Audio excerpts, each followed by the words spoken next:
everyone. Welcome to Humane Entertainment. I am Humane, and I intend to entertain you. First of all, how is everyone doing today? Hi, Starlight. Yeah, well, me, I could have been better, honestly.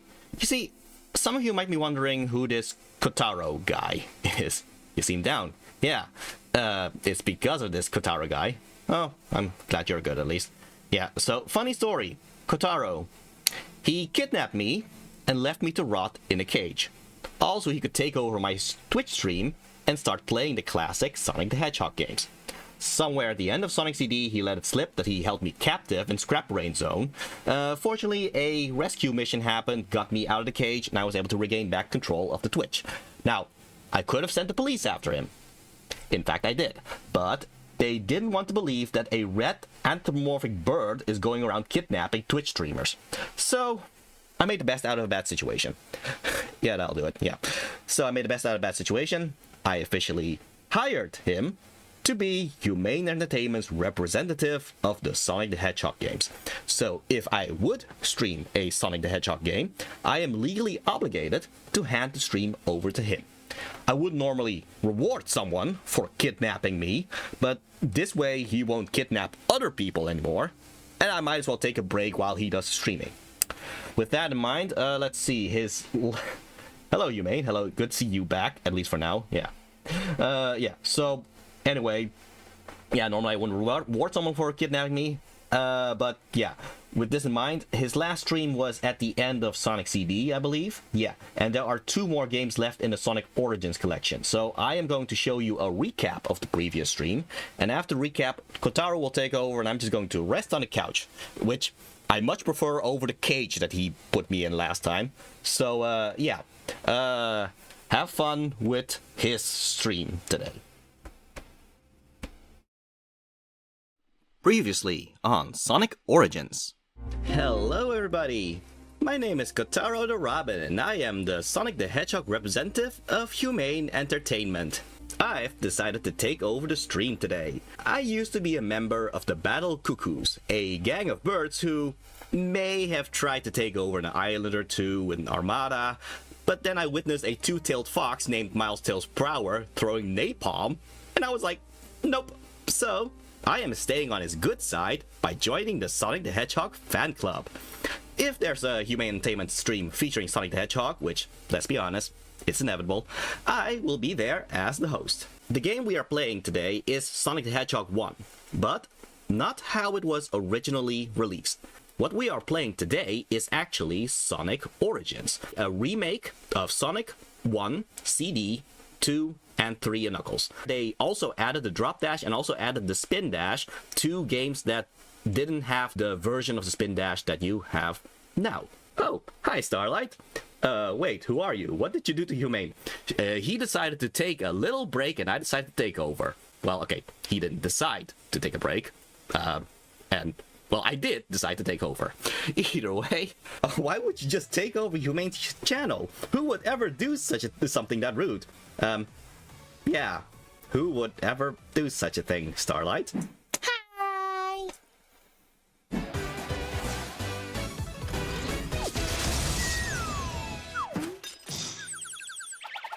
Yes, save the bird, Sonic. I, as a bird, approve. Question for Kotaro. Is Humane safe? Define safe. The thing with Sonic is that Sonic made momentum a much bigger thing. See, you are faster if you go downhill, and you go slower if you go uphill. I think she means alive, breathing, returnable. Returnable, sure, let's go with that. If you simply stood over here and started pressing right, you would not have enough speed in order to go up this loop-de-loop. Get some momentum, and then you go over the loop-de-loop. The creators of the original Sonic games also kinda made this in response to the fact that they speedran the first few levels of Mario all the time. And thus, they made the gameplay as you see right now. You also notice I just jumped into a big ring. That's because I had 50 rings when I reached the goal. That brings you to this drug-inducing world right here, which is the special stage. It's through the special stages that you can collect that gem you see in the middle there, which is called a Chaos Emerald. I like it. I get a lot of secondhand excitement and information for these games. Oh, I am very happy to hear that, Starlight. I'm sure Humane would be happy too, but he is stuck in that... Oh, I shouldn't say where he's stuck at. Never mind. So close. Anyway, here's the first battle against Dr. Robotnik or Dr. Eggman. There's I guess a normal ending, and there is a good ending, the true ending, where Sonic has all the Chaos Emeralds. So through stalking Humane Entertainment in his social media, I have figured out that he was apparently born on the same year as the release of Sonic the Hedgehog 1. So it's kind of funny how he ended up, like, so fatefully tangled with the Sonic franchise that way. Such a shame that he can't play this game right now. Oh well. It's also through stalking through social media that I figured out that Humane Entertainment was such a fan of the Sonic franchise to begin with. And that's when I decided, you know what? That seems like a stream I can take over. So I might as well just show what the drop dash is. It's essentially the spin dash, but in the air. So, there. You can just keep moving. Whereas with the spin dash, that's something you do while first standing still. So yeah. As an additional little feature, I do like it. Believe it or not, there is kind of an environmentalist message in the Sonic franchise. You see, Sonic is like an animal. Eggman is a human who captures all these animals. By capturing all these animals, he then puts them in his robots to kind of fuel those robots. The whole message is kind of like how animals have to fight back against the industrialist robotics of the human. You also might notice that the further we get in this game, the less and less nature the levels become. Like Green Hill was clearly, well, green hills, but yeah, now we're actually reaching into a city-like environment through Spring Yard. So yeah, Green Hill would be where Sonic would be most comfortable, because he's an animal in wildlife. And then there's Eggman, just feeling more at home in industrial or urban environments. So it's kind of like a journey of an animal having to fight back against the industrialist environments of the human, which in this case is robotics. Let's just have Sonic drown.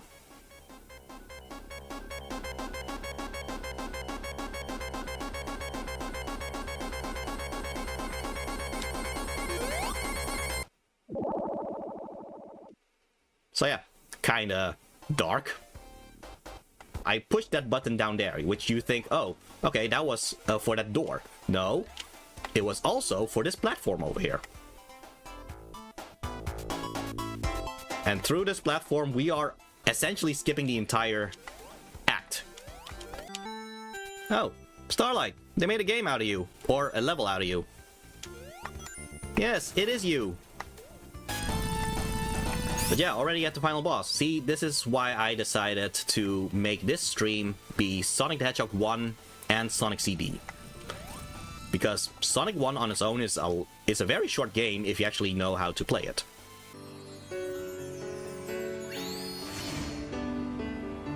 Oh, so the Chaos Emeralds are moving to a different island. And a 7th Chaos Emerald is added to it as well. So yeah, now we have 7 Chaos Emeralds to collect in this new island. But that's gonna be for the next stream, because that's going to be Sonic the Hedgehog 2. Instead, here's Sonic CD, where we get to meet Amy Rose.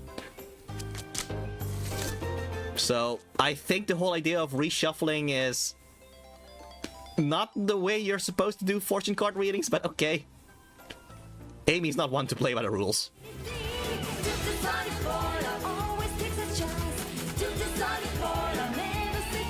I do like that the cutscene actually shows him rolling down a hill, because that is, well, that is essentially the gameplay thing of Sonic. There is a future and past version of each level. You see these little signs here. This would send you to the future, this would send you to the past. Hopefully, I would get it right. Here. You see the little stars there? There we go. Yeah, you have to kind of keep a momentum as long as you have those stars, and that makes you go to the past. So, why do we want to go to the past? There are some things like, like a metallic looking Sonic over here. I wonder if that's gonna be important. But yeah, it's like a hologram kind of thing. There's gonna be a big generator hidden in this stage somewhere. As long as you have destroyed both the generator as well as the hologram of the metallic looking Sonic, that makes it so that Act 3 will be a good future. You want to have a good future in every single one of the levels. You heard the little sound there? That's an indication that I have found both of those things in order to get a good future. There is still this special stage ring. So we do still have special stages. This is in fact the second way in order to get the good ending. By beating this special stage, you get not a Chaos Emerald, you get a Time Stone. Get all Time Stones, and every stage you enter will automatically be a good future, whether you have destroyed all the generators or not. And this is why I said that Sonic CD might take a little bit longer than Sonic 1. Because honestly, if I just wanted to go to the goal, that is actually still pretty easy. But if I want to get the good ending, I will have to kind of explore in order to find those generators and the holograms. Oh, anyway, here's Amy. So yeah. Oh no, this metallic looking Sonic has kidnapped Amy. Well, better do something about that. Shield of Bubbles. That's interesting, isn't it? Sure, it makes it so that Sonic can't hit him, but it does give Sonic a way to stay underwater longer. So, I don't know if he thought this one through, honestly. Does he ever think through anything at all? No, not really. In fact, he has the genius mind to invent things, but if the test just comes out correct just once, that's enough for him. The current running comic right now, done by IDW Comics, actually had a storyline called the Metal Virus Saga. Dr. Starline, who is like the one who idolizes Eggman, yeah, he got disillusioned of Eggman precisely because of that. Which I guess kind of gives him something that compares him to Sonic, because Sonic also doesn't think his actions through. Ooh, looks like it came at a good time. Hello, Humane / Kotaro. Hello, Starlight. Well, Humane isn't here. I locked him somewhere secret right now. But, hello, Lan. So, Lan, I happen to have Facebook stalked Humane Entertainment enough to know that you are probably another Sonic fan, right? Oh, yes. Yeah, way back when I was part of the Battle Cuckoos, I was actually the one who did the reconnaissance. So I simply used that experience in order to hack into Humane Entertainment's channel, and that's how I kind of took over. How was Grand Bell Cuckoo the 15th as a leader? Well, I mean, if you displease him in some shape or form, he starts choking you, so I guess that might be a little bit of a red flag as a leader. If you wanted to keep him happy, all you really needed to do was just say how amazing his chin is, you know? Just follow up every single one of your bad news with the... yeah, with a comment about how amazing his chin is. And suddenly it's okay.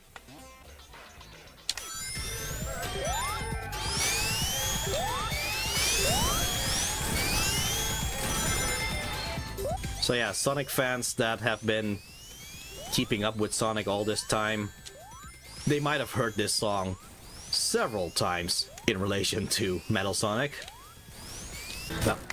Got it. So yeah, it was more like a race than a actual battle. Time to save Amy. And not just any race, but a special race to see who's the fastest. Indeed. I mean, I guess it's about time that I start allowing Humane Entertainment to breathe out of that cell in the scrap brain zone. Oh crap, I wasn't supposed to say that. Please don't release him. I kinda need him to be captured for me to continue my playthrough. I think I hear some kind of rescue operation going on in the background. Oh, what's happening? Oh, no. Ugh, okay.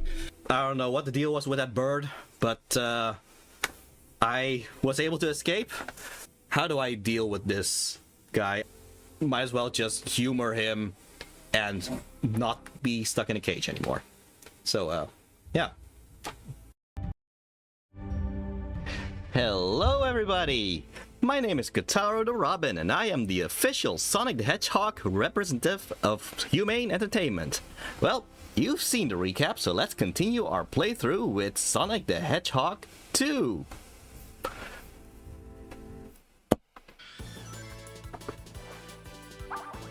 Okay, so, in the last stream I did show the cutscene of Sonic the Hedgehog 2 at the start, but unfortunately if we do continue with the story mode, it does skip that cutscene, so I do have to at least show the cutscene on its own right now. Museum, I think. Movies. Yeah, the Sonic 2 intro. Yeah, so just for clarity's sake, here's the video of Sonic 2. Hi, Starlight. Okay, full screen. Play.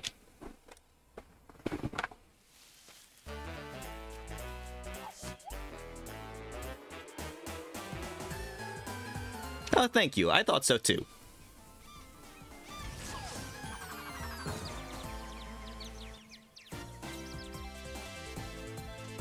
And that's how my Lord and Savior Tails decided to join with Sonic. So that's that backstory.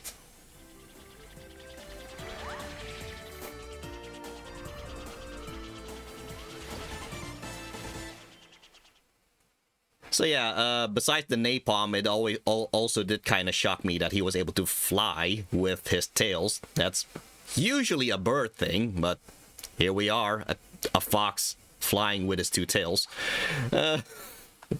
Let's see. Hello, Kotaro? Hopefully you and Humane are getting along. Well, he decided to sign my contract, so yeah, we're doing fine. And I am not keeping him in a cage this time. Right now he's just on the couch. So, oh, thanks for releasing Humane. Well, I mean, I didn't really release him. Someone else saved him, but yeah, sure, I'll take the credit for it. Alright, we'll just continue with the mission mode, which in this case would just continue with Sonic the Hedgehog 2. For keeping him released. Oh yeah, that's good. Well, again, he allowed me to, he signed my contract, so I think that balances things out. Continue.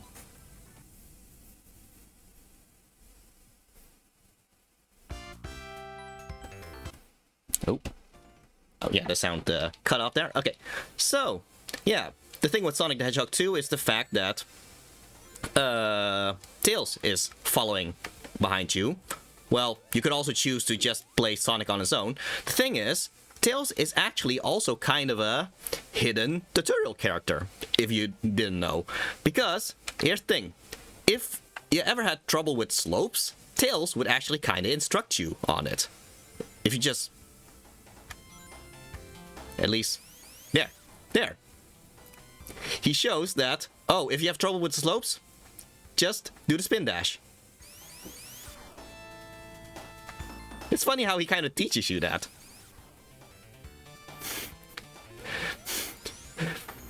Oh, thank you for releasing me. Humane is on the couch with me, recovering from the trauma. Yeah.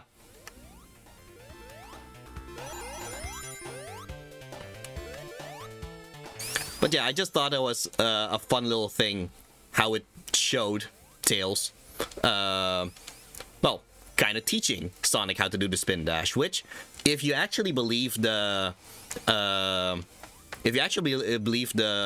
American manual, Tails did actually teach Sonic the spin dash. That was actually a mistranslation, actually, at that point, because what it was trying to say was that Tails was able to fly with his two tails, but they just used the word spin dash instead, which made people believe that Tails taught Sonic to spin dash. In actuality, it should be something that Sonic just innately learned himself.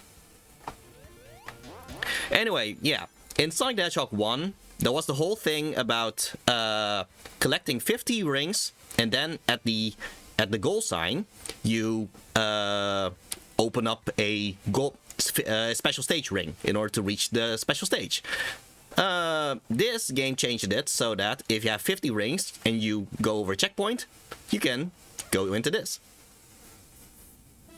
And through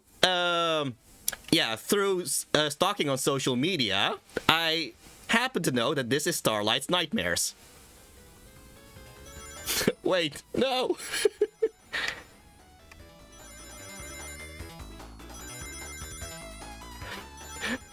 So yeah, I guess Humane is not the only one getting traumatized by me. My eyes, my ears.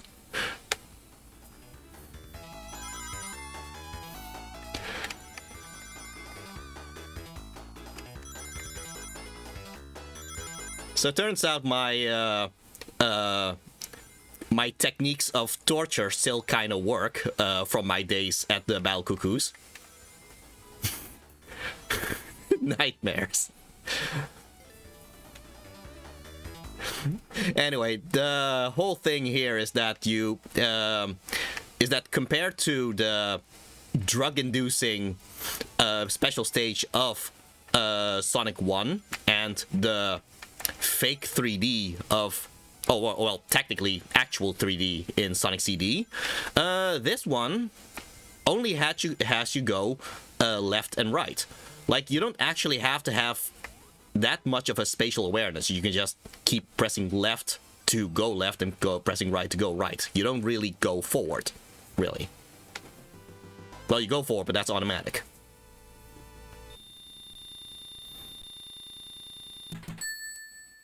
So yeah, the Chaos Emeralds. So we had the whole cutscene showing a 7th Chaos Emerald being added to the 6 that were in Sonic the Hedgehog 1. And yes, we are back to Chaos Emeralds instead of Time Stones that Sonic CD had. But the thing is, back then, it was actually the idea that every island had its own set of Chaos Emeralds. Yeah, so Sonic the Hedgehog 1 had 6 Chaos Emeralds in South Island. And then Sonic the Hedgehog 2 in West Side Island, which is where we are right now, it had its own set of Chaos Emeralds, which are 7. For a time, that seemed to be the intention, that there were different Chaos Emeralds on different islands, which is why I guess Angel Island would also have its own set of Chaos Emeralds. But somewhere down the line, especially at the time of Sonic Adventure, when they tried to unify all the different canons together, they simplified it so that there were only 7 Chaos Emeralds this whole time, in fact. So it's kind of a retcon, but it's also just because it was kind of vague in the first place whether there were only 7 Chaos Emeralds or if there were in fact different sets of Chaos Emeralds per island. So yeah, it's more like a silent retcon, if anything. But yeah, with Sonic Origins being written with the lore team that we have now, is pretty much just established there's only 7 Chaos Emeralds, which does make a certain game called Sonic Fighters a little bit weird, because that one has 8 Chaos Emeralds. So where did that one come from? Funnily enough, I think there is a comic that came out recently in the classic Sonic timeline, which does try to explain the 8th Chaos Emerald from Sonic Fighters, but I haven't read that one yet. So that might be interesting to figure out.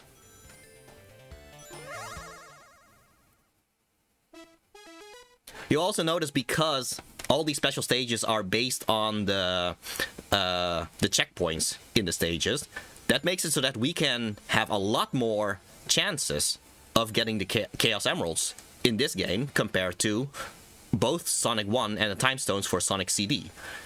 Because, well, there are multiple checkpoints per act.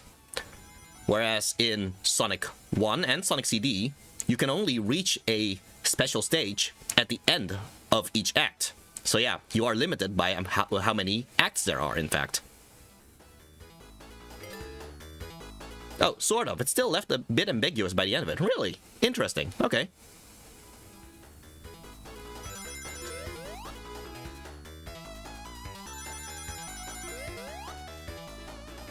To be fair, the whole thing about the Chaos Emeralds is that they are meant to be mysterious, so some unanswered questions are kind of part of the appeal, really, when you think about it.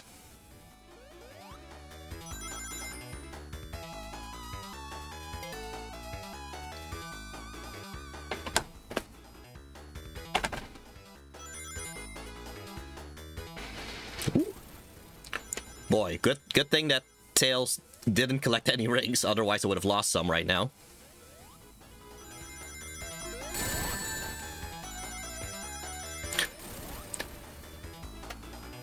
So yeah, as much as this special stage is Starlight's Nightmares, the thing is, I am actually better at these special stages than I am of Sonic CD, so I'm actually kinda relieved to have these special stages instead of the ones from Sonic CD. Mysterious and, dare I say, chaotic, huh?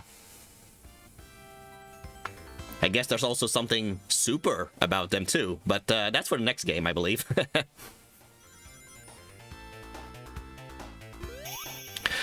So yeah, compared to Sonic the Hedgehog 1, there is only 2 acts per stage instead of 3 acts. So now bosses appear on Act 2 instead of Act 3. There is one exception though, which is a certain stage called Metropolis Zone. That one still has three acts, which I don't know why they decided to do that, but yeah, that's a thing.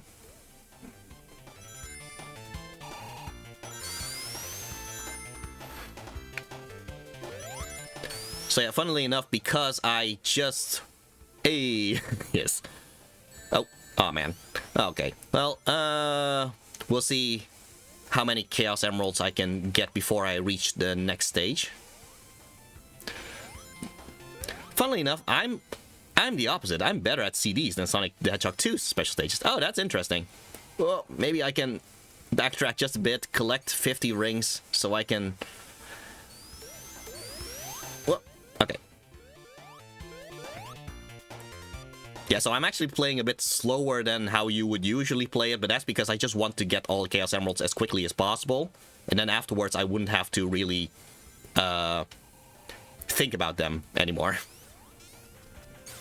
Or at least, not for this game, at least. Okay. I gotta make sure not to get hit by the spikes, otherwise that whole thing would be a little bit of a waste. Come on. Okay.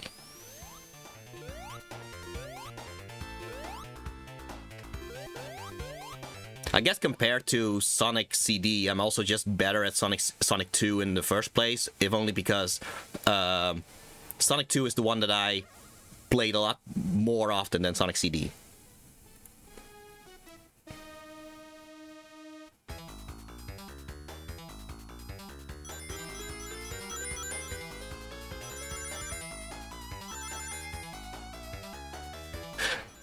You know, the thing is, it was kind of these special stages that made me realize that Sonic had like more spikes, more than 3 spikes on his head, because I kind of thought he had like a whole mohawk thing, like only 3 spikes on his head and would only be horizontal. It's these special stages that kind of made me realize, oh, there were more spikes on behind there.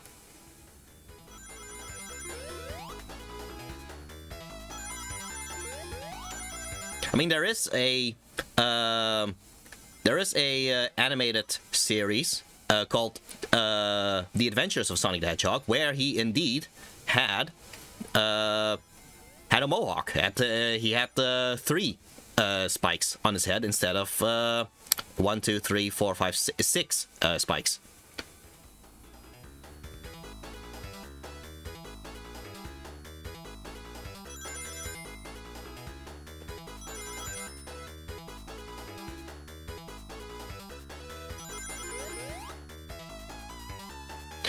You know, even if people would have trouble with this special stage, honestly, the fact that Sonic Origins allows you to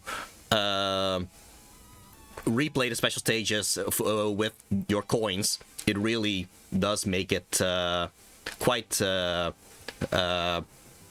easy to get all the Chaos Emeralds in this game. Oh, I wonder if Adventures of Sonic the Hedgehog and Set AM creative team thought the same as you. Yeah, if.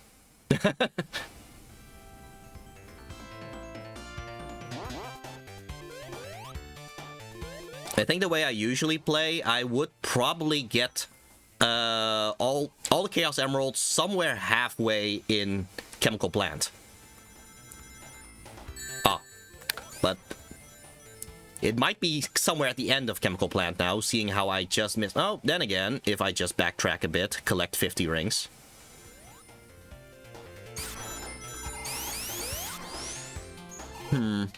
Okay. Also have to make sure not to... Ah! Oh, well. I guess I'll just get all 7 Chaos Emeralds a bit later then.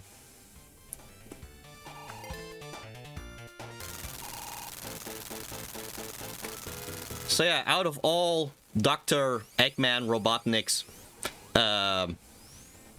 machines, yeah, this one is probably like one of the easiest to defeat. Like, oh no, what am I gonna do? Jump. Okay. Oh no, what am I gonna do? Jump. Okay.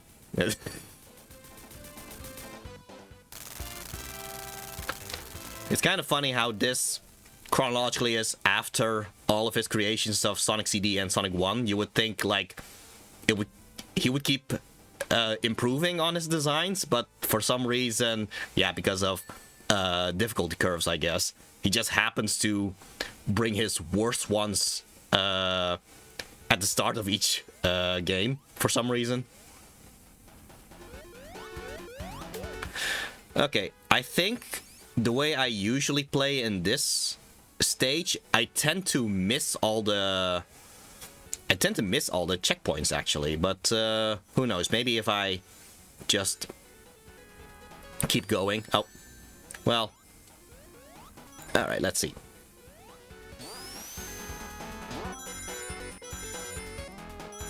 So yeah, if Sonic the Hedgehog 1 keeps getting represented with Green Hill Zone, Sonic the Hedgehog 2 keeps getting represented by Chemical Plant Zone, because it's kind of like the stage where the developers kind of realized, oh yeah, speed. We really should emphasize speed with Sonic, and yeah, this whole stage is almost nothing but speed, honestly. Ironically, Eggman's helicopter might be more useful than his drill car. That's true. If he just stuck to his helicopter, that would have at least been a bit more of a little bit more of a challenging boss to fight than just something that's just on the ground, essentially at walking speed. Okay, let's see if I can... Okay, yeah. Sometimes if you just do something correctly, I don't know how anymore, but if you do something correctly, you'll actually outrun the camera right there. Wasn't the case this time, but... Oh well. Okay.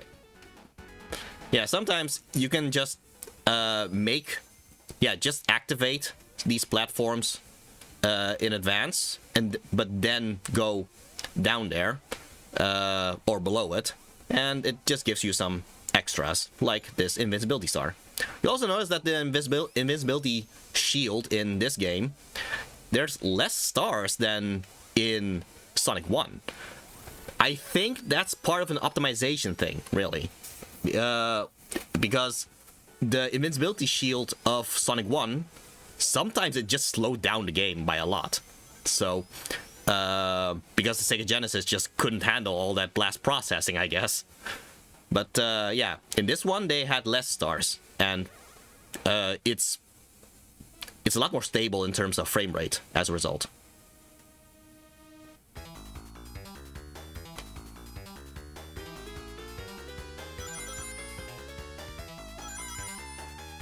If you were doing two-player in this one and you had two very talented players, you could actually just coordinate a bit, where one would go to the left and one would go to the right, and you would have double the amount of rings here.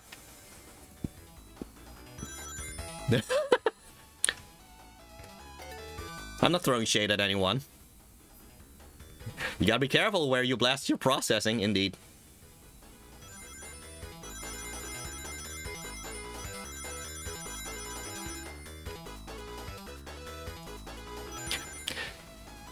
So yeah, a little trick is anytime when the tube kind of curves a certain way, like it just kind of curved, well, to the right, all you have to do is just kind of stick to the opposite direction. That's usually where the rings would be. Like right now it's curving this way, so look at that. The rings appeared in this direction, and now it appears in this direction. So yeah, you just have to kind of go with the flow a bit with how you would kind of move with the momentum.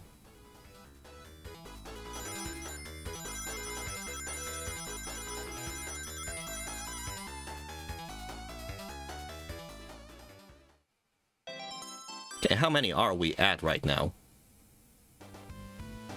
Okay, 1, 2, 3, 4, 5. 5? Okay, so 2 more left.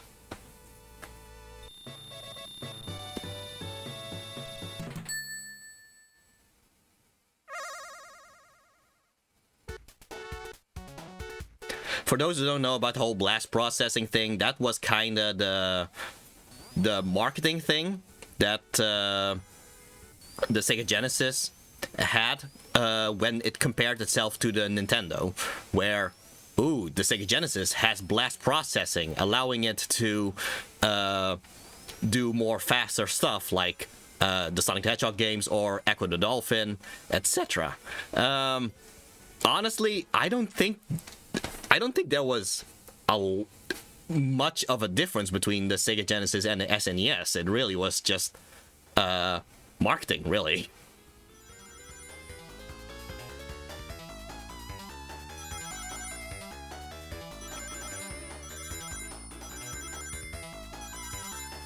Okay, if I do things correctly, I might get the Chaos Emerald right before I reach the boss of this stage.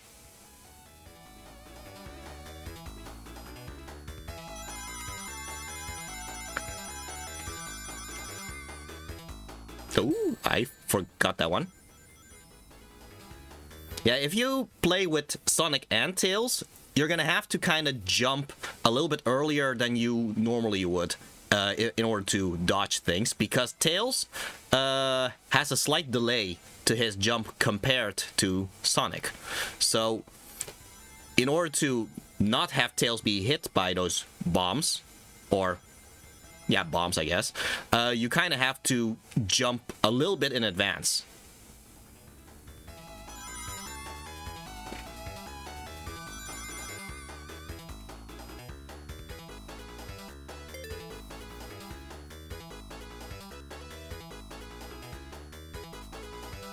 So the idea for today is, oh boy, okay. The idea for today is I'm going to play Sonic the Hedgehog 2 and Sonic 3 and Knuckles. But with Sonic 3 and Knuckles, I am only going to play Sonic and Tails story. I am not going to play Knuckles story because there's just not enough time for that. That said, I do have another stream planned where I will play Knuckles story in Sonic 3 and Knuckles. In fact, on the anniversary of Sonic 3 and Knuckles, which would be Knuckles' birthday. So yeah, look forward to that. But yeah, today it's just going to be Sonic the Hedgehog 2 and Sonic the Hedgehog 3 and Knuckles Sonic and Tails story.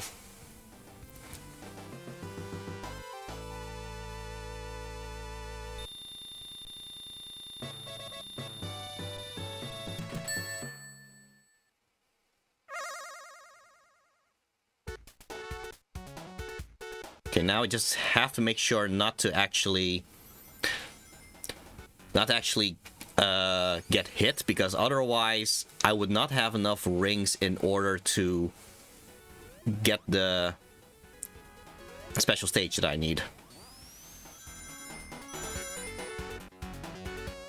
Alright, this thing, yeah.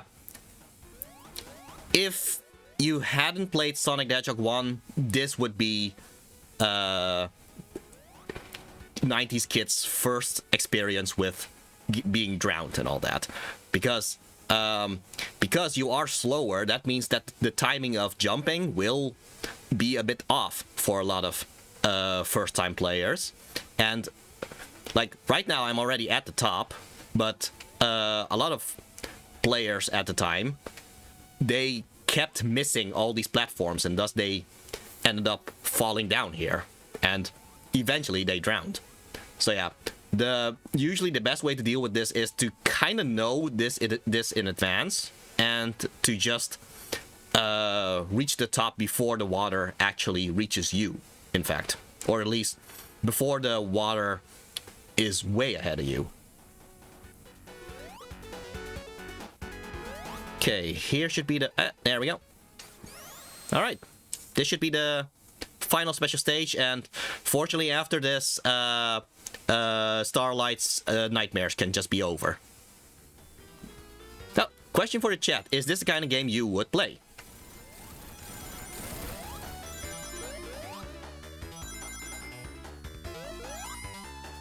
Thank you. Yes.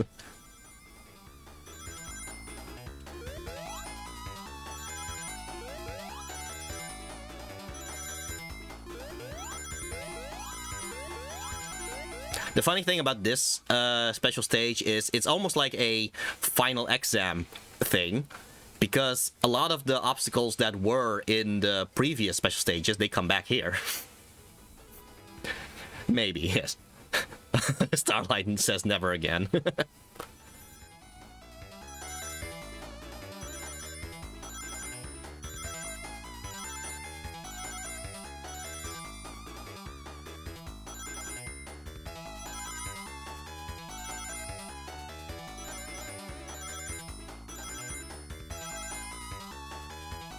Okay, the funny thing is with this final act of this special stage, the rings are very random. Like, yeah. So the best thing I think the best thing to do is just go in a circle like this and then avoid the bombs, because really you should already have enough rings in order to reach the goal or reach the Chaos Emerald.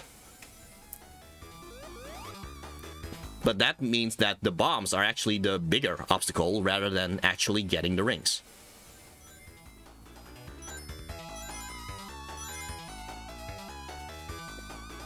Fortunately, I did get enough rings.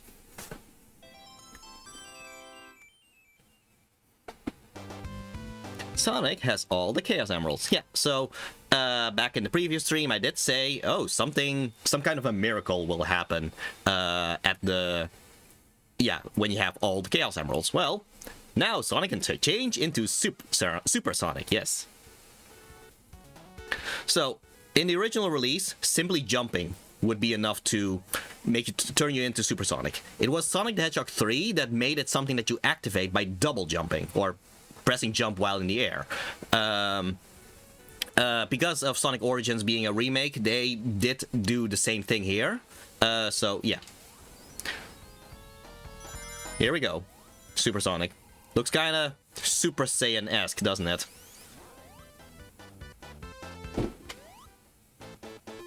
Okay, fortunately, back in the original release of Sonic the Hedgehog 2, the game wouldn't be in widescreen. So that meant that you could have actually just stayed in the air the entire time, because Eggman would actually be at the edge of the screen. This time because this is in widescreen, there's a gap behind him, and thus you can't really keep bouncing on him. I still did a bit, but there's a little bit more precision here compared to in Sonic the Hedgehog 2, the original release.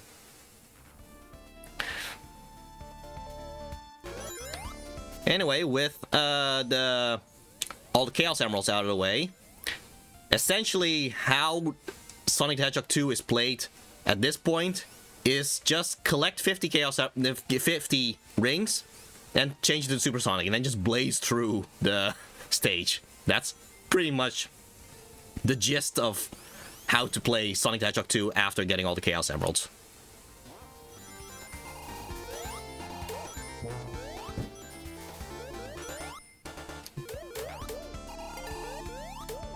And there we go.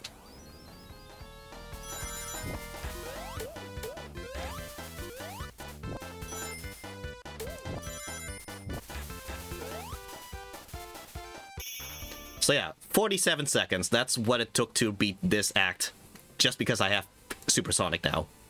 Yeah, so the thing with Super Sonic, he jumps higher, and he is invincible, and he is faster. In fact, because he jumps higher, that almost makes all the bosses just a joke at this point, because some bosses kind of count on you not wanting to risk getting hurt or something. So yeah, Super Sonic is invincible, so that's not an issue anymore. And there's also the whole thing about sometimes the bosses are just out of reach for normal Sonic, but Super Sonic can still reach him pretty easily because he can jump higher. So yeah, with Super Sonic, all the bosses are essentially a non-issue now.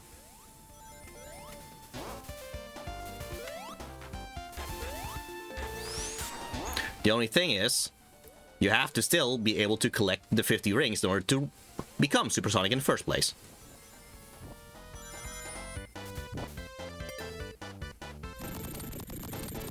So yeah, as I said, you jump higher, so... Normally you would have to kind of use these arrows to get up on top of these the totem poles. But yeah, Super Sonic can just jump in one go up on this totem pole, so...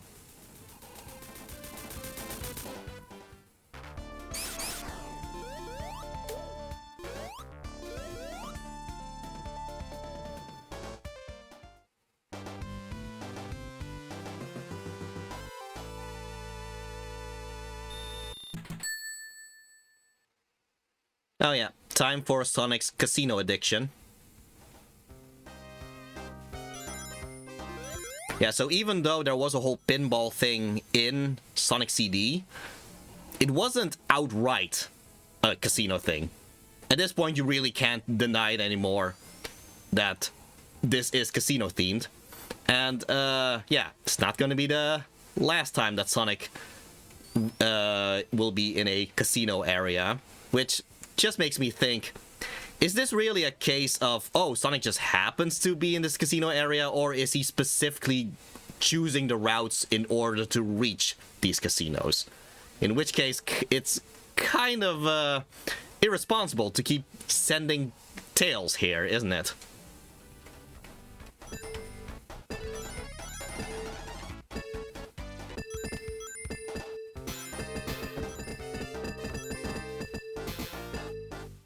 Yeah, there's a lot of bouncy stuff in this stage, as you can tell.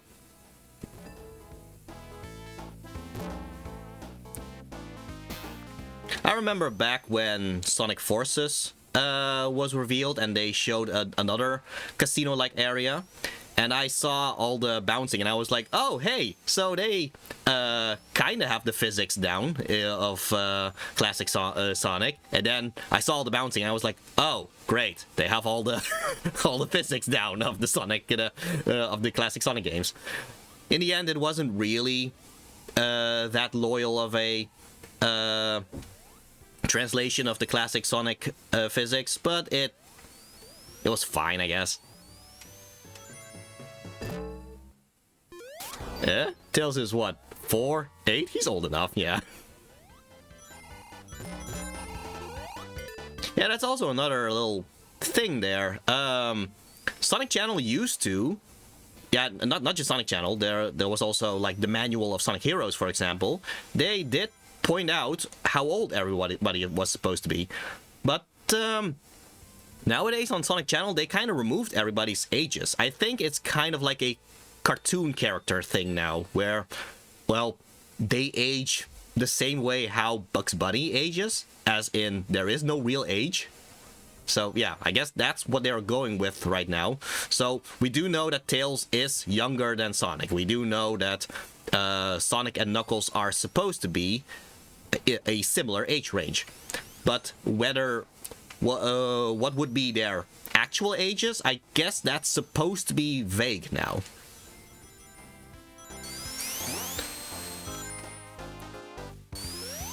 Oh, I think let's see if Tails returns. Yeah, okay, so Tails can fly with his two tails. Back in the original release of Sonic the Hedgehog 2, that's it. He simply does the flying just to return to you. In Sonic 3, they allowed you, as if you played Tails, to fly on your own. Then the phone versions of the games added a little thing where if you play Sonic and Tails, if you press up and jump, you can control Tails to do the flying. Which, if you just time it right, you should be able to hang on to him. And yeah. So it's a little cooperative thing that Sonic and Tails can do. And it's easier to control with with Sonic Origins and the phone games. Pretty much because of the whole press up and jump thing. So yeah, fun little thing that they added there.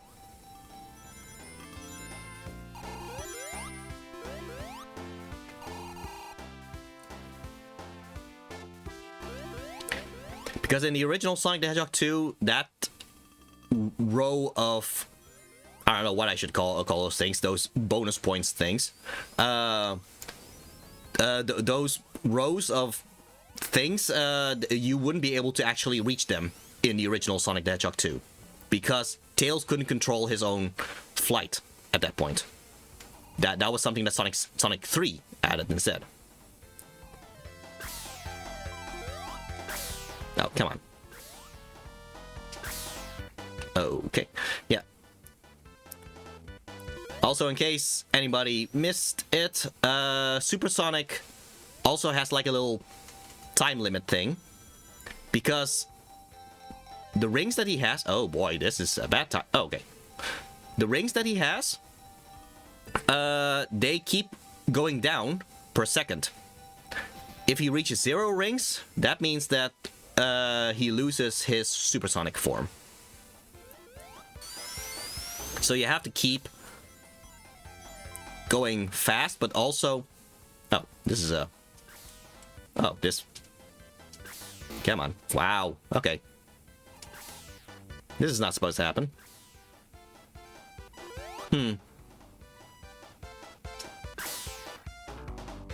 Okay, you know what? I think I'll just let the supersonic thing fade away, and then hopefully as normal Sonic, the glitch won't happen anymore.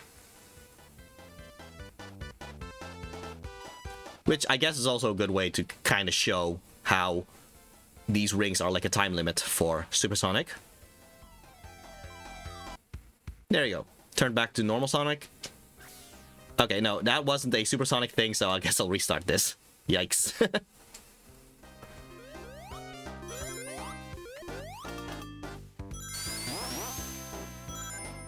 Good thing the whole restart thing is there. Womp womp, indeed.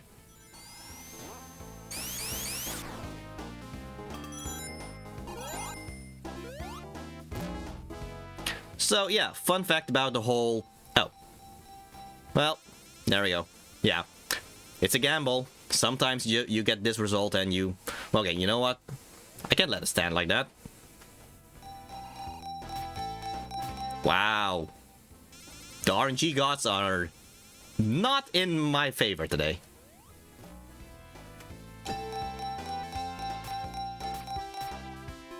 Okay, can I get at least one ring? See, this is how addiction starts, people. Oh, well. I want to know that. Alright then. Anyway, yeah, so the fun thing about Tails here is that, yeah, I talked about him throwing napalm, and that's kind of what made me realize, you know what, I should stay on his good side. So, that whole thing happened in a game called Tails Adventure. And you know what, I think I want to go a different direction now. Yeah, that happened in a game called Tails Adventure. And in Tails Adventure, Tails battles the Battle Cuckoos, which was the team that I was part of. The thing is, there's actually two timeline placements where that game would happen. So either it happened... Oh, am I gonna get the same? Oh, good. At least I got through that. So yeah, either Tails Adventure happened after Sonic the Hedgehog 3, when Sonic and Tails just went their separate ways for a bit, and Tails just arrived back to his little vacation island, I guess. Or if you pick a different manual, Tails Adventure would in fact be before Sonic the Hedgehog 2. So before Tails and Sonic met one another. So yeah, which is true then? I have no idea. For some reason, timelines just changed behind me. So I have no idea what is the true timeline at this point. I do believe that they seem to have agreed on Tails Adventure now being after Sonic 3 and Knuckles, which is weird because that just changed my own personal timeline there. So I don't know how that works. Time is just built differently in the Sonic franchise. Let me just put it like that.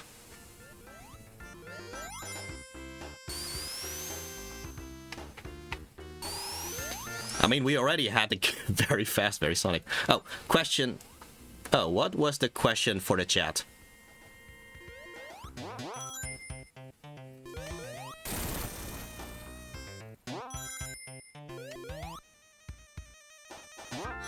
Oh, what do you think about the gameplay elements of this game? Yeah, it is indeed very fast. I mean, it's still nothing compared to the modern games, of course, but yeah. It is indeed very fast. Especially when you're supersonic. In fact, you can actually go too fast and actually die in this game, because, especially here, I believe, yeah, back in the original Sonic the Hedgehog 2, there's like a certain point where if you are fast enough, you are faster than the game loads, which means that the game acts as if you hit a bottomless pit, and thus you die. So, yeah, they did fix it in this one. But yeah, that was a thing that could happen.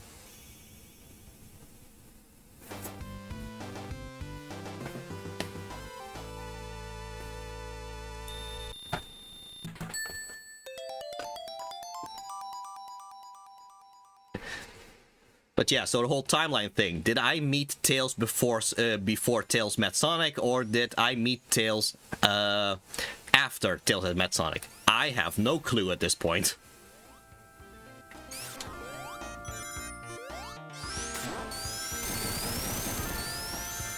Like, you have no idea how weird it is to actually be part of the Sonic universe. Because if you're part of the Sonic universe, suddenly history can just change, just like that. Like, there's a whole lore team behind the Sonic games, and suddenly, oh, Sonic CD wasn't after Sonic 3 and Knuckles. Instead, Sonic CD is before Sonic 2. Oh, so that's a thing now. Okay, so that messed up my memories right there and then. I mean, I guess there's also the whole thing about Silver the Hedgehog not being the Silver the Hedgehog from Sonic the 06, but instead the Silver that we know now is actually the Silver from Sonic Rivals instead. It's very weird how time works in the Sonic franchise, and at some point you just gotta roll with it, really.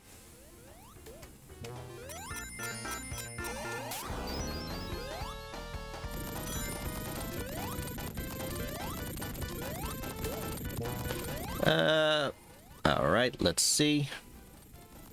Roll with it, I know, right? Alright.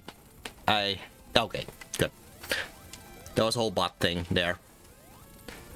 Fortunately, being supersonic just makes this whole rising lava not really a big threat, so I could just multitask, I guess. But yeah, someone else got it. So that's good. This would have also been one of those moments where if you just fell down, just immediately, you would have outran the camera, and thus the game would count it as you hitting a bottomless pit. And then you died because you went too fast. Because blast processing and all that. Have I mentioned the bosses are a joke in this game now because of Supersonic?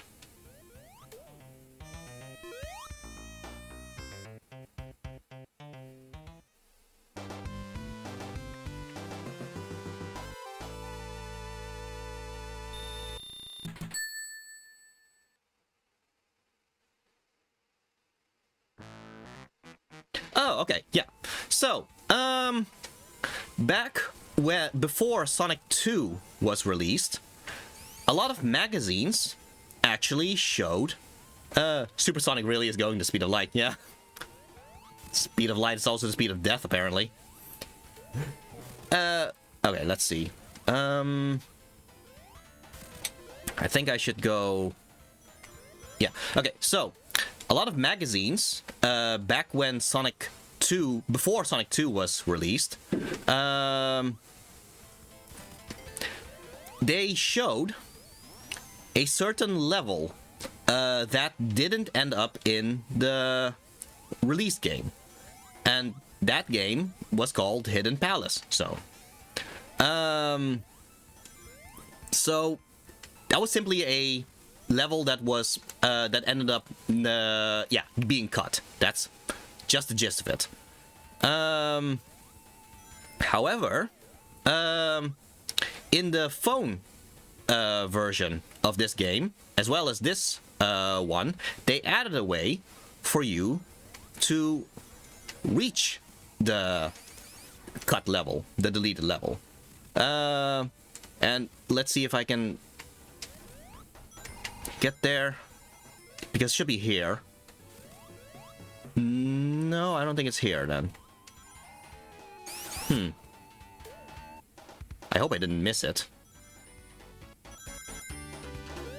Let's see.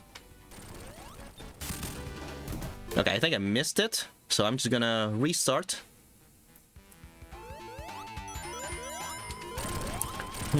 Okay, I believe it was a lower path. Oh, wow. Thanks, Tails. Okay.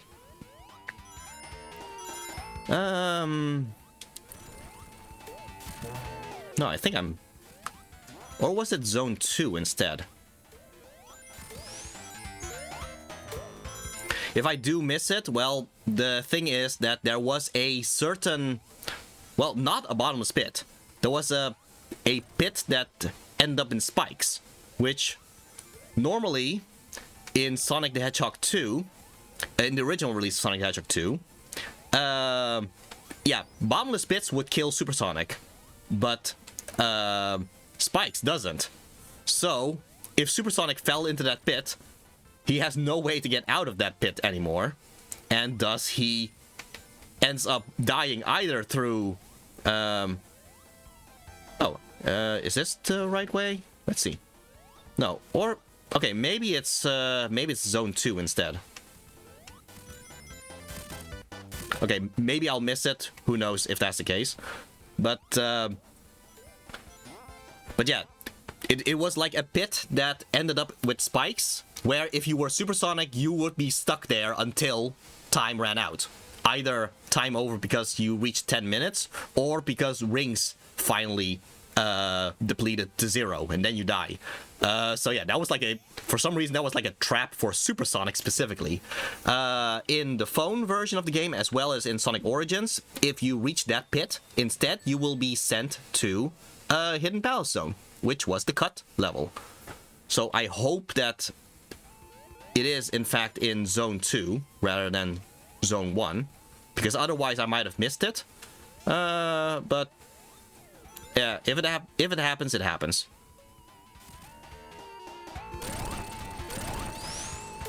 I do know I'm supposed to take a lower path in order to reach it. Oh, okay, come on.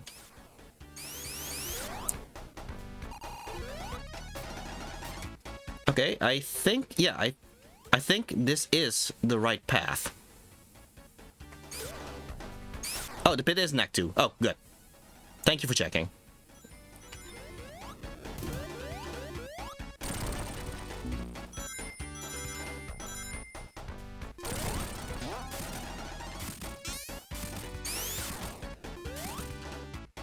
Yeah, here. So, yeah, normally you would get on that handle, make the bridge go down, and then you, yeah, and then you just continue.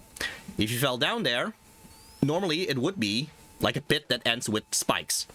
In this case, they removed the spikes. There you go, Hidden Palace Zone. So yeah, it's cool how a deleted level ended up in an official release of Sonic the Hedgehog 2. Because this was like a very popular stage for mods to add back in, and just had their own version of Hidden Palace Zone. But yeah, it is fun to just see this in an official release.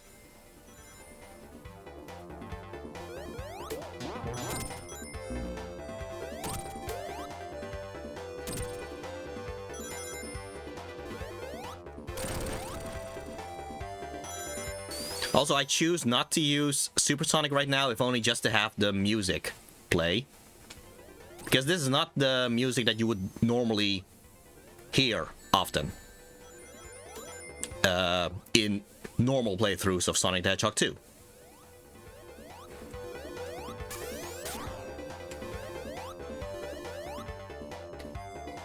It was already an existing...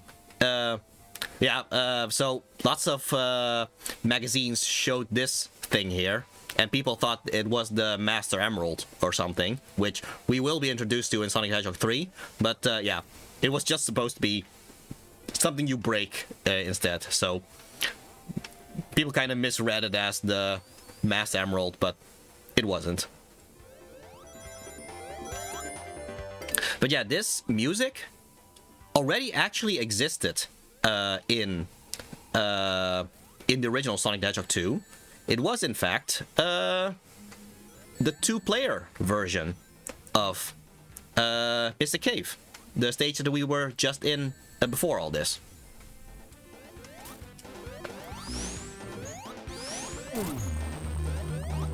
I'm just sending Tails to attack him. You could kind of time it and just try to hit him when he's lower, but if Tails can fly, he can just fly and hit with his tails, you know? But yeah, this music, it was actually of the two-player version of Mystic Cave Zone, because Sonic the Hedgehog 2 has a two-player mode where you race one another. So one plays Sonic and another plays Tails. And the Mystic Cave, the Mystic Cave in the two-player version played this music of Hidden Palace Zone. Anyway, now we're back to, I guess you could say, the usual stages of Sonic 2.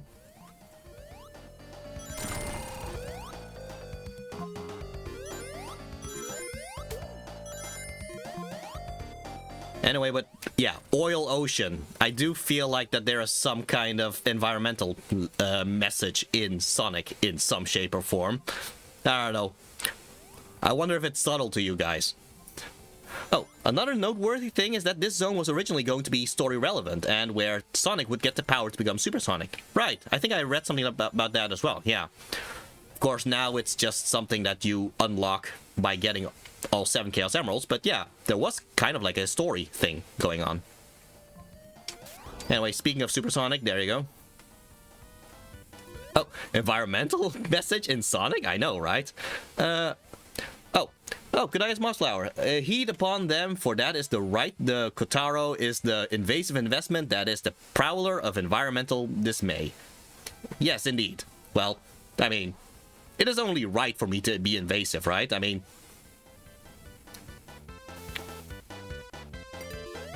fortunately, Humane did sign the contract now. I am now the official representative of Sonic the Hedgehog for Humane Entertainment. So, yeah. Everything is legal now.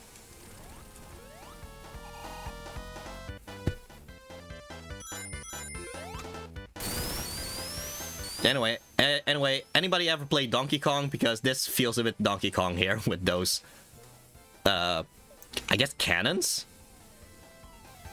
I don't know if they're meant to be cannons, but yeah, just this whole thing just feels very Donkey Kong, doesn't it? Kotaro can legally be invasive. Indeed.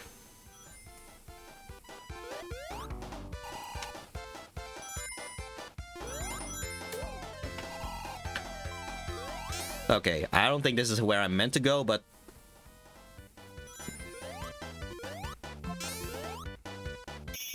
I end up at the goal ring anyway, or the goal post anyway. Question for the chat. What do you think would improve this game? Alright, yeah. What do you think would improve this game?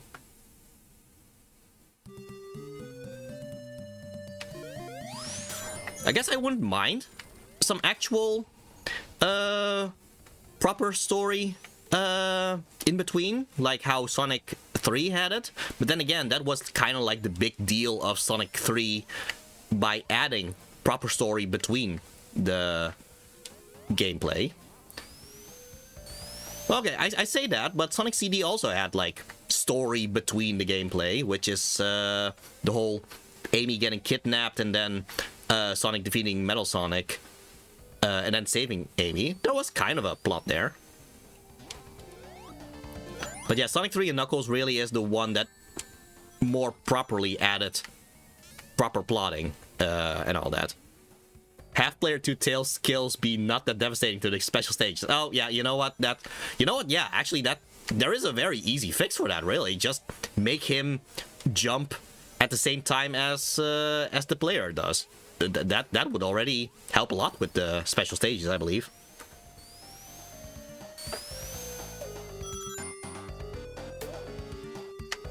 Oh, no, for player 2. Oh. Oh, that's also a very good point. Yeah, that's fair. Yeah, in that case, yeah, that's just gonna be something that yeah, maybe they should have had it that player 2 in the special stages just doesn't lose rings in the first place. Seeing how player 2 pretty much yeah, Tails is pretty much made to be like the little brother mode kind of thing, like the secondary character that helps out rather than actually being like a proper additional player. That's why Tails is invincible in the normal stages and all that. Like, he gets damaged, but he doesn't lose any rings, and if he dies, he just flies in again. Say if someone who is not experienced in Sonic games would lose all rings in the special stages. Yes, indeed.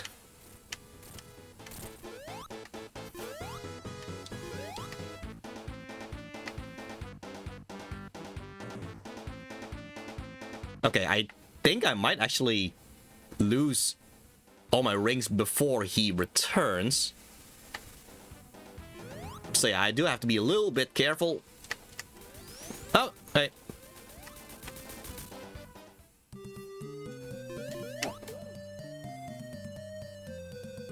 Okay, so now we're going to reach Metropolis Zone, which, as I said, would be the only zone in this game which has 3 acts instead of 2 acts. Again, I have no idea why they decided to do that, but there you go. Also, I just said acts, but they do call it zones here.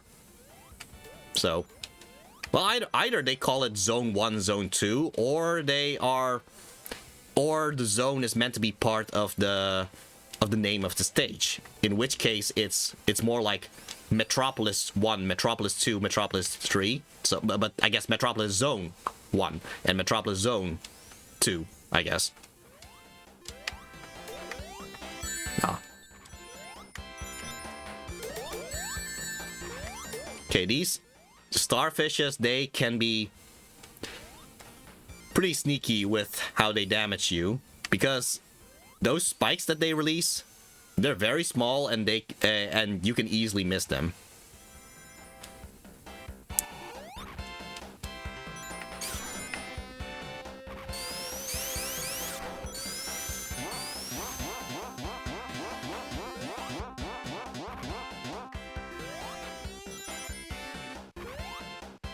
So I have stalked Humane Entertainment social media enough to know that he has a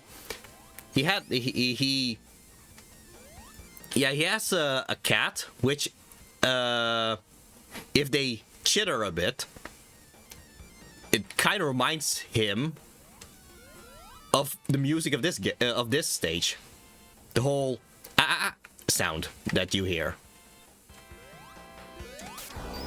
Well, now I deactivated the music accidentally, but yeah, there's a little chatter thing that you hear, and it just sounds like a cat just going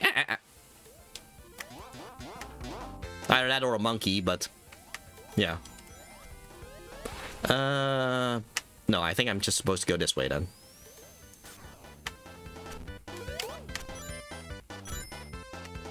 Our cat is a monkey, that is true.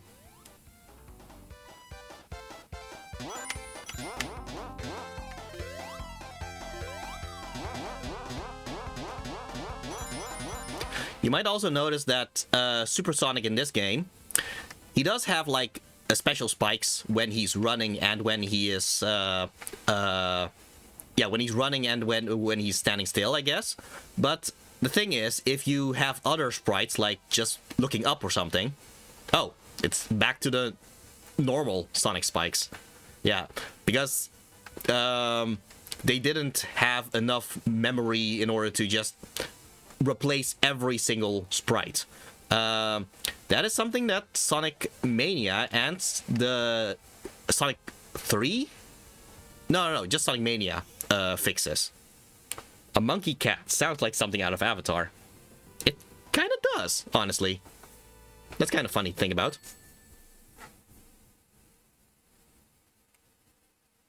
I guess once we reach Sonic 3, I am going to check whether Super Sonic actually has his special spikes in the other miscellaneous sprites, like looking up or looking down, for example.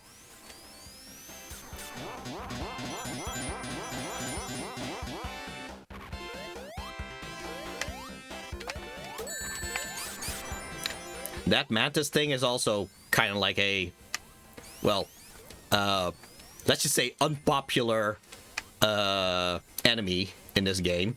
Mostly because it just sends those scythes out and it moves back and forth like a boomerang, which makes it so that a lot of people end up getting hit by it while they're trying to hit the mantis itself.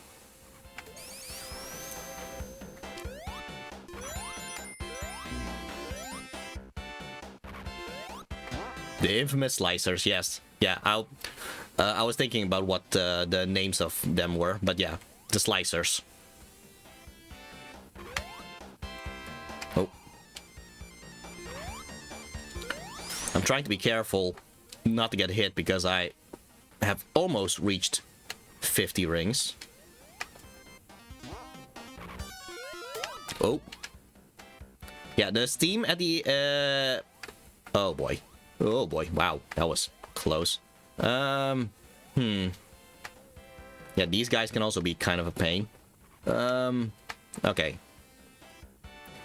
Okay, if I get hit, I just get hit, I guess. Or maybe I can hit him just when the thing extends. Oh, wow. Yay, I did it. Oh, those Astron enemies can be annoying too, but they make good throwing stars. That is true.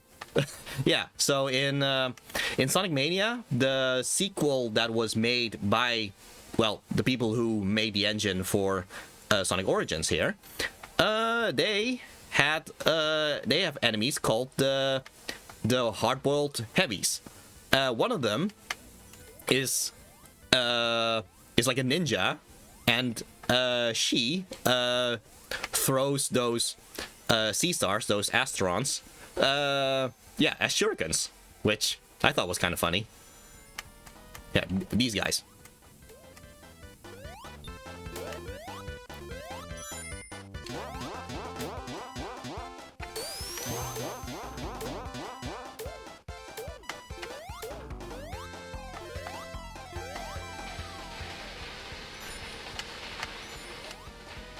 You know what? No joke. I think it would be a cool ninja thing in general to have shurikens that just split off like that.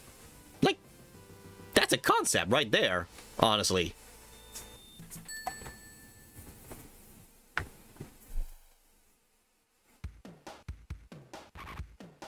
Yeah, so Zone 3, as I said.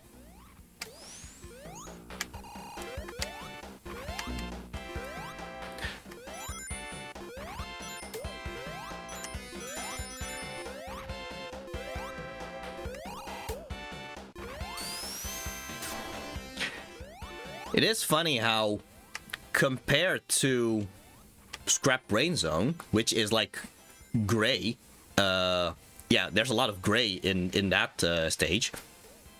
This Eggman base is a lot more green. And usually if I think of Eggman or Robotnik, I usually don't think of green as his color, but yeah, it is kind of funny how Metropolis Zone is so green in color in this one.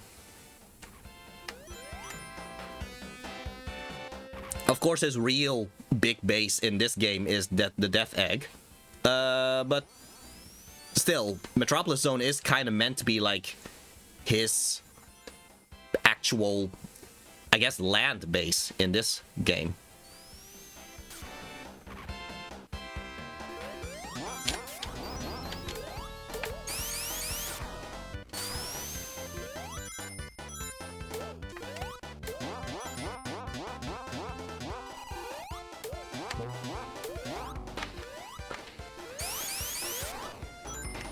Oh yeah, these wheels things. Yeah, in Sonic Origins they made it so that they rotate a lot more smoothly, because they did rotate like, well, how do I say it? It didn't rotate as smoothly as it does here, which I guess that's the benefit of this being made for modern day computers and consoles and all that, which just makes it easier to just yeah, to just rotate sprites instead of having them go from one sprite to another, I guess. Which I guess is still the case with these crews, for example. Also, how is Supersonic rotating this? Like, with normal Sonic, he would run on it, so there's proper friction. Oh wow, that was my mistake. So yeah, but yeah, there would be like proper friction in his legs in order to actually rotate those things. But with Supersonic, he's flying, so well, how is he making those things rotate?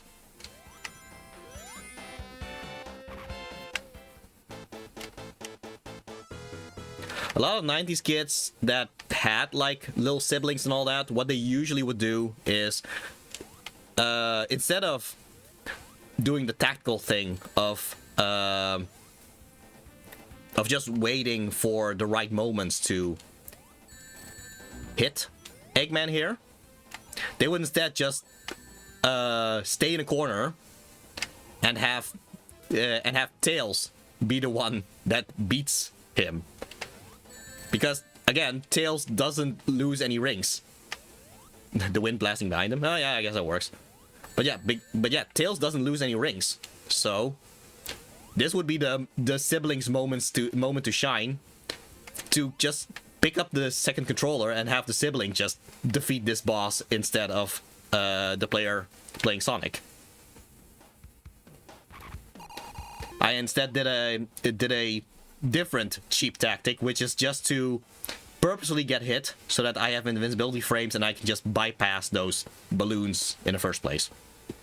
But yeah, Eggman decided to upgrade from bubbles to balloons, so it's some kind of improvement, I guess.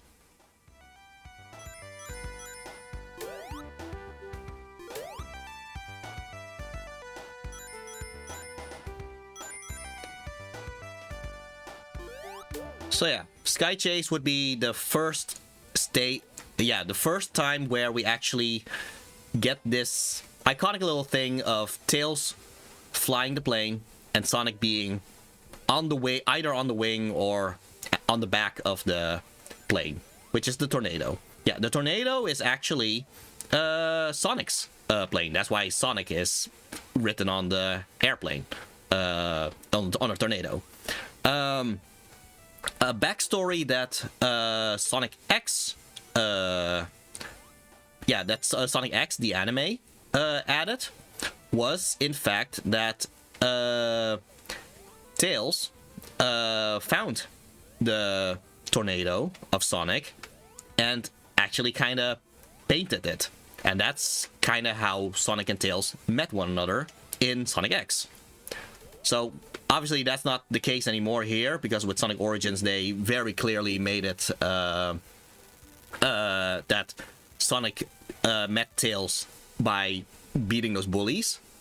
But yeah, it's a fun little alternate backstory, and I guess it's alternate now if only because it got retconned away with Sonic Origins.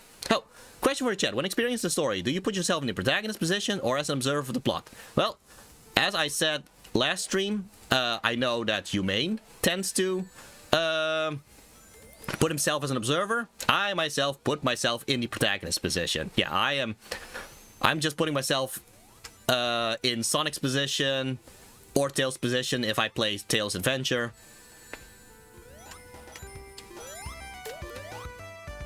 I just like being the hero, you know? And the fact that I may have kidnapped some people, well, that's I guess I'm like an anti-hero then.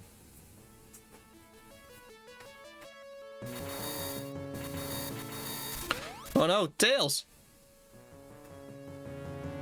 Well, I guess we'll have to keep going forward.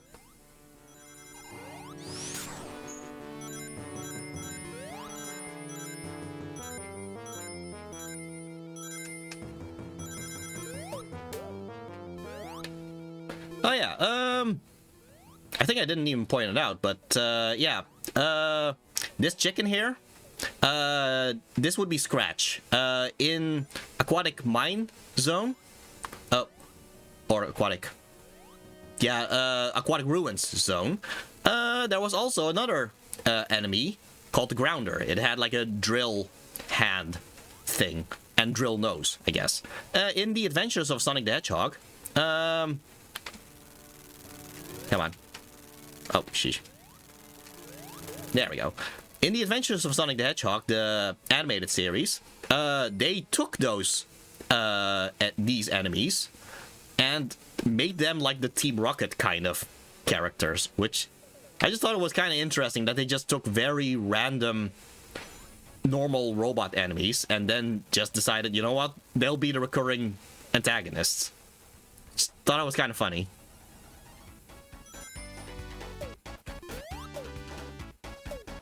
It also started a little trend with Sonic shows in general, where Eggman always has like two underlings that he kept having around and all that. With the Adventures of Sonic the Hedgehog, it was Scratch and Grounder.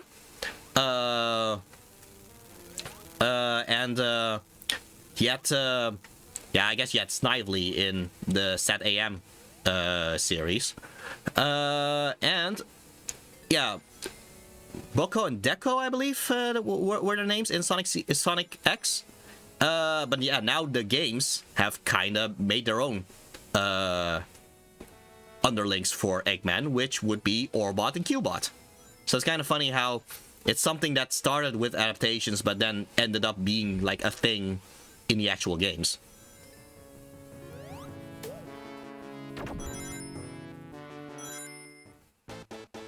Okay, so we are trapped, but as Super Sonic, well, again, a non-issue. Because normal Sonic wouldn't be able to jump immediately to hit that thing, but Super Sonic can. Sleet and Dingo for Sonic. Oh yeah, that's true. Sleet and Dingo for Sonic Underground. I forgot Sonic Underground. Yeah, so the cutscene wants you to go down there. However, if you just go to the cockpit here, hey, well, there would be a life here, but in this case, because it's Sonic Origins with the coin system, it would be a coin instead. But yeah, fun little extra here, just to give you an extra life if you needed it. Oh, Tails is back. And he upgraded the tornado.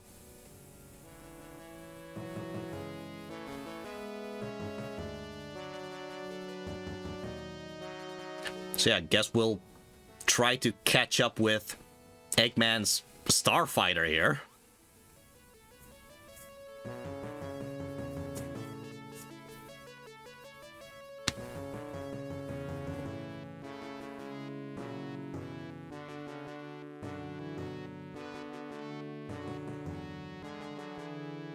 We are going way high, aren't we? Oh, well. So yeah, Sonic can breathe in space. You know. Okay, so just like the final boss of Sonic 1, Sonic 2 also has you facing bosses without any rings. So anytime you get hit, that's it. That's death. This is not Metal Sonic. This is, well, people call him Silver Sonic, but this is in fact Mecha Sonic, or Mecha Sonic Mark 1. So Mecha Sonic is not the same as Metal Sonic, because Metal Sonic actually rivals Sonic in speed and all that. Yeah, Metal Sonic is the rival in speed, whereas, oh, well, as you see, 0 rings. But yeah, Mecha Sonic on the other hand, Mecha Sonic on the other hand is more like a tank, if anything. Like, he does try to replicate the spin dash and the dashing and all that. But yeah, clearly you don't beat him by racing like with Metal Sonic and Sonic CD. So yeah, what's the case here? Is Eggman just using a weaker robotic Sonic now? Well, I did say that in the previous stream. I kind of believe that Mecha Sonic was made first. But then, in the meantime, he was able to make Metal Sonic, which is more advanced. Okay.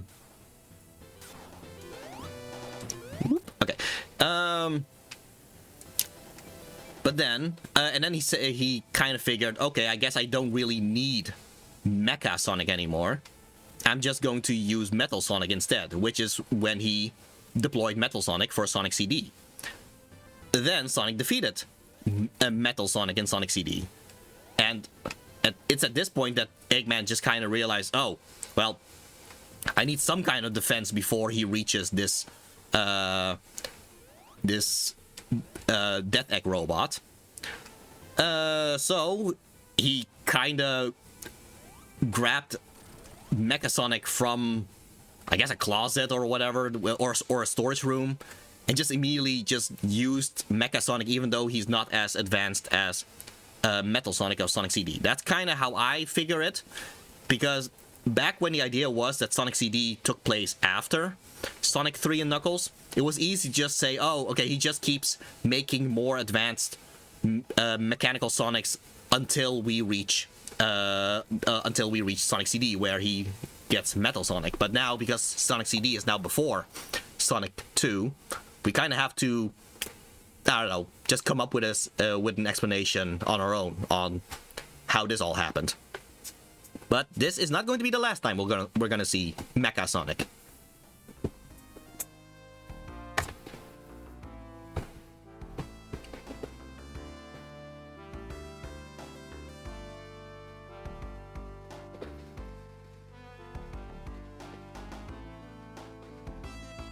A lot of 90s kids were very nostalgic about this little ending.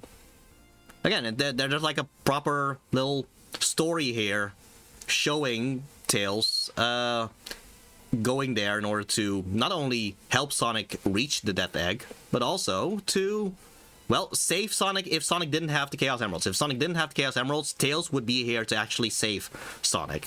But now that because we have all the Chaos Emeralds, Sonic can just turn Supersonic and he can just fly. And then, look at that, they just fly together in victory.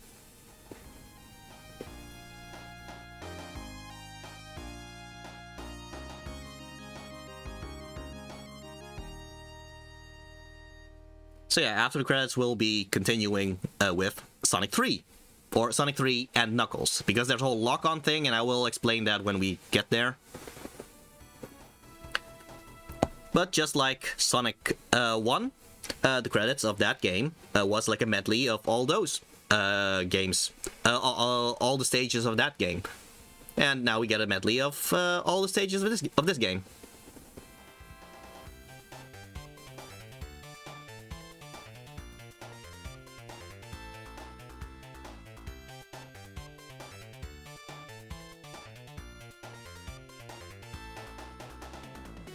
It is kind of funny how the credits here are actually different than what was in the original Sonic the Hedgehog 2 release.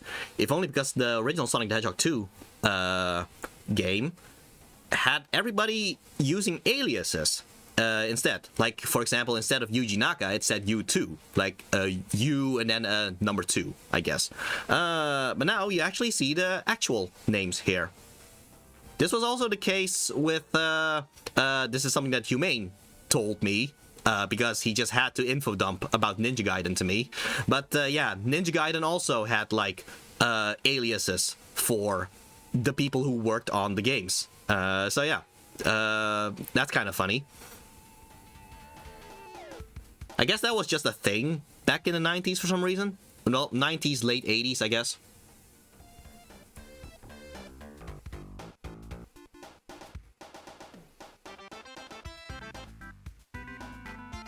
Oh, what you hear now?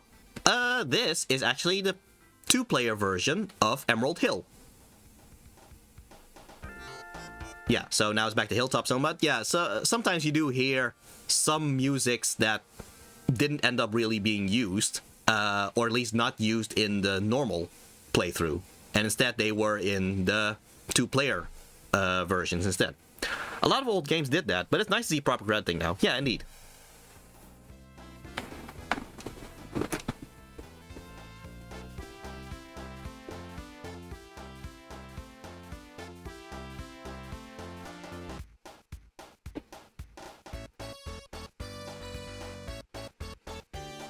you do still have someone like Lucky P there. Like, is that just his last name? Just P? Interesting. But yeah, we do see the Death Egg. Yeah, falling to a floating island. Interesting. So yeah, if we didn't have all the Chaos Emeralds, we would see Eggman taunting us with the remaining Chaos Emeralds. But thankfully, we do have all the Chaos Emeralds now.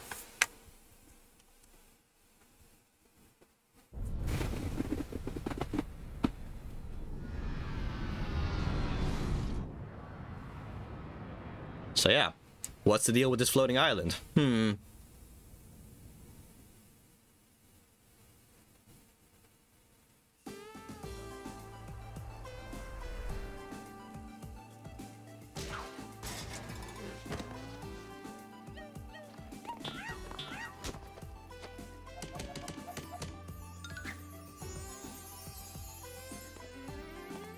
So yeah, there's another big emerald.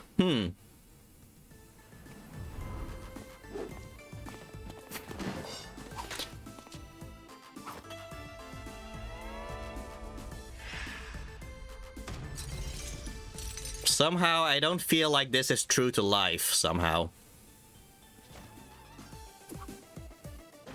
But yeah.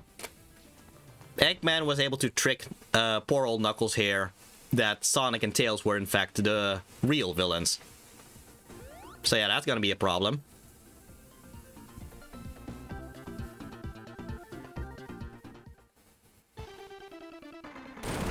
So yeah, Knuckles was able to punch the super out of Sonic. That's... well... that's fascinating. Okay, so yeah, we lost all our Chaos Emeralds. We now have to get them back again.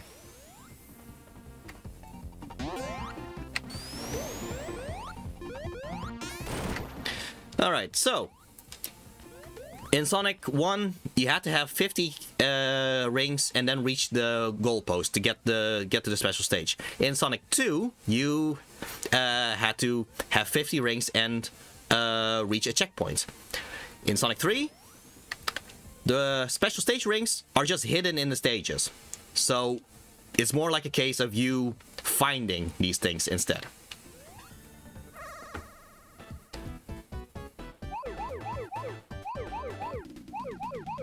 Okay, so the thing with these special stages is you just want to turn all the blue orbs here into red orbs. And you do that by touching them. The thing is, though, if you touch a red orb, that's it. That's the end of this special stage. So sometimes the real trick is to only touch the edges of all the sets of blue orbs, like this. That turns every single one of the blue orbs there into rings. Now you could collect all the rings and get a perfect bonus, but that's just a bonus point. And I guess if you have 50 rings, if you collect 50 rings during these special stages, you would get a continue, but or in this case, it would give you another coin, I guess. But we don't really need any more coins than we already have, so yeah.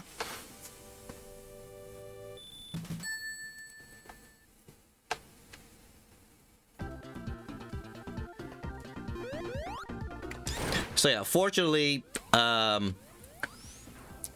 Angel Island is very generous in terms of having special stage rings to find. So I am probably going to get Super Sonic pretty quickly again in Sonic 3.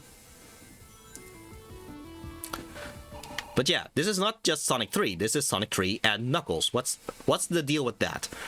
Okay, so back during the development of Sonic 3, it used to have like all the stages, like or during development it was supposed to have all the different... Okay, you know what? I'll just do this first. So yeah, if the special stage is the special stage rings, what do you get with checkpoints? Well, these are simply yeah, additional little bonus stages instead, which allows you to either get shields or to get more rings, which are also useful. And of course, Sonic just has to still end up in a casino area because, again, he's an addict, people. But yeah, if you don't want to anymore, you can just go to the goal and just return back here. Anyway, yeah. So what I was trying to say is, Sonic 3 was supposed to be a full game with about the same amount of stages as Sonic 2. Because do remember that Sonic 2 has more stages than Sonic 1. It had less acts per stage, yes, but there are more stages. Sonic 3 was supposed to have about that many stages, like Sonic 2 instead of Sonic 1. But then, because of a McDonald's promotion, they wanted Sonic 3 to be released earlier. So what did they do? They cut Sonic 3 in half. And there's like... And the Sonic 3 that they released was just the first half of the actual Sonic 3. What did they do then? Then they later released a game called Sonic and Knuckles, which is in fact the other half of the original Sonic 3. Okay, but people still would want to play the complete version of Sonic 3, right? Well, that's the beauty of Sonic and Knuckles. Sonic and Knuckles had like a new technology thing called the lock-on system. So what they had is the cartridge had a slot open, which allowed you to put a different cartridge up on top of it. And that way, you can combine Sonic and Knuckles with, for example, Sonic 2, allowing you to play Knuckles in Sonic 2. Or you put Sonic 3 on top of Sonic and Knuckles, and you get Sonic 3 and Knuckles, which is actually the intended version of Sonic 3.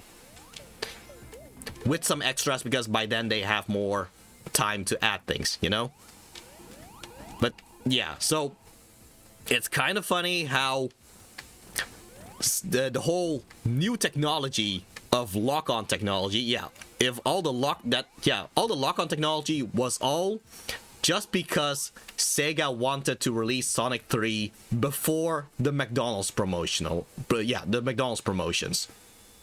Sega, for better or worse, Sega really is built different, isn't it?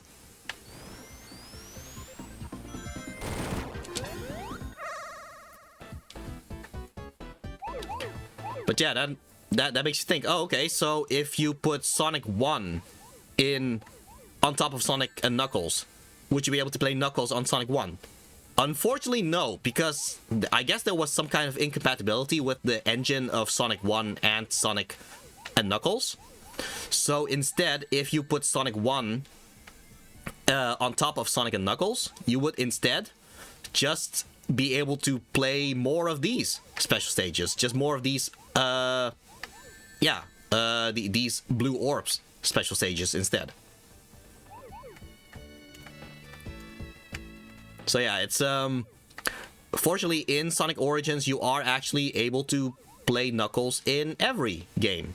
Especially now with Sonic Origins Plus, you can play Sonic in every game, you can play Tails in every game, you can play Knuckles in every game, and you can play Amy in every game. So yeah, the whole lock-on system is no longer really necessary in this case, if you just have Sonic Origins. But yeah, it is funny how the history of that all happened, you know? Anyway, we already have 3 Chaos Emeralds, and we are still just in the first stage, so yeah. Like I said, we are going to get Supersonic pretty early in this game. To be fair, we also had Supersonic pretty early in Sonic 2, so it's only fitting, I guess. I guess I also forgot to actually mention, yeah, so in Sonic 2 and in Sonic 1, and yeah, actually all the previous Sonic games, you had like those shields, which were like colored blue, I guess. Sonic 3 added these elemental shields. You notice that the bubble allowed Sonic to bounce, whereas the electric shield allows you to do a double jump, like this. The thing is, only the bubble shield actually can survive underwater, because, well, it is a water elemental thing. Let's see what other bonus stage we're gonna get here. Oh, still the same one. Okay. Oh, that works. Okay. Okay, yeah, but yeah, so the bubble shield makes you bounce, the electric shield makes you do a double jump, and the final shield, the fire shield, that one allows you to do a forward dash, a kind of thing, which is kind of a precursor of the homing attack in that is, well, I would say introduced in Sonic Adventure, but it's actually kind of introduced in Sonic 3D Blast, actually. But yeah, people tend to know it more for Sonic Adventure 1, that it introduced the homing attack. But the point is, yeah, the funny thing is that each of these elemental shield abilities will end up being part of Sonic's own Sonic's own abilities without the elemental shields. Like Sonic Adventure 2 allowed him to use the bounce attack. Sonic Colors introduced the idea of the double jump without the electric shield. And well, the fire shield doing the forward dash thing, yeah, that's essentially the homing attack that was either introduced in Sonic 3D Blast or Sonic Adventure 1. So it's kind of funny how it's almost like Sonic is internalizing all of those elemental shields in this game. Another additional thing is the fact that the electric shield also has like a magnetic effect, which allows him to draw in the rings in his surroundings.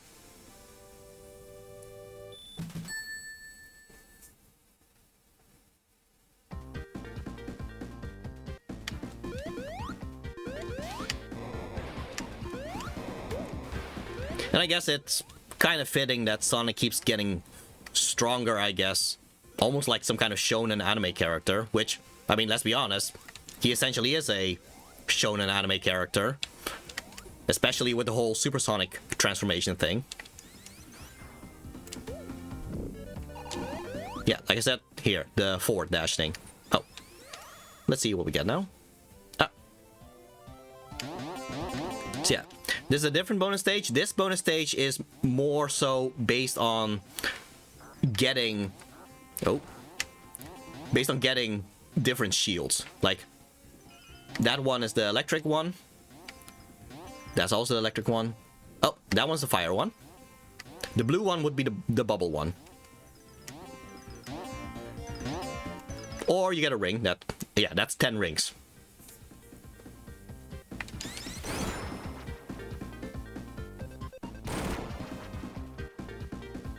Alright. This is going to be a little thing that, yeah, Sonic Origins did fix this. Well, yeah, Sonic Origins fixed this little part, because back in the original version of Sonic 3, Tails would kind of have trouble keeping up, actually. Which makes it so that he keeps getting hit by all these bombs. Here, at least in Sonic Origins, they fixed it so that Tails actually, yeah, is actually right behind Sonic, so that he doesn't get hit by all the bombs.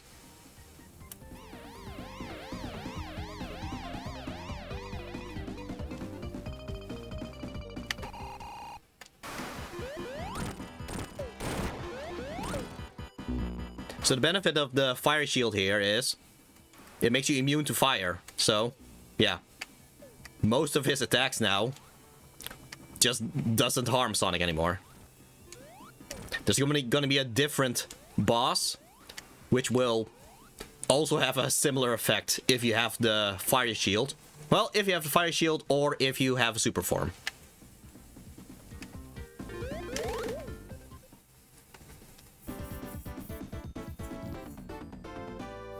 This game also added these victory animations. Yeah, Sonic and Tails each have these little, and Knuckles too, have these little victory animations. No way! I can't believe this, indeed. But yeah. Throughout this game, Knuckles will be there to kind of send you to the next stages and all that. Oh, I'm off to bed? Have fun. Good night. Alright. See you next time, Starlight.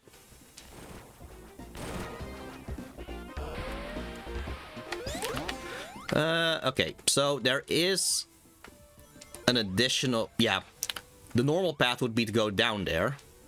But since Sonic tends to have trouble with water, you kind of want to avoid... yeah, you kind of want to take the higher paths in order to avoid the water. Oh. Let's see. Maybe this will... There we go. Okay. Oh. Ah.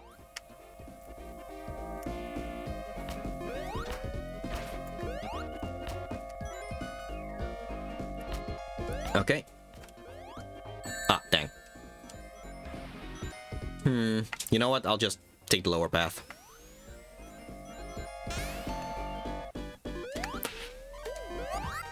But yeah. Similar to... Well, similar. It's exactly the same. Yeah, Sonic and water just doesn't mix, so...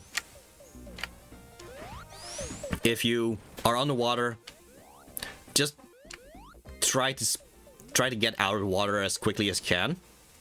The benefit, though, is that the bubble shield makes it so that you can't drown.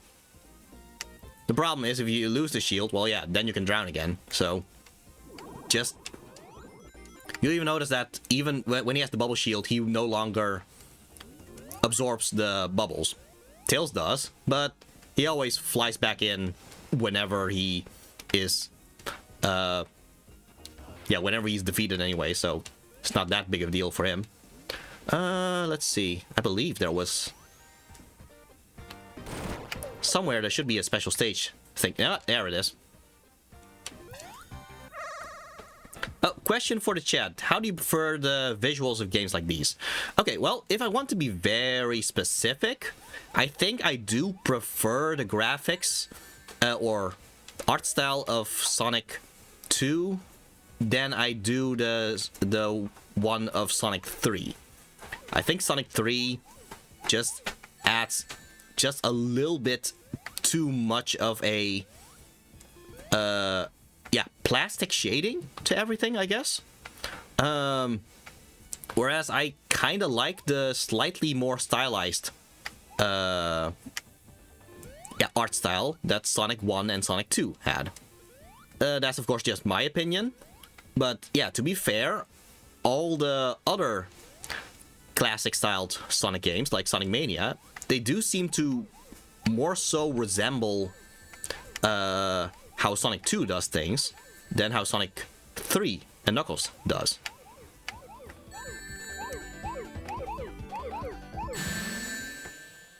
But that's just my opinion. But both of them are still bright and cartoony, I guess.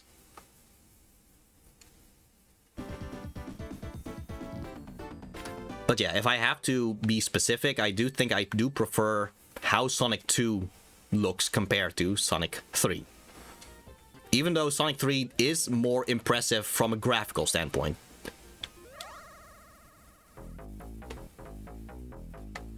Oh. Okay, so funnily enough, this bonus stage, this might be something that you would want to practice before you reach a game like Sonic Mania. Because Sonic Mania actually has a stage which has these orb things as a gameplay gimmick or as a level gimmick. So the best advice I can give is actually to kind of practice this bonus stage for when you reach Sonic Mania.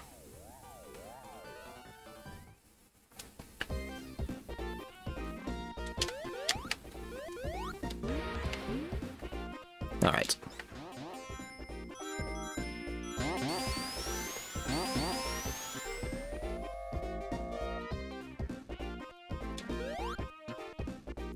Similar to Sonic 2, I do also tend to... Oh, I lost the bow shield.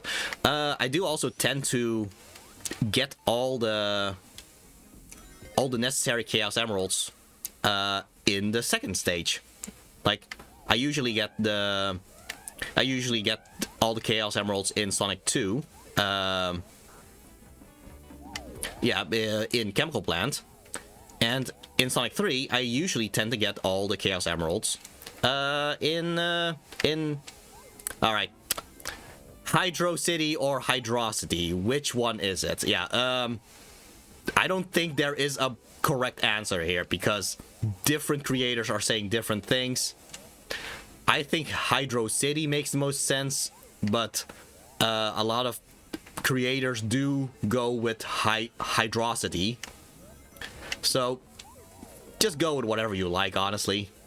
But yeah, point is, Hydro City, Hydrocity, that's usually where I get all the Chaos Emeralds in this game.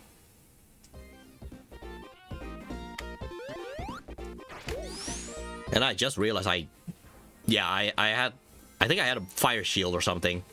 So, yeah, that means that it's immediately removed once I return back in the normal stage because of the water. There isn't a correct answer, but the correct answer is Hydro City. Alright, then. Oh, wow, I got crushed by it. Well.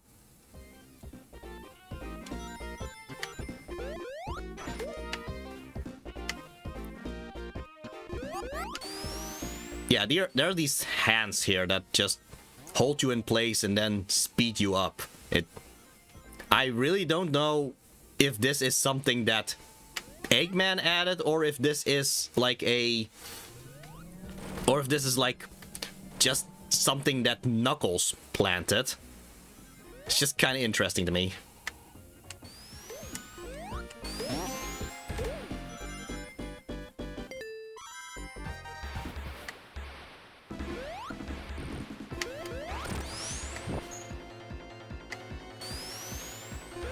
I guess I also didn't really point out this this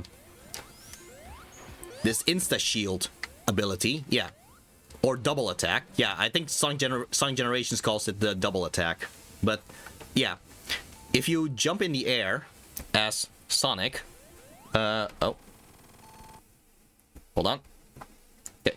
Yeah, if you jump in the air as Sonic, you see the little white circle thing happening around him. Yeah. It just gives you slightly more range, and also, yeah, also makes it so that Sonic is actually invincible for like a split second. So, yeah, that's something that's only in Sonic 3 and as an upgrade for Classic Sonic in Sonic. Well, okay, no, was it in Sonic? Yeah, it was also in Sonic Mania actually, but I think as an additional thing. But yeah, it's nowadays it would usually be replaced by the spin dash instead. Oh, well, not spin dash, the drop dash instead, or the homing attack. But yeah, it is pretty useful actually, because there are times when normal Sonic would not be able to reach an enemy or something, but with Insta Shield he would just have enough range in order to reach those enemies. But I guess that's why the homing attack is kinda... Yeah, the homing attack kinda replaces it nowadays. Oh, am I gonna... Okay. The homing attack kinda replaces it now, because the homing attack just allows Sonic to dash in that direction in the first place, so... Yeah, the additional range of the double attack is no longer really necessary if you can just dash towards them instead. Well, I got 50.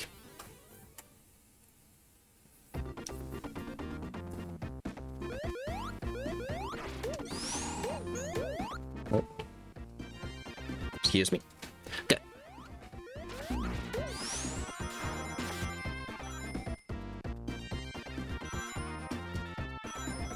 Okay, would this be the next place for... No. No, it would be somewhere later, I believe.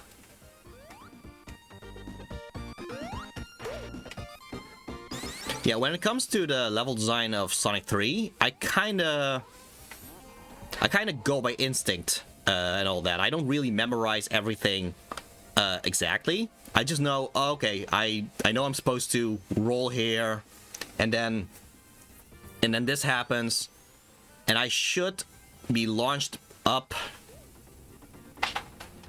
Okay, so, and then based on that, I will just kind of react to where I end up. That's kind of how I tend to roll, haha, with the level design in Sonic 3. So I don't always have, like, the most perfect memory of where to find all the special stage rings. But, yeah, there was one. There, okay.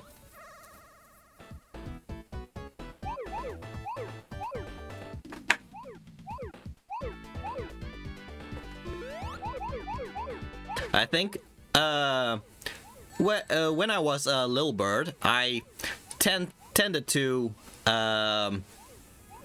do this special stage a lot more. I made this stage a lot more complicated than it needed to be, because I thought I just had to make those things red and then just time it right and jump over them like that. But yeah, as you can see, there's a simpler way to do that, which is just to do what I just did. Oh, wow, that's not good. Okay. Yeah, so just do this, this, this. There. You don't need to jump over it anymore.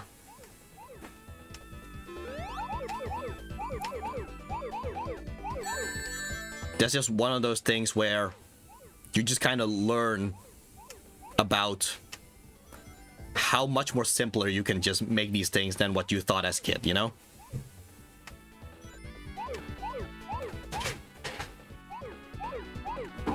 Okay, there should be... Okay, that should be everything then. Alright, there we go. Yeah, so I kept doing the whole U-turn thing. I kept going forward and then backwards, and thus I always thought, oh, now I have to jump over the red ones. But if you just go zigzag, you don't need to.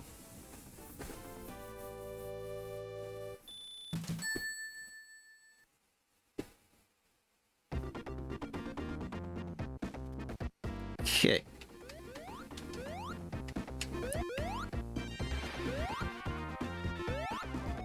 So there is a mod of the original Sonic 3, Sonic 3 and Knuckles, which is called Sonic 3 Complete.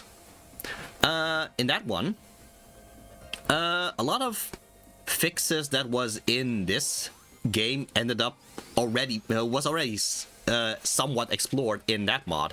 So it's kind of funny to compare and contrast. But one thing that was in the Sonic 3 Complete mod that wasn't in this version is an easy mode, actually. So what is easy mode? Well, easy mode lowers the amount of acts you need to complete. So yeah, for example, Angel Island only has you playing Act 1. Hydro City Zone only has you play Act 2, this act, and so on and so forth. So yeah, it makes it so that... Oh, Tails, you mind helping? Oh, okay, well, I'll just wait for Tails so he can just carry me upwards there. But yeah, Sonic Complete, it had an easy mode, which is kind of funny because it really shortens the playtime of this game, because you only need to play one act per stage then.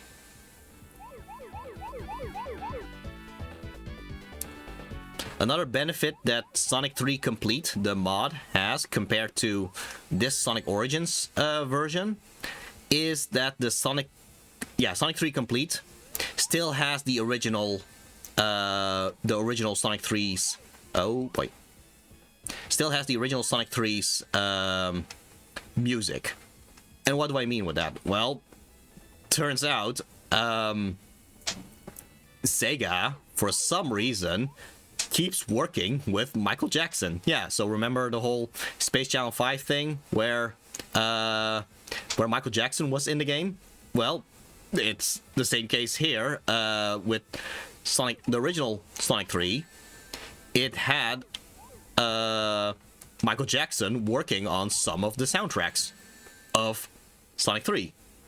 Yeah, and so the problem is, by the time of Sonic and Knuckles, they kind of had issues with the licensing, which made it so that they had to change a lot of soundtracks in Sonic and Knuckles.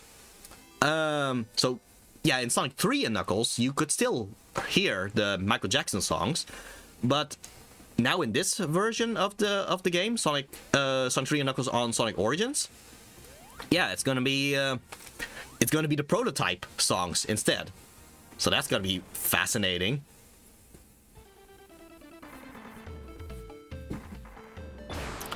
The thing with the prototype songs of the stages, and I will point them out when they are the prototype songs, but the thing with the prototype songs is that they actually have been released before in a PC collection of Sonic 3 and Knuckles. And it's in that PC collection where the prototype songs were revealed for the first time.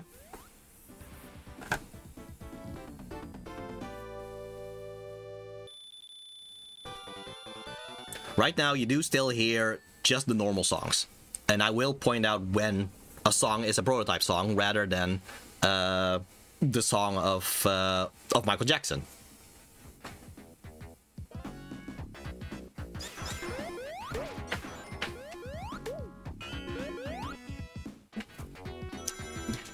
So yeah, Marble Garden Zone. Weren't we here before? No, in Sonic 1 it's Marble Zone.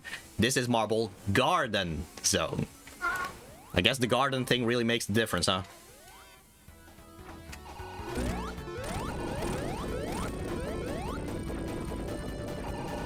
Humane's cat decided to sing his song right now. I don't know if you guys hear him.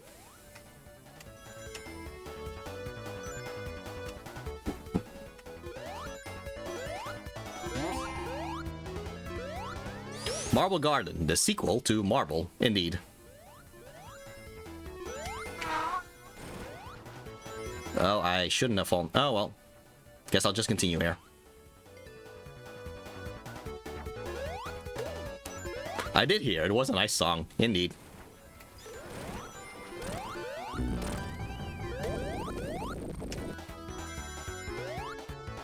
So yeah, if you have all the Chaos Emeralds, yeah, what's the deal with the special stage rings now then? Well, if you collect them, it gives you 50 rings now, which would usually be enough in order to become supersonic. So yeah, it's funny how it kind of links together that way.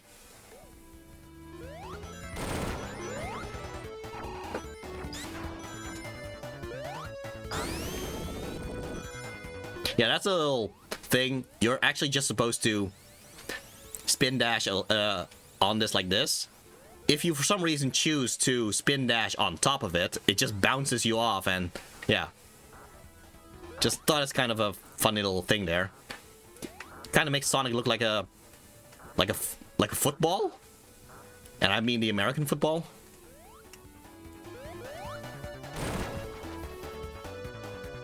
Oh, but yeah, as you can see, yeah, in this version, they actually did make it so that Supersonic actually has all his sprites. It's not that he becomes a recolored normal Sonic during some animations.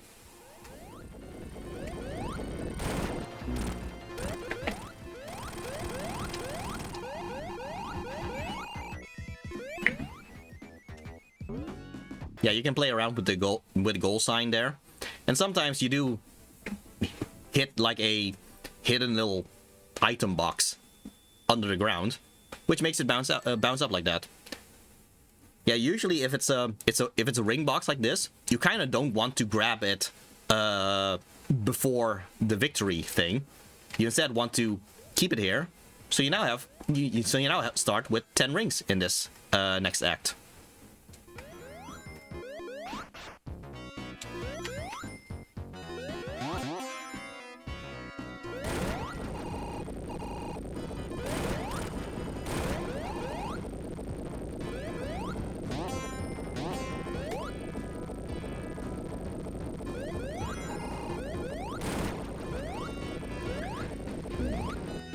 So yeah, some people might be wondering, what is Sonic and Tails doing on Angel Island in the first place? Well, in the manual of Sonic 3, it was actually explained that Tails made a Chaos Emerald radar.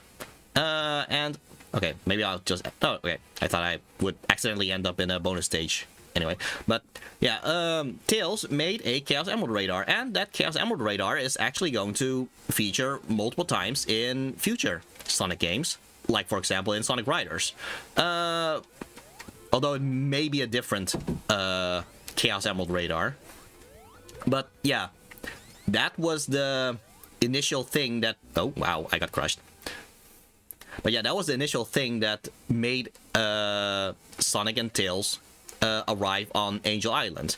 So they kind of got blindsided when Knuckles then decided to punch the Chaos Emeralds out of Sonic. Oh. So yeah, from Sonic and Tails' perspective, they just wanted to go here because they got readings of more Chaos Emeralds. Well, but here's the thing though. Are there multiple sets of Chaos Emeralds, or is it just an odd thing that they... It's just an odd thing that they still have a reading of an emerald, a powerful emerald, on Angel Island.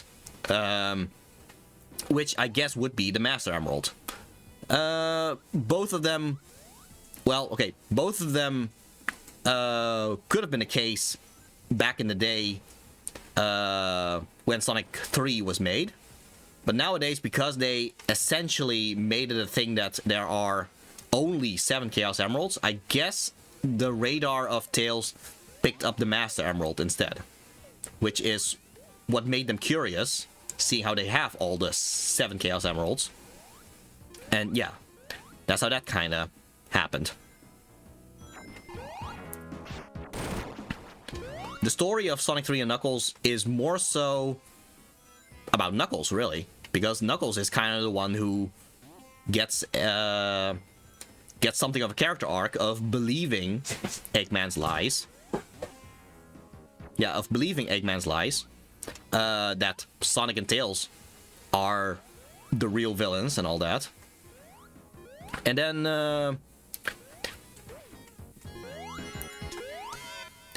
And then he will find out the truth and all that, and lead to a yeah, I wouldn't say partnership, it's more so that they become allies, I guess.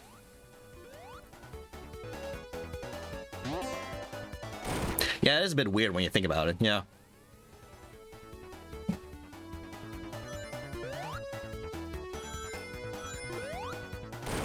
But yeah, this is the reason why there was kind of like a discussion about whether there were multiple sets of Chaos Emeralds, or if there were only 7 Chaos Emeralds as was claimed in Sonic Adventure On, you know? And even with the 7 Chaos Emeralds, there's kind of a funny thing there, because there's Sonic 06, which, for that story to make sense, there would have to be 2 blue Chaos Emeralds? So yeah, I guess I'll get to that when we get to that game, but it is going to take a while until we get there, because it turns out I have hacked Humane's schedule, and I do notice it is going to take a bit before he actually starts continuing with the other Sonic games, because he wants to play some other games as well.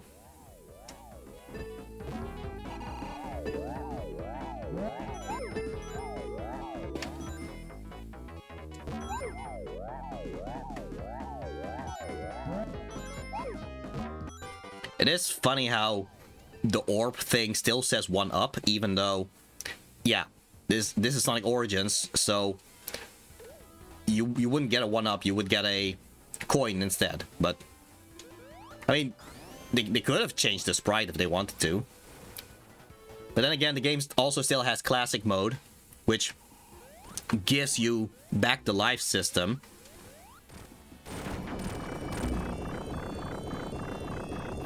You say, as if you'd let Humane play. Haha, that's true.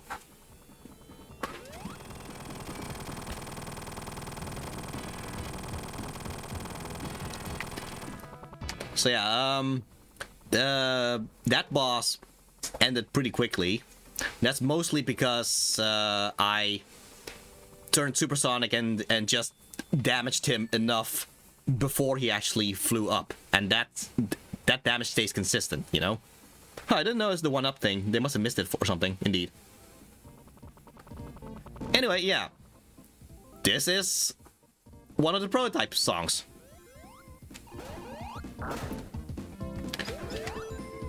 Believe me, this song, the original song of Sonic 3 during this stage, Carnival Night Zone, a lot of people would remember it compared to this version. And the reason for that is, well, you might have noticed a little barrel that I was on there. I'll point it out again if I see another one of those. Or, okay, it's not exactly the same as this one, because well, it's still kind of the same thing. But I do want to find a very specific kind of barrel.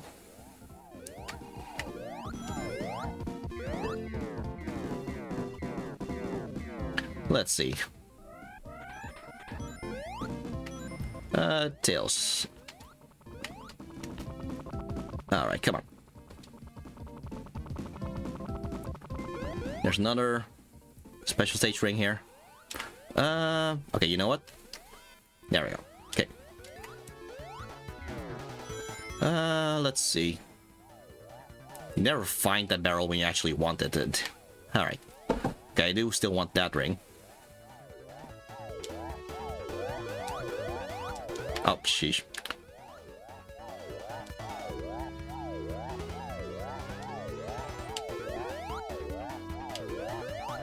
There we go. Okay.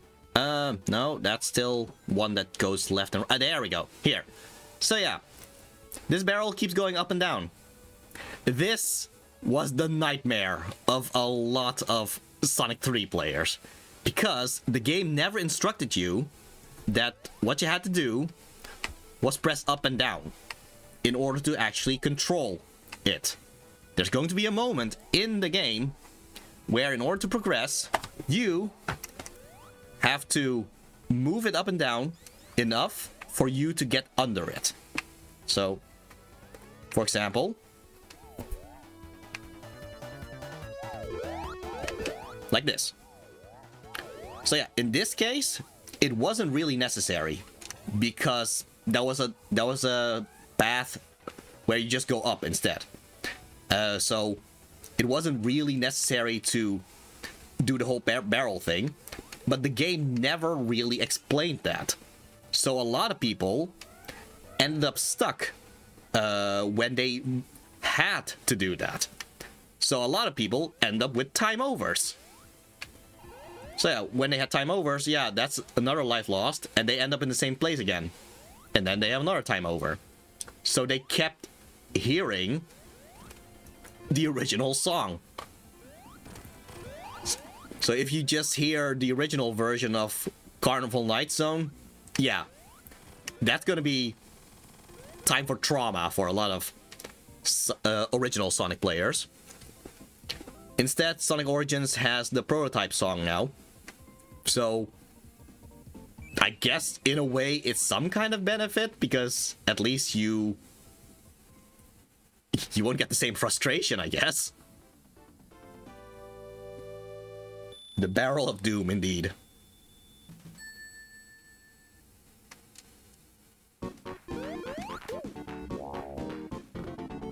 But yeah, from a nostalgia point of view, I do understand that a lot of people would not be used to this song compared to the one that they grew up with. Okay. There was a way to... Come on.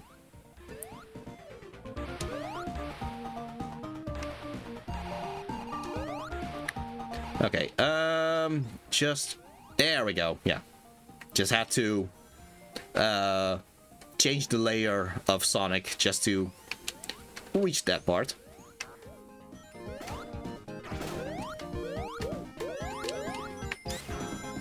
I want to do that because then I would have enough rings in order to become Supersonic, and then I can get up there. Well, I grew up with the Genesis songs. I do like the Prototype songs too. That's fair.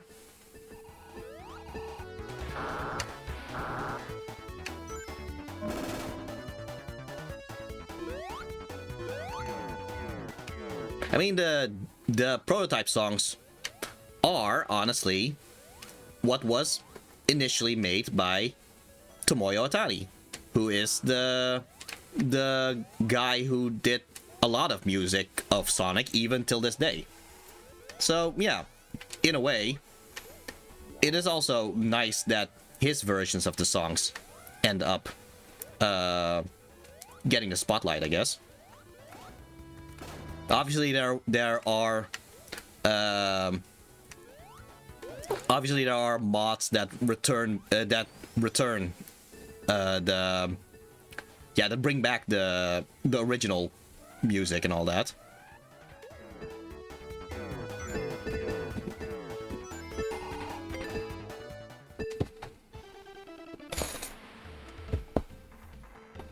You know, Sonic, you could have stopped that, but anyway, yeah, no, that would have been like an invisible shield kind of thing. Well, an invisible wall kind of thing, preventing you from actually doing anything. So it's kind of funny how Sonic just stands there while Knuckles was deactivating all the lights and all that.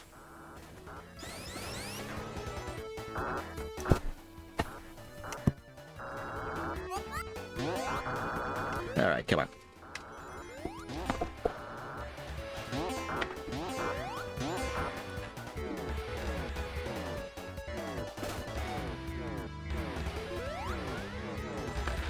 Oh. That was a funny little thing with the splash there. Oh, question for the chat. Is this game's music something you would listen to outside the game? Oh yeah, definitely. Like, there's a whole Sonic Symphony thing where they actually played all these soundtracks with an orchestra and all that. Like, that was very nice. And yeah, just like how Humane likes to listen to all these songs on Spotify, well, I leech off of his Spotify in order to listen to it myself. Oh. Oh yes, I used to all the time. Yeah. Alright. Anyway, we are about to reach the Barrel of Doom here. Here we go, yeah. There's no other way in order to actually move this barrel except by pressing up and down. Well, I say that. Technically, it is possible. It is possible if you time it right with the bubble shield by just bouncing up and down and all that. So yeah, that was possible, but not everybody could do that. But yeah, the simpler solution was simply pressing up and down. Like, this game even added these sprites of Sonic ducking and looking up, just to kind of emphasize, yeah, you could do this by pressing up and down. Which I'm sure a lot of 90s kids would have loved to have learned that.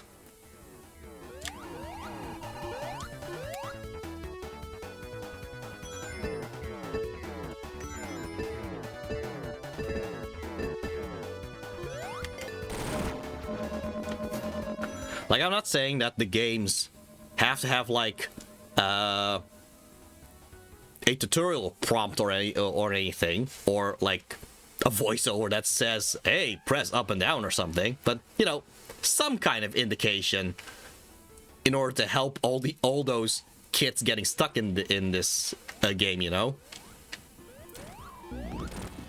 Anyway, yeah, Supersonic, his high jump pretty much allows him to just attack Eggman just from the ground right there. Normal Sonic wouldn't be able to reach that unless he has the bubble shield or the electric shield. This next stage also has a prototype song.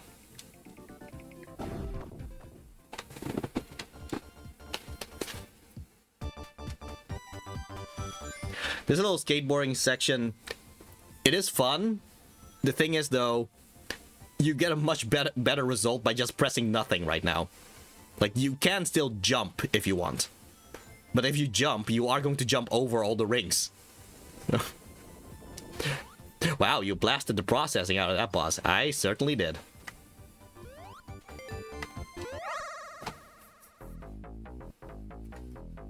But yeah, the snowboarding thing... Yeah, that's not going to be the last time that Sonic does the snowboarding thing. Especially not in a stage called Ice Cap, funnily enough. Yeah, so... There is another stage called Ice Cap in Sonic Adventure 1. And considering that it might actually be on Angel Island... In fact, I think it pretty much is on Angel Island. Yeah, it might actually be the same place. Or I guess the same area. So it is funny how it's called Ice Cap Zone both times. And both times also have a little snowboarding thing.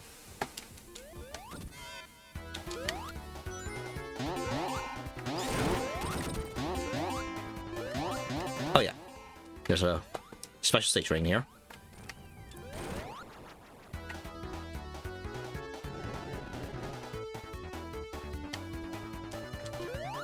Okay, in the original release, if you press down while you were on this little, I don't know, gliding platform thing, you would actually glitch the game, because what counts as down while speeding up gets twisted around a bit, especially when the stage kind of loops up and down. So yeah, that kind of made the game glitch, in fact.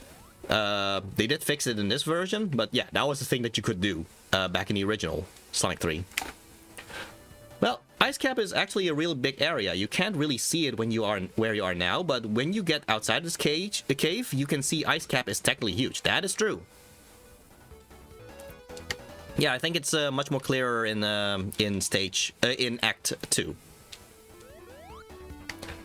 Yeah, there. If you press down here, back in the original release of Sonic 3, the camera would not be able to actually catch up while you did that. But they fixed that in this version.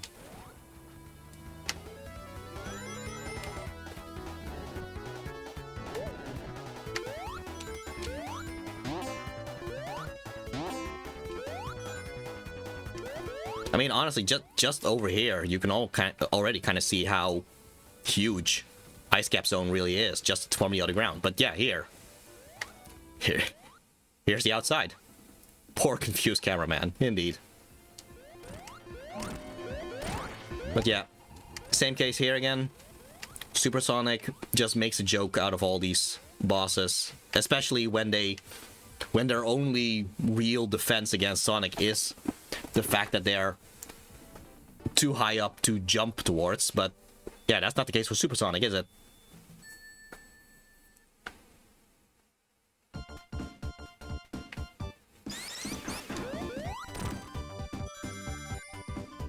Yeah, this part shows Ice Cap is huge, and this is all on Angel Island, indeed.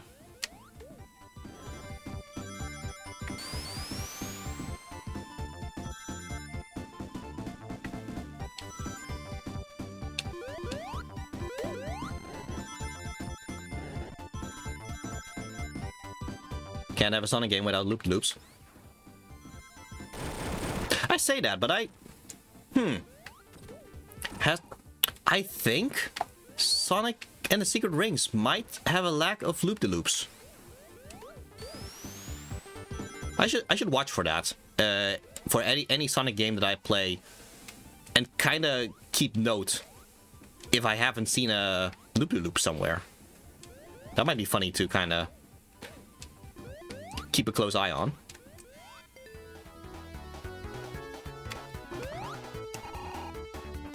Oh, okay.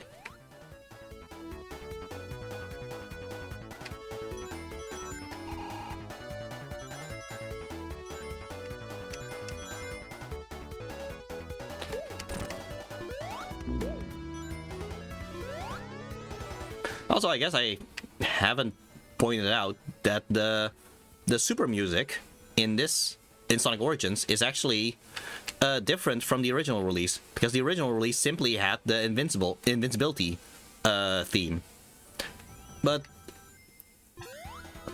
Sonic Origins kind of added like a little kind of added some different instrumentals to it. Oh, if you were to play against this boss as Knuckles, you could do a funny thing there. If you just turn Super Knuckles and just stand on this platform, the boss will actually try to bring this platform up in order for you to not be able to reach him anymore. The problem is he then pushes Knuckles, or Super Knuckles, right into the boss, and thus you just defeat him by standing still. That's because the Knuckle stages are kind of like the hard mode stages, so they added a little some additional boss. I wouldn't say tactics, phases. Yeah, they adjusted the bosses a little bit. That's why Sonic wasn't able to do that, but Knuckles can. And this is also a stage with a prototype song.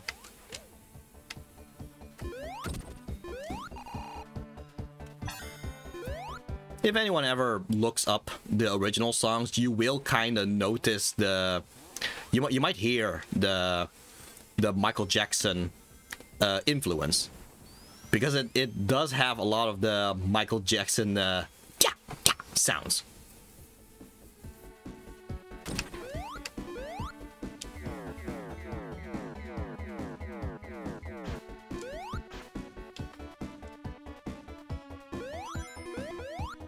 I do know for a fact from, yet again, through hacking Humane's schedule, that he is planning on playing Michael Jackson's Moonwalker. So, funnily enough, he might actually talk about that when he plays it. Yes, it's quite glorious, indeed.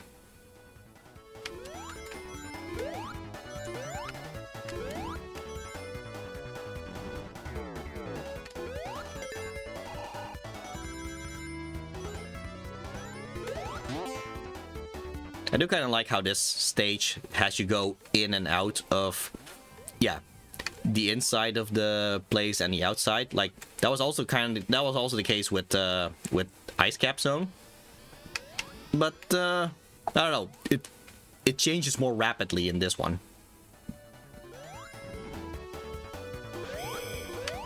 Okay, I think maybe I should just go this way.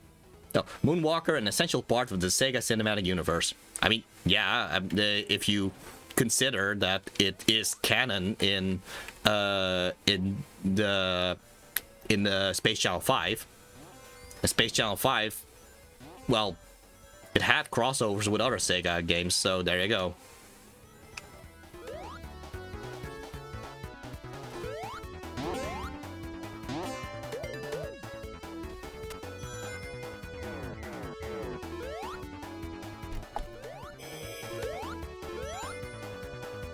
Sometimes I do feel a little bit bad about the level designers, knowing that they probably put a lot of work in this game and all that. And here I am just breezing through everything as Super Sonic.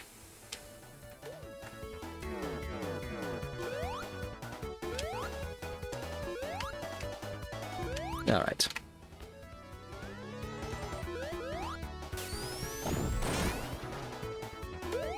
I mean, this is also the case with the modern Sonic games, especially when Sonic has stuff like the boost and all that.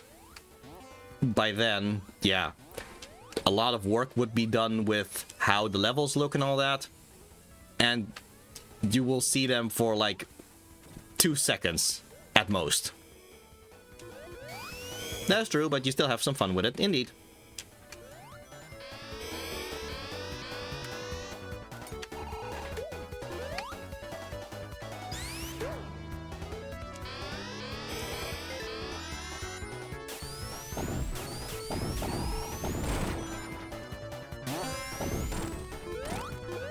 Yeah, in the original release of Sonic 3, you could also damage Eggman there.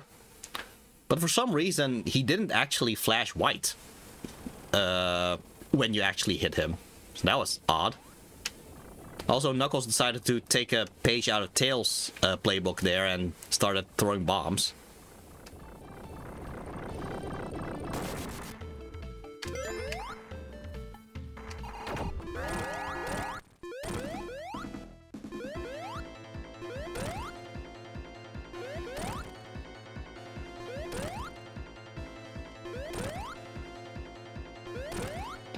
If you think I'm making this boss very simple with Supersonic, oh, just you wait on the next boss.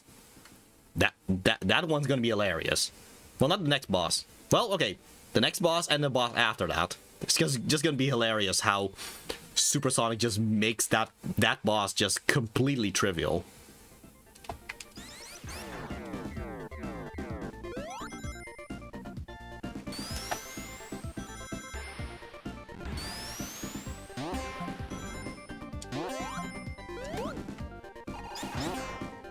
In fact, I think what I'm gonna do is I am only going to turn into Supersonic if I lose my shield. Like, I'm gonna make sure to have as many rings as possible before I reach the boss. Because I definitely want to face those boss with Supersonic just to show just the hilarity of it.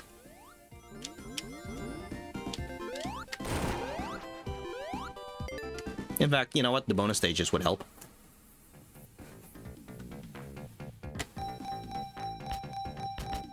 Well, okay. Bonus stages can also not help, actually. I could get the whole Eggman results. So yeah, I'm just gonna go to the goal here. Oh, well, okay, if I just happen to reach... Okay, that's good. Okay, now I'm gonna go for the goal. There we go. Oh, question for the chat. What is your favorite aspect of the game so far? Honestly, I think I like how it tells the story in such a non-verbal manner. Okay, I guess I'll use Supersonic then. Like, just imagine, I did try to explain the story and all that, but it's very easy to understand the story, even if you don't know the context, because, yeah, all the visual storytelling, that's more than enough, really.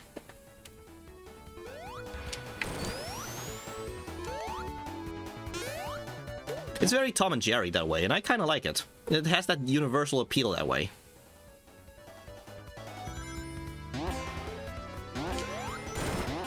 Also worth pointing out, you can see the next two zones in the background. That is true, yeah. Which kind of makes it funny how Sonic 3 originally, or, well, okay, the original release of Sonic 3 ended with this stage. This would be the stage where Sonic 3 would have ended, and then Sonic and Knuckles would pick up from there. I wonder if they did that on the... Yeah, showed the preview of the next stages of Sonic and Knuckles on purpose as a kind of teaser. That would be kind of funny if they did that.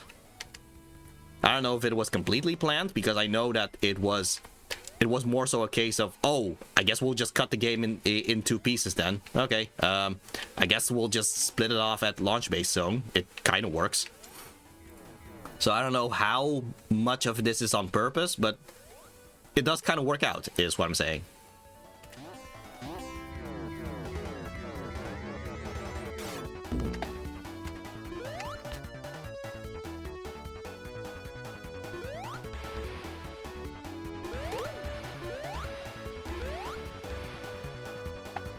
You might see all those little blocks there. Those are also gonna be important for later. And with later, I do mean the next playthrough where I will play as Knuckles instead of Sonic and Tails. Okay, I'm just gonna go here just so I can get some more rings. Fortunately, I also have the shield here already. You know what? I think this is already enough, actually, so I'm just gonna... There we go.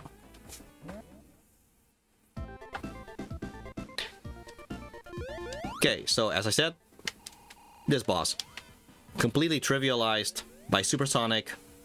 If you just stand on this platform here... There you go. Just stand on top of him. And you beat him. Okay, so that's the first boss. Second boss is even more hilarious. Or if you count Knuckles over here, he would be the second boss, but yeah.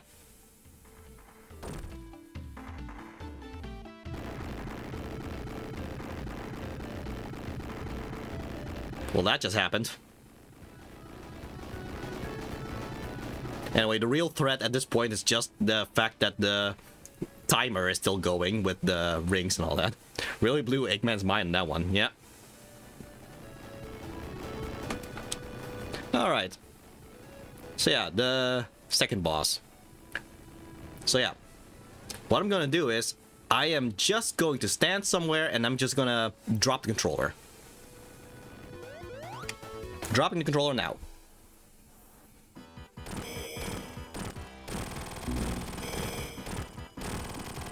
So yeah. That wasn't much, was it?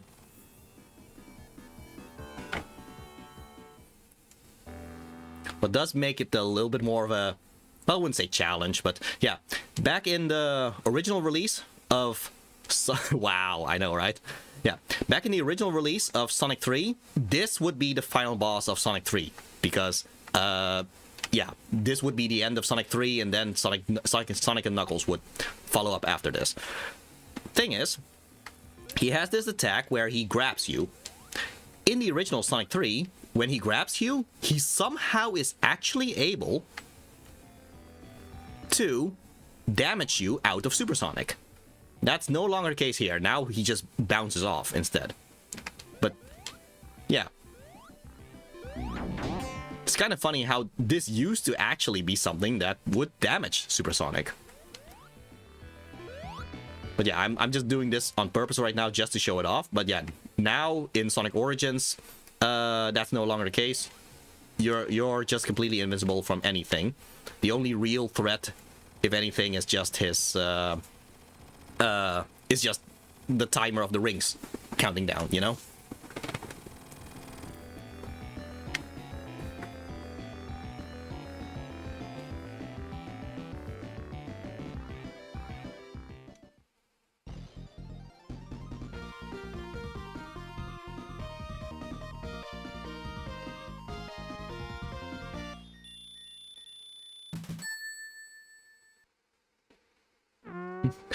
I guess it must have been a glitch, but it's interesting to think that this big arms mech was as strong as Knuckles. That is true. So yeah, this cutscene here is added, but the sprites were actually already there. In fact, the title screen of Sonic and Knuckles would have used those sprites. But yeah, now we are reaching the reaching the Sonic and Knuckles part of this game.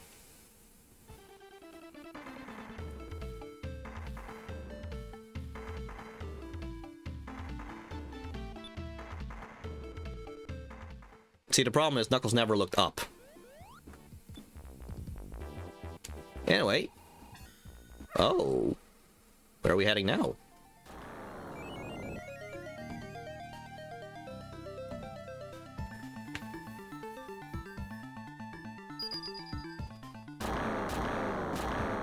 Okay, so we are in fact getting another set of special stages where we get these super emeralds instead. Okay, no, I think I'd rather go this way.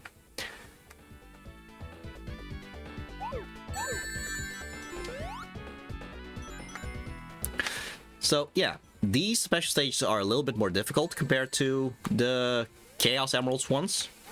But again, we are playing Sonic Origins right now, so as long as we have coins, we can just keep retrying them until we succeed, or until we run out of coins. But I don't know if you noticed the amount of coins I have, but I think I have enough.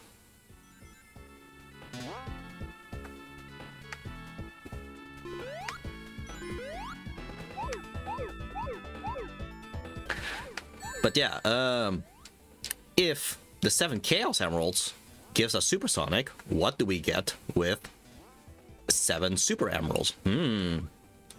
Something to think about.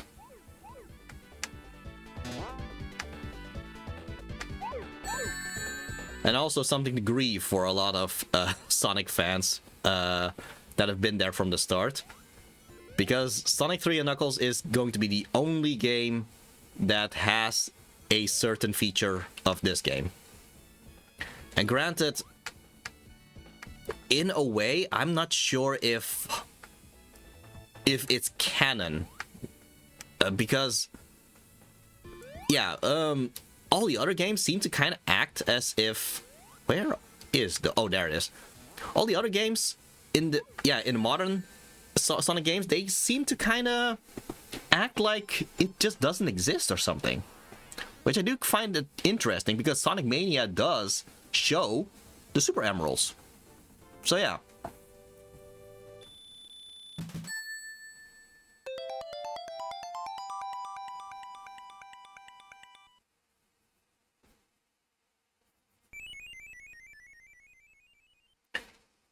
But as far as we can tell, these Super Emeralds, they're kind of like, yeah, what happens if the Chaos Emeralds were to be super powered by the Master Emerald. So the Master Emerald not only can control the Chaos Emeralds, but it can also kind of, yeah, supercharge them, I guess. Let's see, can Tails just help out here? Yeah.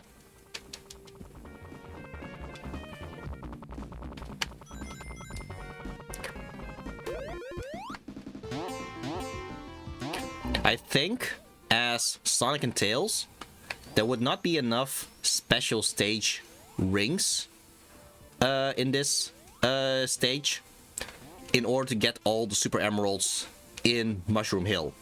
It is possible for Knuckles, though. Knuckles' version of the stage has enough special stage rings in order to get all the Super Emeralds before you even reach the next zone. But yeah, I no longer can use Supersonic right now, because all those Chaos Emeralds, they got turned into Super Emeralds. So yeah, since I don't have that, I'm just gonna have to focus on getting all these Super Emeralds instead.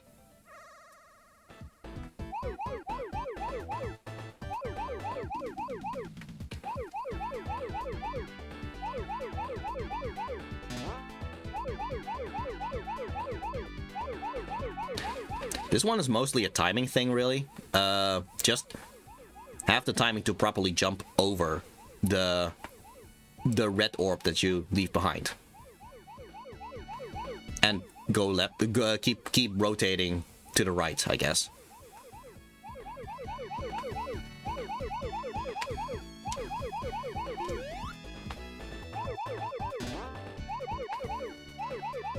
The circles keep getting smaller and smaller every next one that you reach.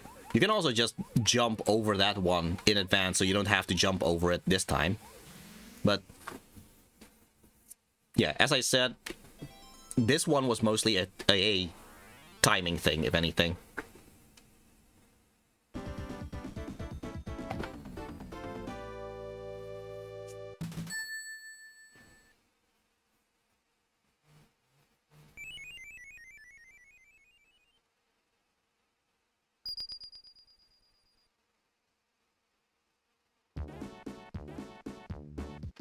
You know, I happen to look at the timer here. I think, yeah, I think this stream might end up longer than the one with Sonic 1 and Sonic CD, which I guess makes sense, because even though I did take well with Sonic CD, Sonic 1 is still the shortest out of all of these games so far.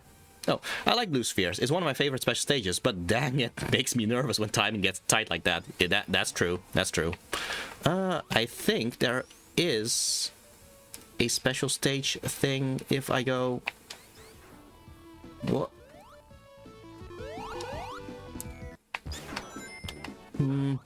Is it? Yeah, there it is.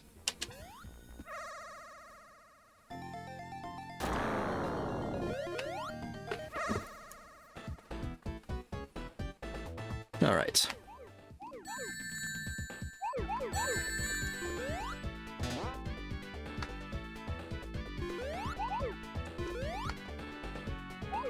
I think out of all the special stages, like, I think I'm probably the best at Blue Spheres.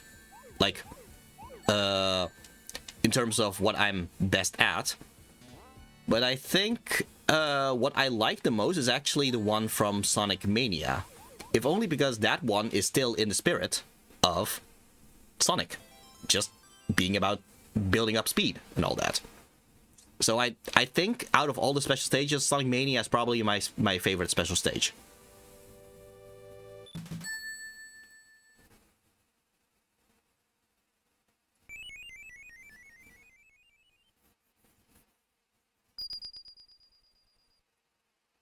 So yeah, just Act 1 and we already have 3 of the... let's see. Maybe I should go... I'm just gonna go the normal path. Hopefully I will find another special stage thing. Yeah, I think at this point Sonic Mania is also my favorite. Okay, good.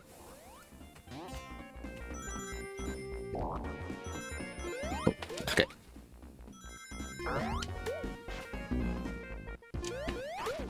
That said, I do think in terms of accessing special stages, I do like Sonic 3 the most, which I guess would also be the same as Sonic Mania. So, yeah. I just like the idea that the special stage rings are just hidden in the stages itself, and you just have to explore a bit. Now, question for the chat. What is your opinion on this game so far?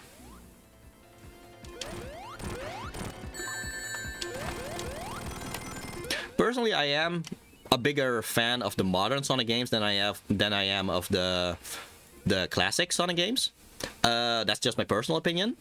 But I can see why Sonic 3 and Knuckles is like a personal favorite to a lot of Sonic fans.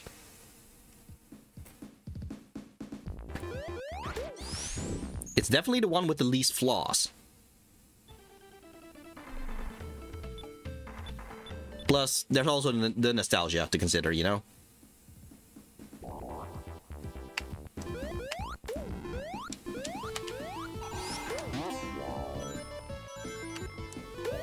Okay.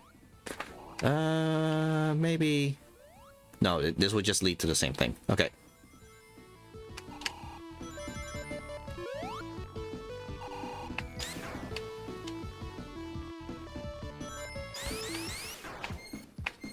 Okay, I think up here would be... No, it isn't.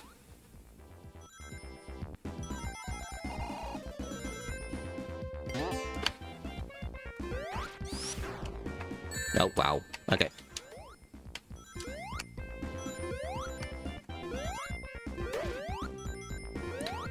Oh, no, it's not. Okay. Yeah, I see those little holes to indicate a secret passage. I say secret, but it's not really secret, but yeah. I see those and I tend to get excited that maybe that's a hidden special stage ring area. I like this game a lot. Even though I've grown more attached to the modern games, it has a lot of great ideas. I like when they give us incentive to explore. It's just a cool game. Indeed.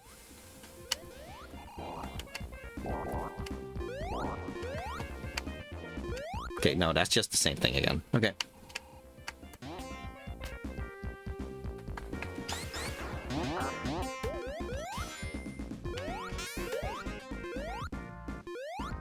I do know that there is at least one special stage ring that was, yeah, hidden behind one of those chickens. And also, one of them is just part of the transition to the next part of the stage. Ooh. Oh.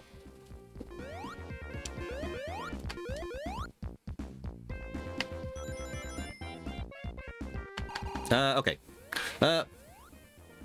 Let's see. Maybe there's a higher path I can take.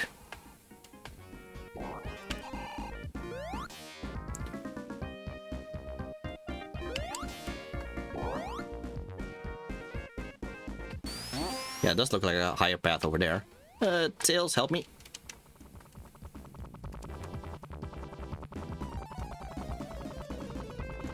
There you go. Okay. Wait, is this just the same thing again? Oh, no. There we go. Ha. I did remember correctly.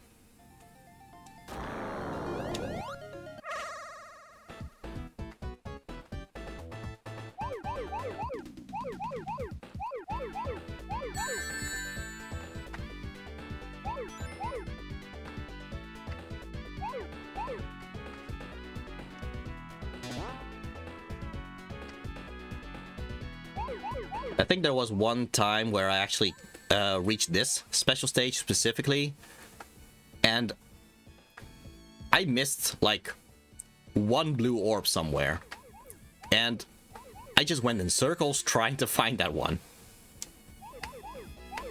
That was very annoying, especially because I don't know if you guys noticed, but you do get faster the longer the special stage goes, which does make you a little bit more unwieldy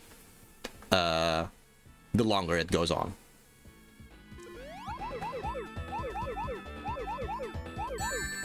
Alright, 4. I hope I didn't... Well, yeah, I hope I didn't kind of jinx it by talking about it, because this does feel like the same kind of situation here. There's like 4 blue orbs somewhere. Yeah, it's formed in the same manner as this thing here. Oh, okay. At least I didn't go in the circles for a long time in this time at least.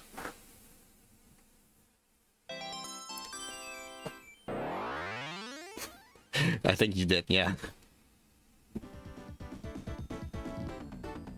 Well, fortunately just for a bit.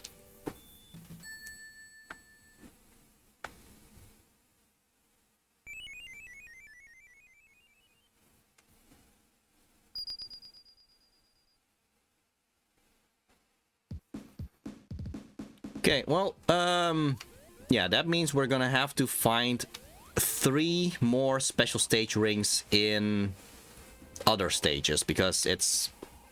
Oh, then again, maybe there's still one more special stage ring somewhere in this part of the stage. Oh, maybe here, in fact. Hey, wow, okay. Okay. That means after this, we only need 2 more. I was never good at finding the special stage rings in the next zone, but I know for a fact that I do know where, yeah, where a few of them are in the stage after that, at least.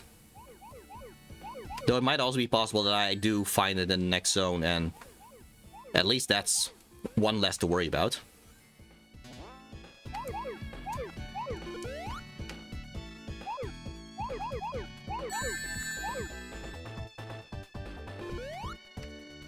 I don't think I took the most optimized route, but it's fine.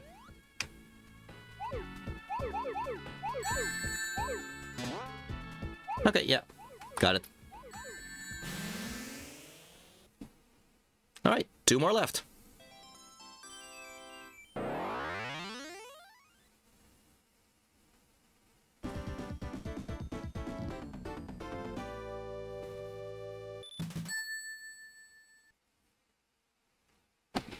But yeah, all this thing with these things with the super emeralds, they were not in the original Sonic and Knuckles. Yeah, it only appeared when you locked Sonic 3 and Sonic and Knuckles together. Just like how you have in this version of the game, I guess. If you just played Sonic and Knuckles on its own, then, yeah, kind of for no reason, Sonic just doesn't have the Chaos Emeralds anymore. You just have to collect the Chaos Emeralds yet again. By all accounts, I do feel like if we take the modern game's words for it, that might essentially be what actually happened. Unless we take Sonic Mania's word for it, and the Super Emeralds really do exist, they're just non-functional anymore, then yeah, then Sonic 3 and Knuckles is the canon one instead. I think this is just a case of it's both canon in some shape or form.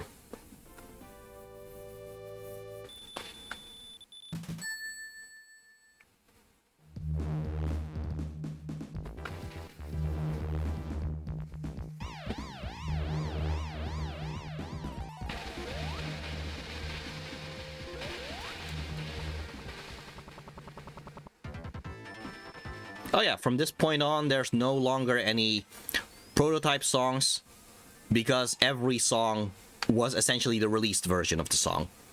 Everything is canon, indeed. Yeah, but yeah, every song now is just how the game was released. Because it's only the Sonic 3 portion that actually had the Michael Jackson songs. Oh wow.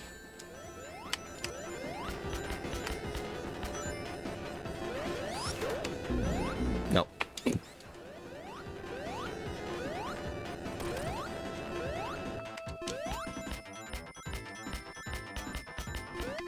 It is interesting how Eggman just had two big, I guess, air fortresses ready. Like he had the wing fortress of Sonic 1, and he also had this flying battery zone just ready to go, apparently. Like maybe this one was maybe this one is deployed from the Death Egg or something, and Sonic just didn't get to see much of Death Egg Zone back in Sonic 2. But yeah, it's just kind of interesting how yeah, it's just kind of interesting how the how Eggman just had all of this ready, you know? Either that, or he just built Flying Battery just between Sonic 2 and 3, which I don't know how realistic that is. Like, look at the size of this thing, you know? Even the Battle Cuckoos would be like, wow, that's fast.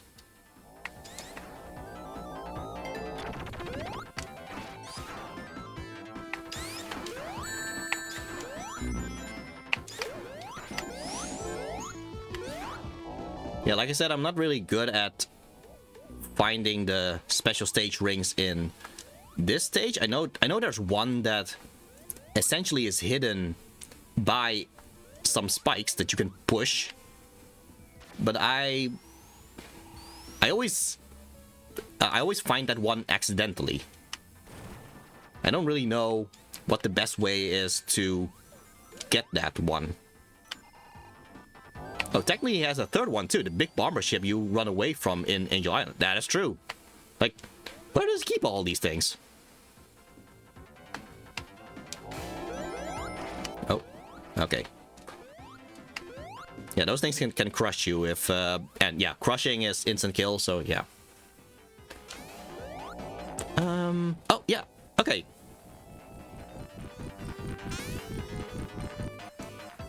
There we go. Oh, fortunately I was able to find the special stage ring in this one, at least. Okay, after this, just one more left.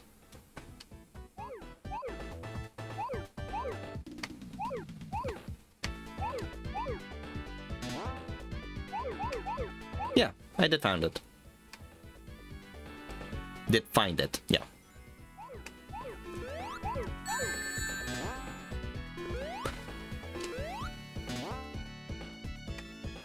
Okay, you're just kind of meant to go in a circle here.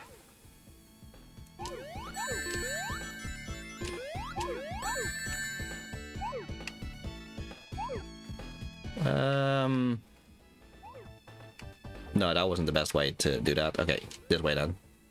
Alright.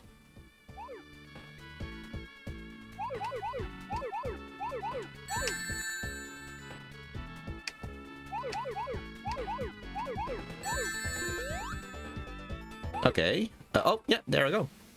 I think there's another one with pushable spikes too, but I think it's earlier in the level. Oh, then I might have missed it then. Oh well. At least I do know one in either the next stage or the stage after that, so... Fortunately, I am able to at least get all the Super Emeralds before the end of the game, at least.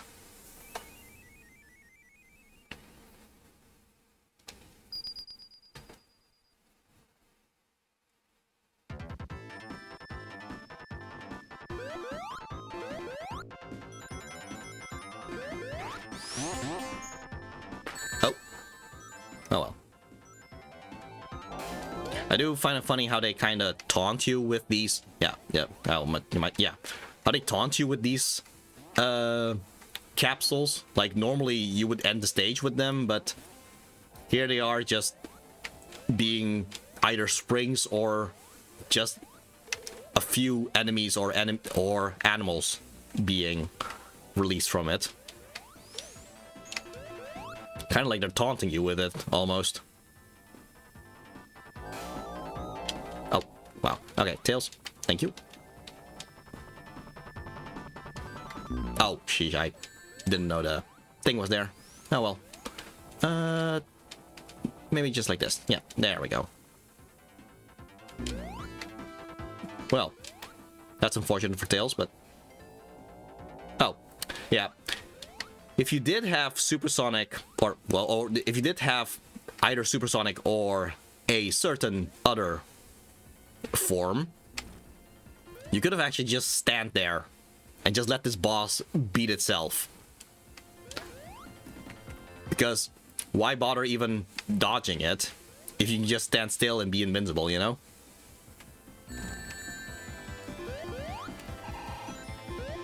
Question for the chat. Were you aware of this game before this stream? Well, clearly I was, otherwise I wouldn't be telling so much about it, you know?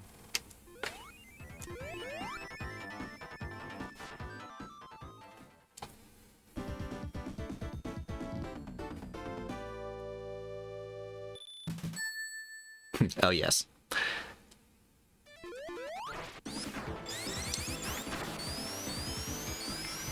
Okay, if we do happen to find another special stage ring here, that yeah,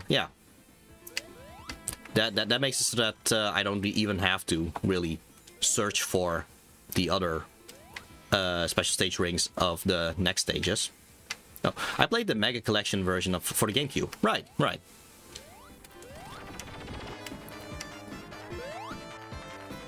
I didn't have a Sega CD way back when, so the Mega Collection on the GameCube was actually the first time I actually saw the cutscene of Sonic CD. So yeah, that kind of made me very curious about Sonic CD, because that was like the one Sonic game that I missed as a kid, you know?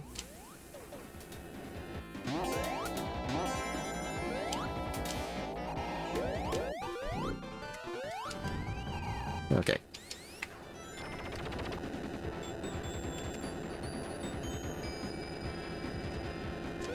I guess I was also just kind of amazed at the idea that, yeah, the Sega CD could play video, like to the point that it was able to show the animation of Sonic CD. Because I did compare it to, yeah, Sonic 1, 2, and 3 instead. So I was like, oh, they could do that?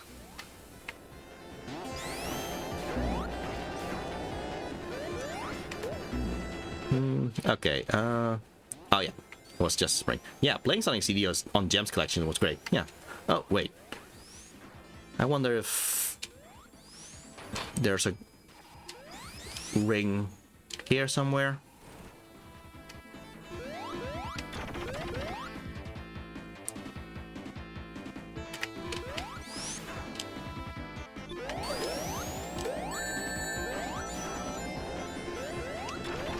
Oh, wait.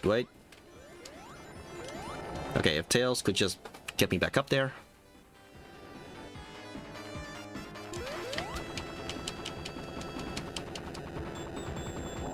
Just want to check. Oh. No, okay, I thought maybe that would lead to another entrance thing.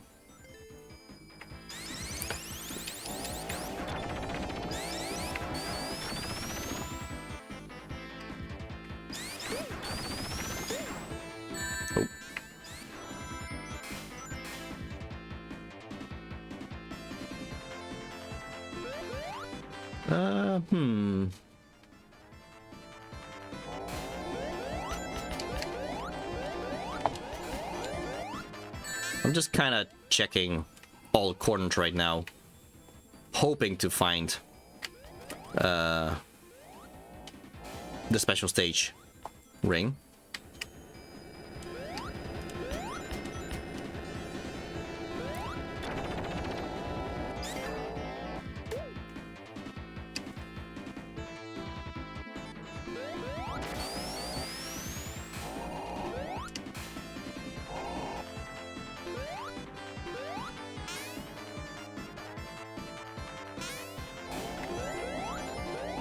No, okay.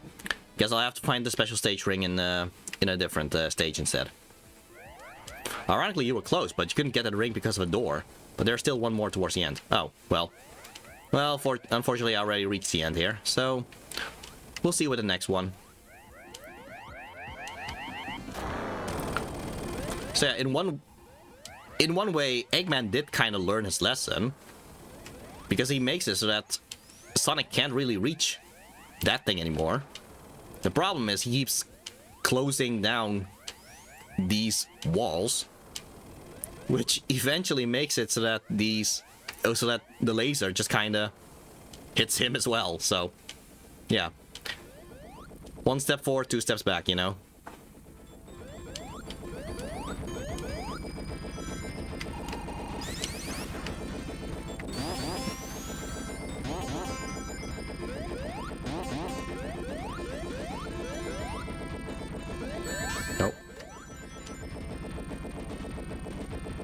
You know what, yeah, I think I might as well just point this out. Yeah. If you play this with Knuckles' story, you will go through the same stages. But instead of Eggman, it would be an Egg Robot. Egg Robo that takes over. This would be one of the few bosses where the sprite of the Egg Robo wasn't replaced by... that the sprite of Eggman here wasn't replaced by the Egg Robo. So yeah, this would be the only boss in Knuckles' story where Knuckles actually fights Eggman instead of the Egg Robo. I think it was... I don't think it was done on purpose. I think it's more so a case of, oh, they just overlooked that sprite specifically. But yeah, I thought it was kind of funny how canonically Eggman should have already left Angel Island, but that's just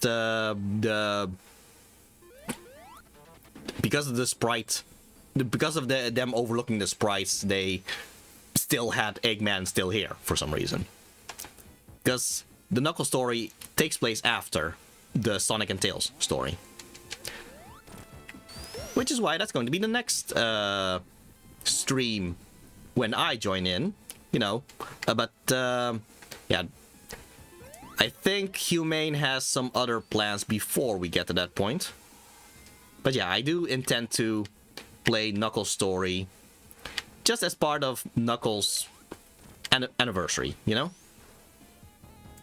There we go. Here's the last one.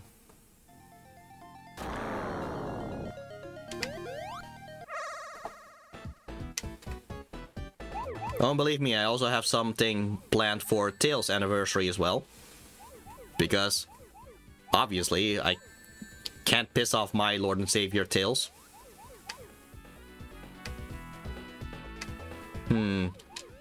Okay, let's see. What's the best way to do this?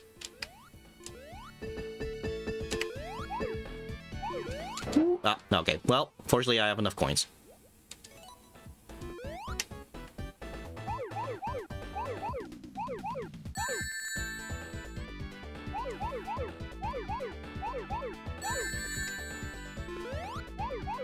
Yeah, I just jumped to a little bit too early in the previous attempt.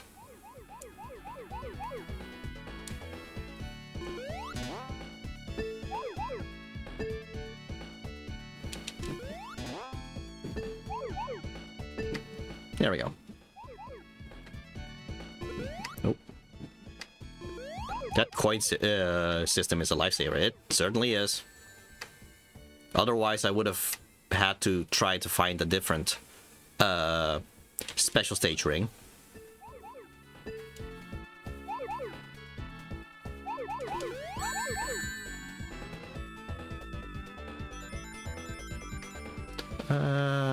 Which way was it again?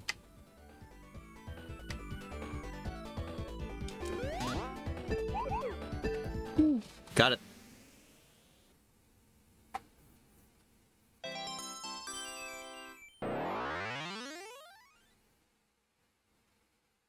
Sonic got all Super Emeralds.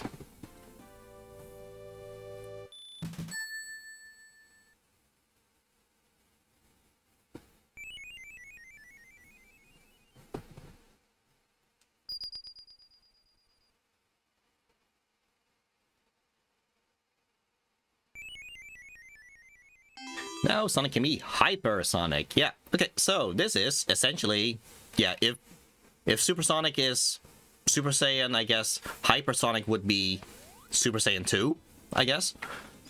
Yeah, I'm going to show what that whole thing can do. Yeah, now get one of my favorite forms of Sonic. Yeah, indeed.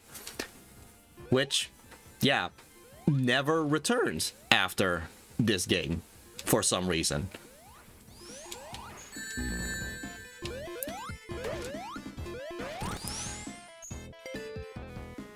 The thing with Hypersonic is it was essentially... Wait, I think I can just sink down this quicksand and reach a different thing. There we go, yeah. Yeah, I'm just gonna try to get 50 rings right now. But yeah, the thing with Hypersonic is... if it wasn't for the whole McDonald's thing that made Sega split Sonic 3 and yeah, Sonic 3 in 2, we wouldn't have gotten Hypersonic, because the whole thing with the Super Emeralds and all that, that was something that they added just to kind of sell the lock-on system with Sonic and Knuckles, and yeah, Sonic 3 and Sonic and Knuckles. Otherwise, if the game would have been released as it was intended, yeah, you would have just had the Chaos Emeralds, and that's it.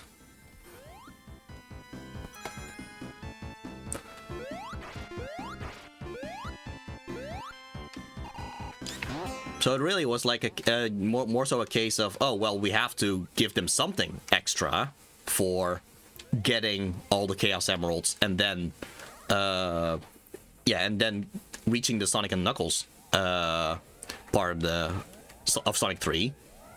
Well, that's when they kind of decided, okay, how about the Chaos Emeralds become Super Emeralds, and now it unlocks an even stronger form. And that's how Hypersonic was made.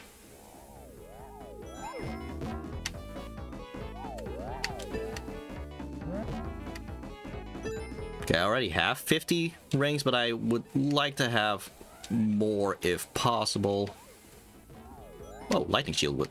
Well, no. Ah.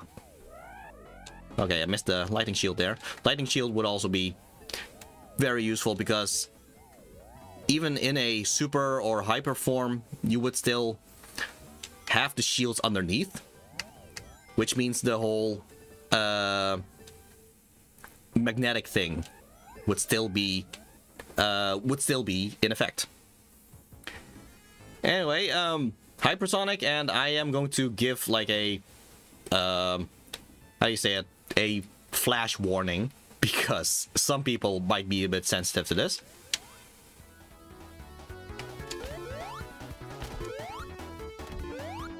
So yeah, it's essentially supersonic, but he flashes all the colors of the Chaos Emeralds, or the Super Emeralds, I guess. Okay, so is it just a recolored Sonic? Well, he also has this thing here. Yeah, so it's essentially like the homing attack, but you can actually control which direction it goes, like up, down, left, right. And it creates a little flash, and during that flash, you damage everything on the screen. So I'm gonna try to find an enemy. Yeah. So yeah, I'm gonna dash away from him, and yet he dies.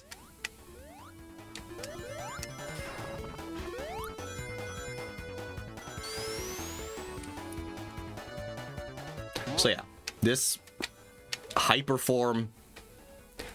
If Supersonic was overpowered, this is like overpowered times 2 at this point.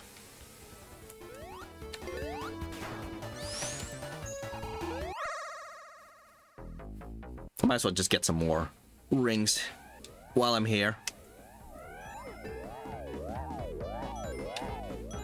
I don't think I need much, because I think I'm about at the end of Sendopolis 2 or 1. But still, better be safe than sorry, I guess.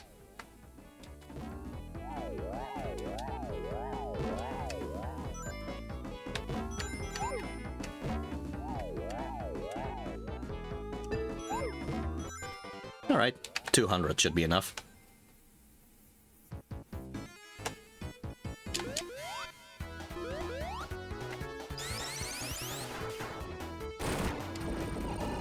You compared Hypersonic to Super Saiyan 2, but now that we have Super Sonic 2, I guess this is more like Super Saiyan 3 or 4? Huh. Yeah, how should we compare these things? To be fair, Super Sonic 2, which is in Sonic Frontiers. I like to jump along in, I guess, in the rhythm of this opponent. But yeah, with Super Sonic 2 in Sonic Frontiers, that's something that's unlocked.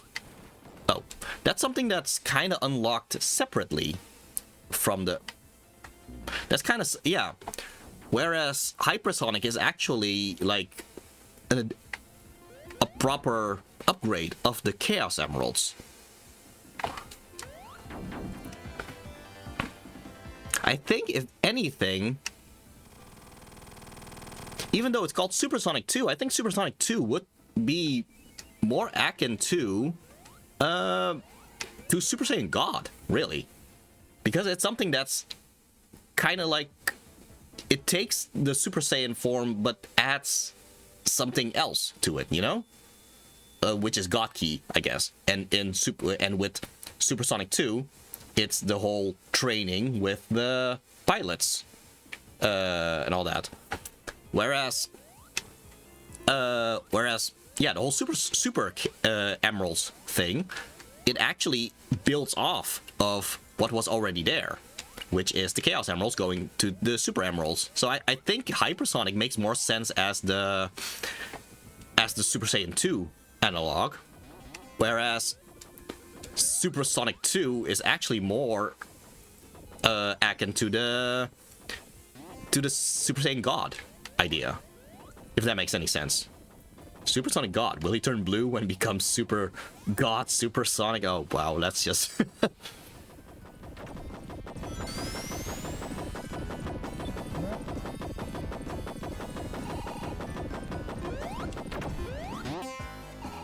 Okay, so yeah, the case with this stage is it's you're terrorized by these ghosts that you released, funnily enough.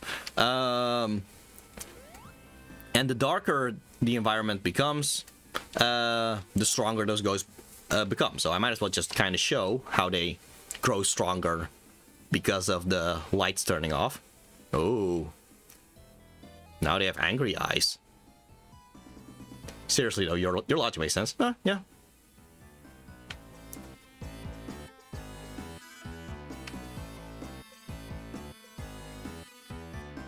Almost there. Yeah.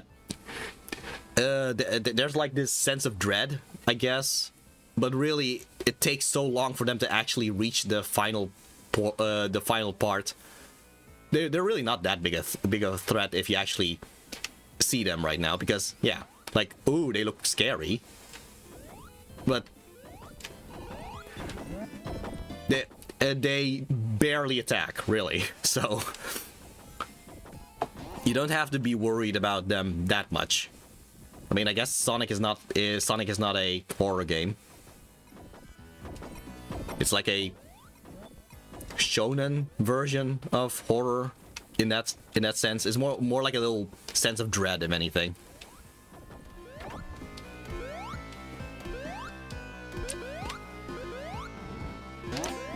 All right.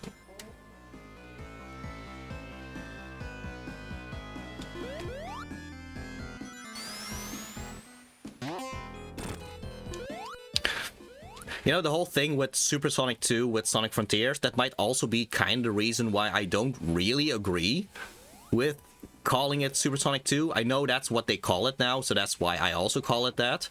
But I don't know, it never felt like a proper... Yeah, what Sonic... Oh, wow, I got crushed. That it doesn't... Never felt like it made sense to call that Super Sonic 2, because it's not really a proper... Yeah, it's not like they really upgraded Super Sonic so much as added something to Super Sonic. Whereas, at least with Hypersonic, that actually kind of makes sense as... yeah, you upgrade the Chaos Emeralds to become Super Emeralds. And from there you go. It's... Honestly, Hypersonic makes more sense as Super Sonic 2 than the actual Super Sonic 2. I do prefer how Ian Flynn actually called the form Starfall Supersonic, because that's like an addition to Supersonic, which makes more sense to me. Similar to how you add Super Saiyan and then you add the God Key to it, so it's Super Saiyan God. I thought that makes a bit more sense, you know?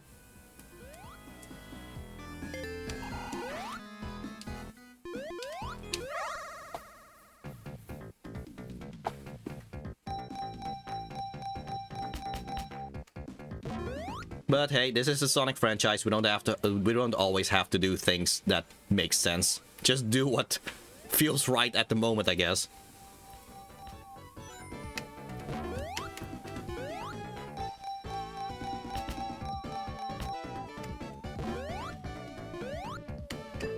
Jeez, I just only had that one jackpot, and now the RNG gods no longer want to give me that anymore. I wonder if they kind of keep track what results you've had, and then based on that they change up the chances of the results and all that. I do wonder. Oh, then again, well, it's not completely a jackpot, but it's something of a jackpot. Oh, yeah, I see what you mean, but Sonic has all sorts of wacky transformations so they can do whatever. That's true.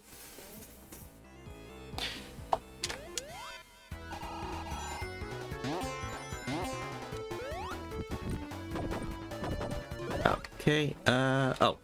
Okay. Okay.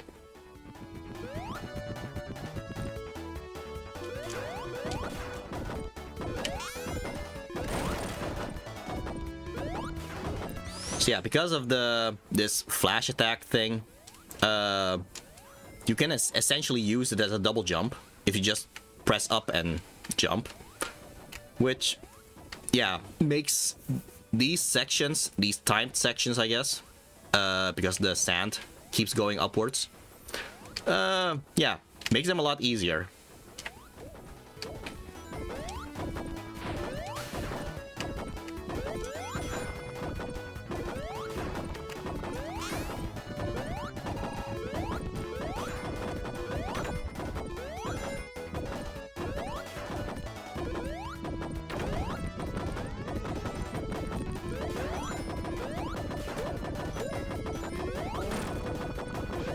I guess one thing that I do wish this game had, or at least Sonic Origins had as a little addition, is just an option to make it so that you can turn off the supersonic music.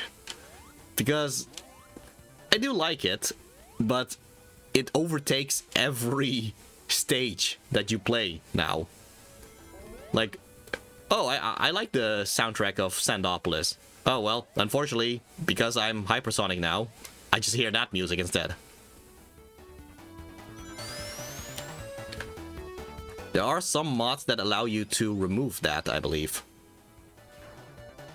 But yeah, I wanted to play this game as unmodded as possible.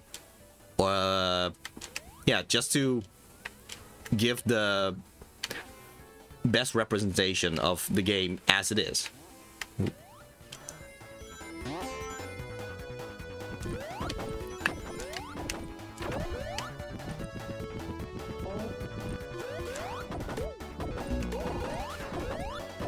Maybe somewhere down the line, either me or maybe I'll finally actually hand it over to Humane.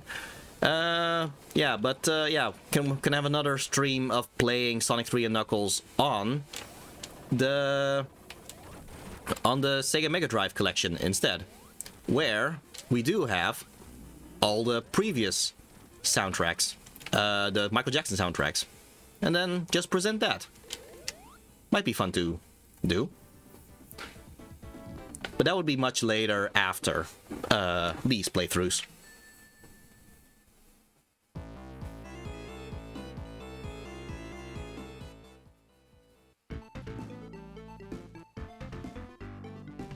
Alright, so I do like how that part over there, that essentially was a cutscene if you just didn't control Sonic. Like, you could have just jumped down and all that, but it almost felt like a cutscene if you just didn't press anything, because Sonic still has those animations of him, yeah, being on the edge of platforms, and it felt like a cutscene, which I thought was fun.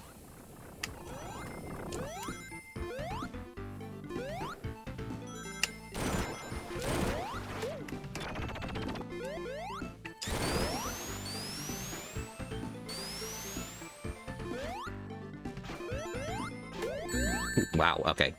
Okay, guess I'll just have to... Well, maybe I can still reach... Oh, yeah. Bonus stages always help with collecting rings. Or I lose rings because of Eggman. Come on. Why couldn't that be a combination? I mean, I guess Sonic and Knuckles weren't on the best of terms at this point, so fine. Oh, come on. Okay, that one felt too perfect to not have some rings there. But yeah, I guess that's a hindsight thing, because at the time of this game, Knuckles would be a rival rather than part of the team. But come on, that's Sonic Heroes right there.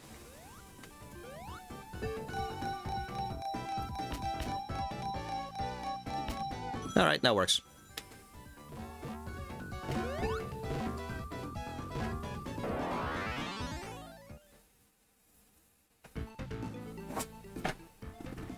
Alright. Time to overtake the music again, as I said.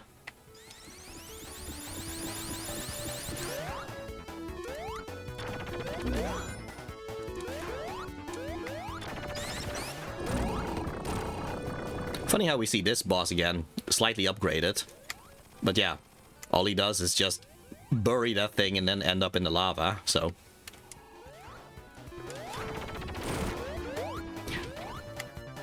Yeah, Sonic and Knuckles only get to be on good terms after this game or after Triple Trouble, depending on your point of view. Yeah.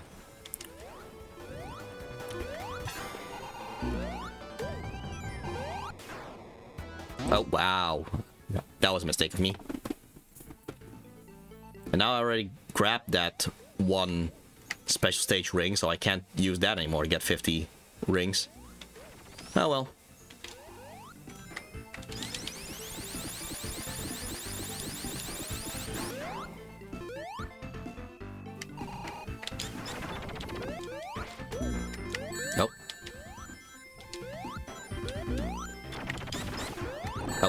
sheesh.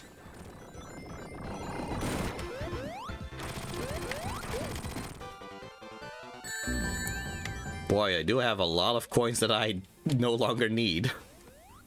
Like 550. I guess I could start buying the things in the Sonic Origins museum and all that, but yeah, this is a lot of coins that I no longer need because there's no more special stages to redo.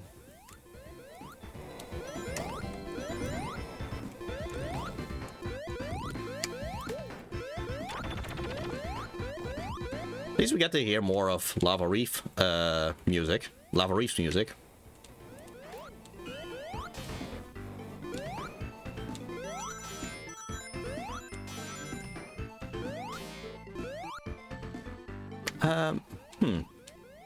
How did you reach that special stage ring again? Let's see. Oh. How did you reach that special stage ring? Okay, now I'm curious.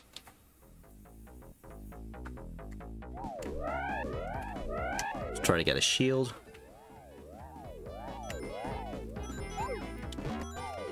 Or more rings, I don't mind that either. Fire shield, that works.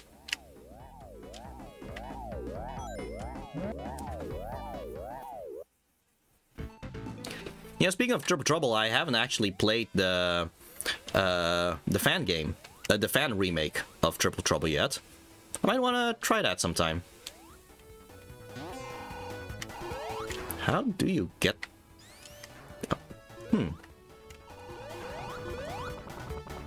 Yeah, because I see it, but...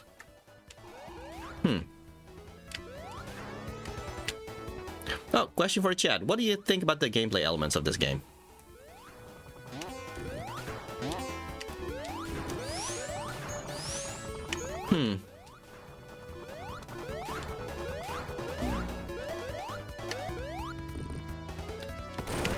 Well, somewhere down the line I'll just try to watch some kind of video that will explain how I'm supposed to get to that specific special stage ring. It's not like I need it, but now I'm curious now that I've seen it.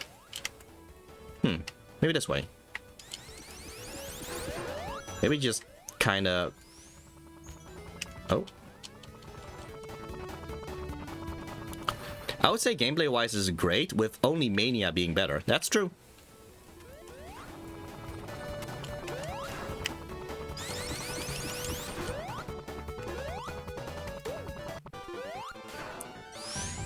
I do see a spring... No, but that's just the other thing.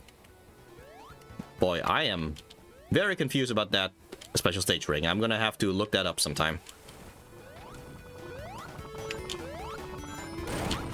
Maybe once I reach this stage with Knuckles, I should have figured that out at that point.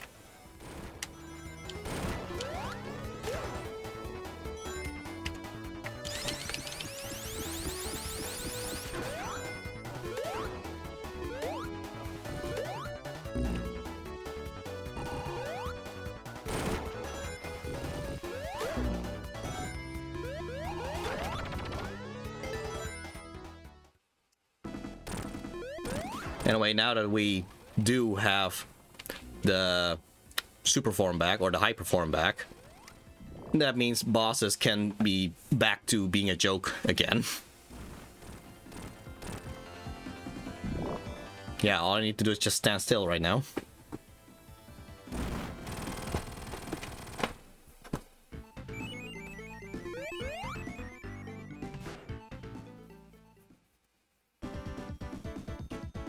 I really do like the transition here. How yeah, how the stage just starts off just burning with lava, and then suddenly it cools off, and the color temperature just changes. Like, this is essentially to lead up to the hidden palace that we have already seen with all the special stages, but yeah, now we actually reach it on our own instead of through these instead of through the special stage rings. And I think it's kind of cool how they yeah, how they make you gradually reach that throughout Lava Reef Zone, just by having Lava Reef Zone start off as just a lava stage, and then it slowly becomes yeah, it slowly becomes Hidden Palace Zone.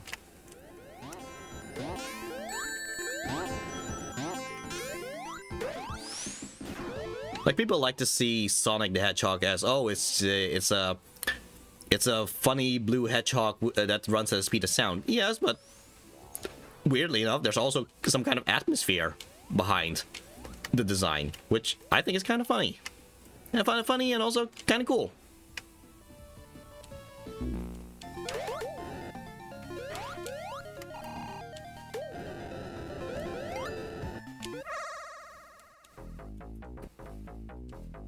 I just realized I'm essentially using the bonus stages to collect rings now.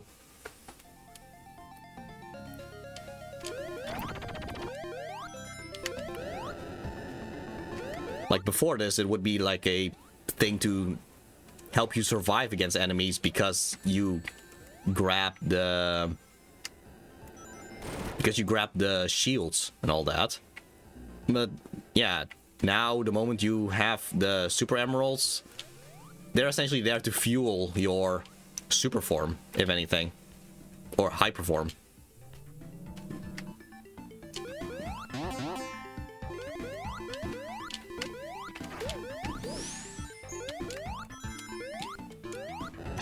All right, there we go.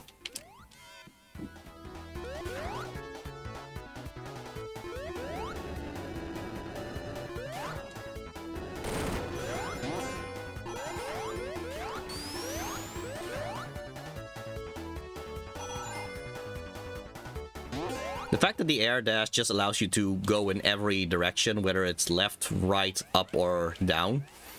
Funnily enough, it does kind of turn the gameplay slightly into the modern Sonic games, because yeah, the modern Sonic games would have like the stump, for example, in order to just go down as quickly as possible. Well, I'm kind of doing the same thing here.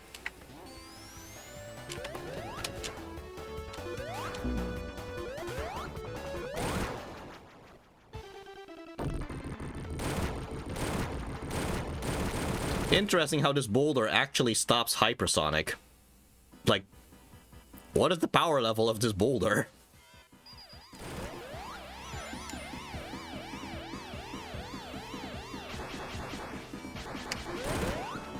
Okay, so I'm purposely going to not use Hypersonic unless I lose the fire shield right now, because I want to have as many rings as I can during this boss. Definitely over 9,000, yes indeed. Yeah. So for this boss, it's mostly an endurance thing. Because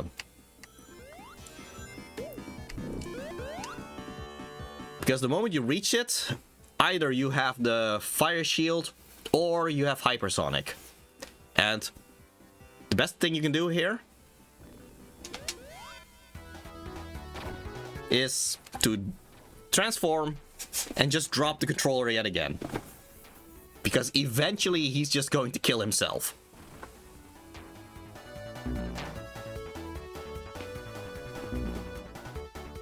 Like, I'm not even pressing anything at this point. Because he can't hurt me. The spikes can't hurt me, but the spikes will hurt him. So yeah, I'm just waiting for him to die.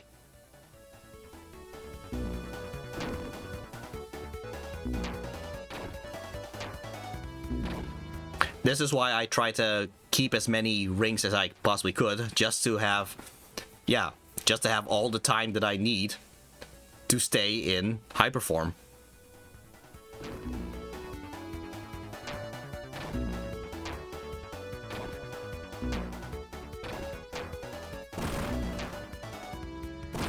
You would think somewhere down the line, Eggman would kind of think maybe he should change tactics if this isn't working, you know?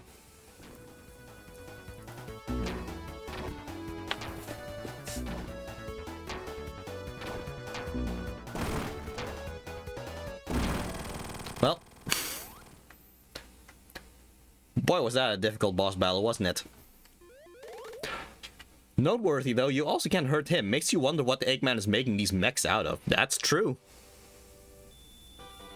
Like, just make those other mechs with this, material.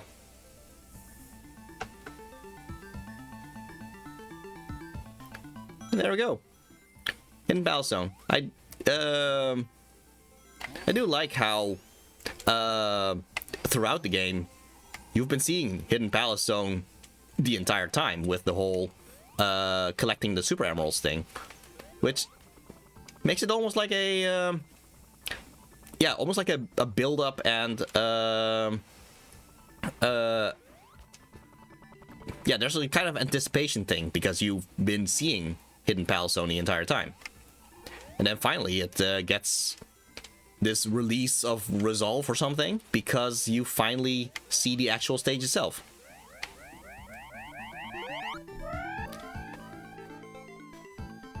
I think it is possible to get 50 rings before a certain boss battle. Anyway, yeah, if you played the Knuckles story, this is where Knuckles starts.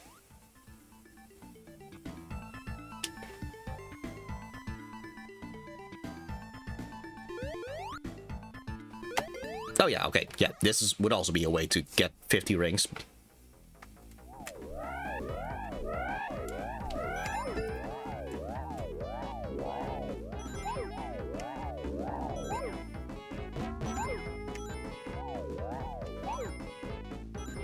Yeah, that should be enough. Alright. So.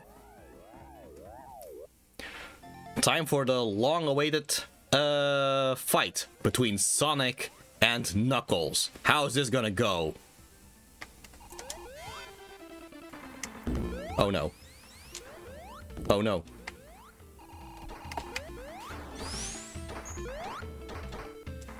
Oh no. Oh no. Oh no. Oh no. Oh no. Oh no. So yeah, I felt like that fight wasn't exactly the most fair of fights there, but...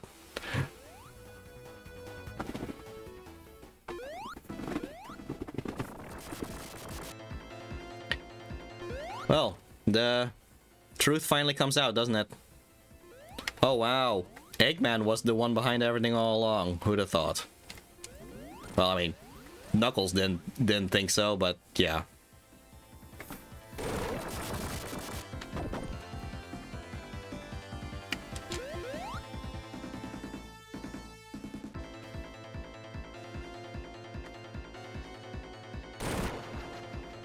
I just like the non-verbal cutscenes here. Guy brought Super Saiyan 2 Goku to fight early Dragon Ball Piccolo. Yeah, indeed. Man, wouldn't that be an unfair fight?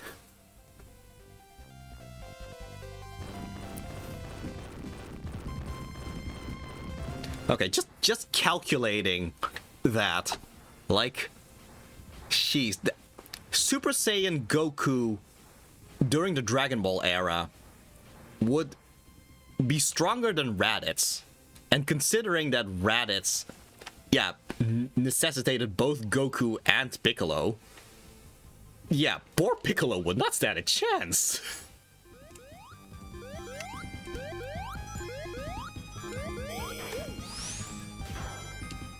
That would honestly be a fun little what if to show.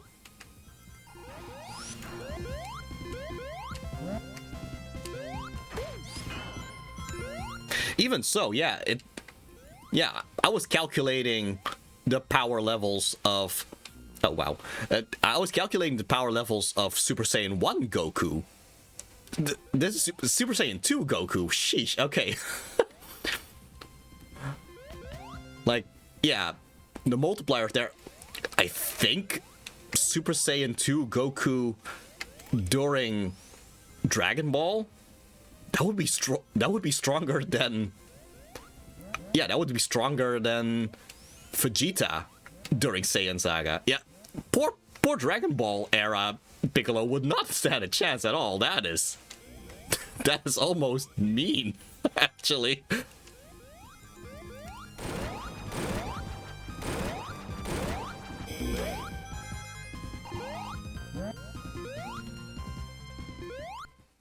Anyway, yeah, Mechasonic has returned. So yeah, back when fans just wrote things based on what they saw, yeah, the idea was that this is Mechasonic, and the previous Silver Sonic, that would have been a different one. Like, yeah, Mechasonic and Silver Sonic would have been two different robots. How they adjusted it now, or at least clarified now, is that this Mechasonic is in fact an upgraded version of the Silver Sonic, or the Mechasonic Mark 1 that we saw in Sonic 2. So, yeah, so in Sonic 2 that would have been Mechasonic Mark 1, and this is Mechasonic Mark 2. And I guess, yeah, because Eggman lost Metal Sonic in the Little Planet. Yeah, Mechasonic Mark 2, yeah. And I guess because Eggman lost Metal Sonic in Sonic CD, well, he ended up stuck with Mechasonic and just decided to upgrade Mechasonic as best as he can.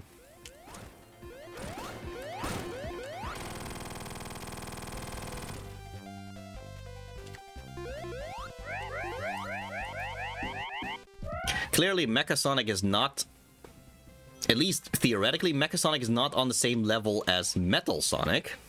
But he does have something over Metal Sonic in some shape or form, specifically in Knuckles' story.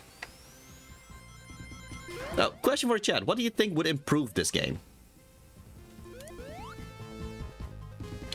You know, just from a Sonic Origins standpoint, I think some more cutscenes in between the games would be nice. Like, right now we have all these cutscenes only at the start and at the end of each game. Would have been nice to see see some animated cutscenes between the games. I think that would be cool, considering that considering that I do like those cutscenes. That would indeed be nice, yeah.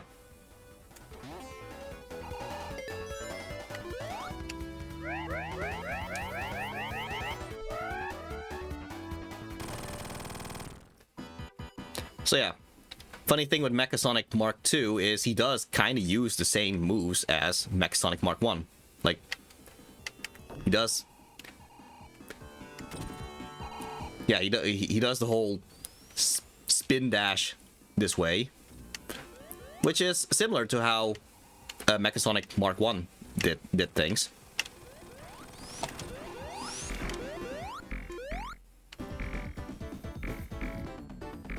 Yeah, so the difference with Mechasonic Mark 1 and Mark 2 compared to Metal Sonic is Metal Sonic really wants to rival Sonic through speed, which is why you fight Metal Sonic in a race. Whereas with Mecha Sonic, you tend to fight him head on. Yeah, in a actual battle. You also notice that Mecha Sonic wasn't actually destroyed there. He simply dropped down when things collapsed. So, interesting, isn't it?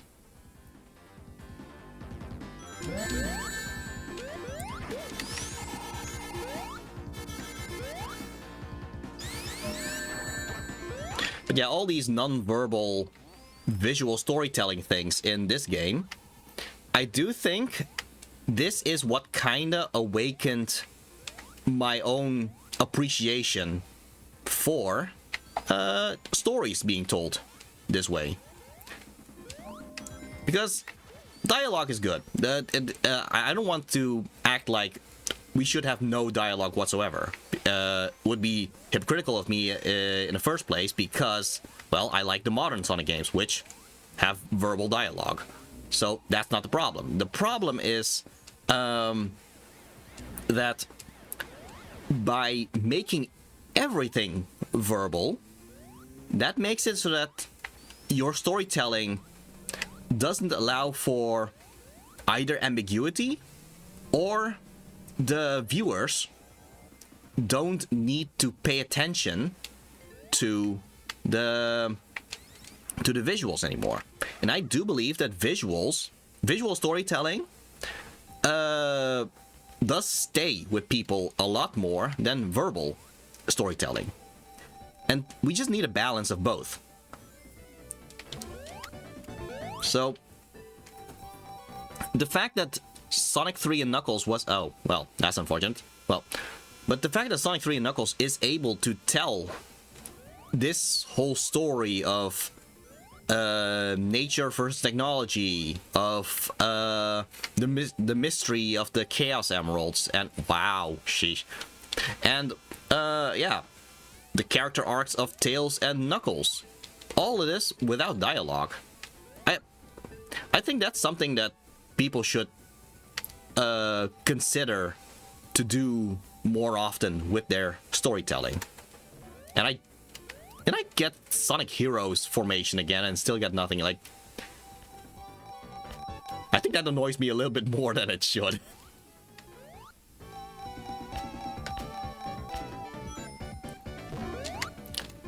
But yeah, just use some... If you ever work on anything with writing and all that, I do think visual storytelling is something that you should at least consider instead of just working with verbal writing. Because verbal writing, it's definitely easier. Although, of course, with verbal writing, you do have to think about how do you prose it and all that. So it's not like it's easy. But it is a case of try to consider whether storytelling should be done visually or through dialogue, depending on the scene that you're writing. And if these old Sonic the Hedgehog games can do all of this without dialogue, then yeah, that kind of shows the capabilities of visual storytelling, you know?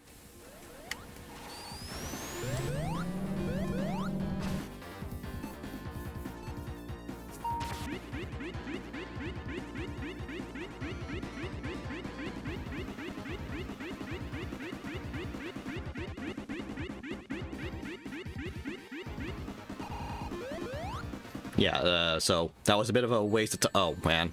That was a bit of a waste of time because I would have preferred to actually reach this stage just to get all the rings. And yet I get damaged. Oh, wow. Okay. Okay, but I still had all the... Jeez, I keep going in circles now, don't I? Oh, well.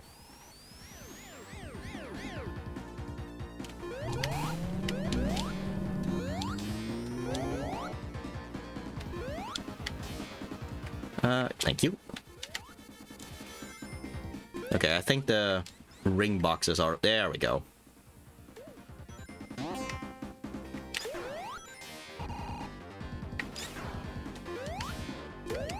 Okay. Just 8 more rings.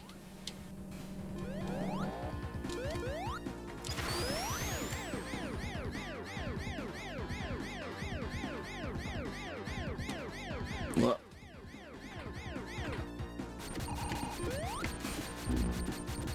Oh boy. Okay. Ooh. Okay. Ah, sheesh. Oh. Well.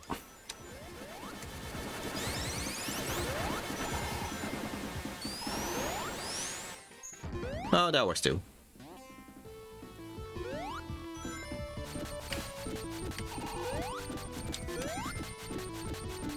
Okay, if I can just... There we go. That's a fun little upgrade path of Invincibility Star to Hypersonic.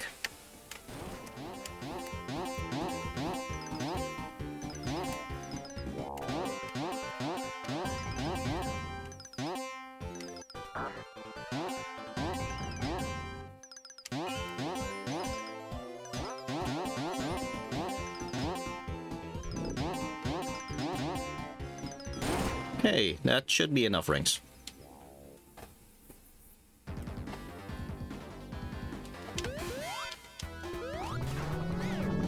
Oh, yeah.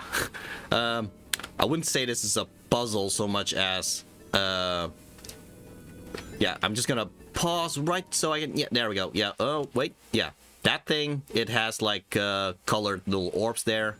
You're supposed to press all those orbs in order to make it all red, and that's how it opens up that thing.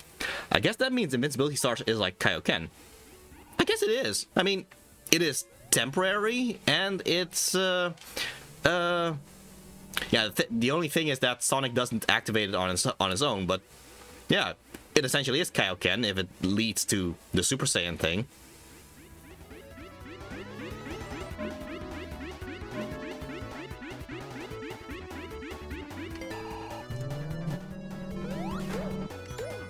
Alright, there we go.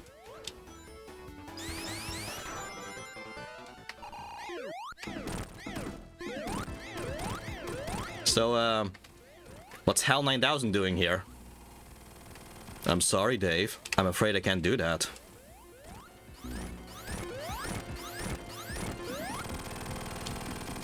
Well, we defeated HAL 9000.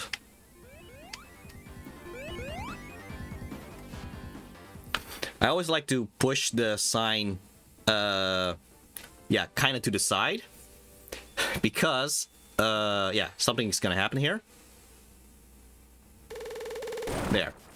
And I just imagine that the sign just falls back to Earth. Just so, just so people can see, oh yeah, Sonic's doing fine.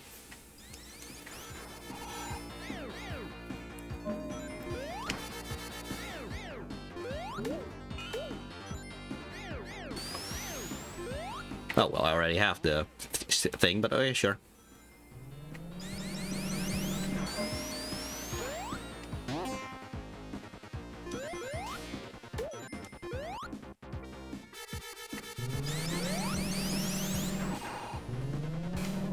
Yeah, this whole upside down thing can be a little bit disorienting, especially because, yeah, you still press down to duck, but yeah, that's not the direction of the ground anymore, but yeah, I guess for consistency's sake, it's always...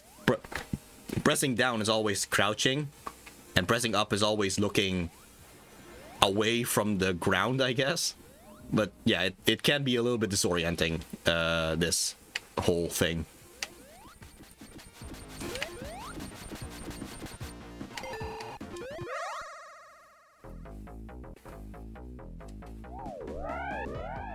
Down is up and up is down.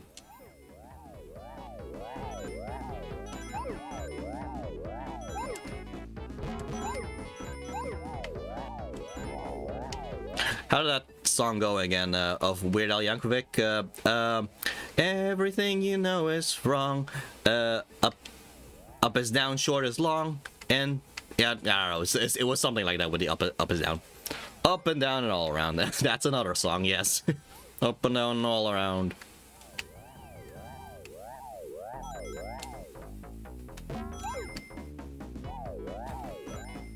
Alright, I'm happy I was able to grab that one.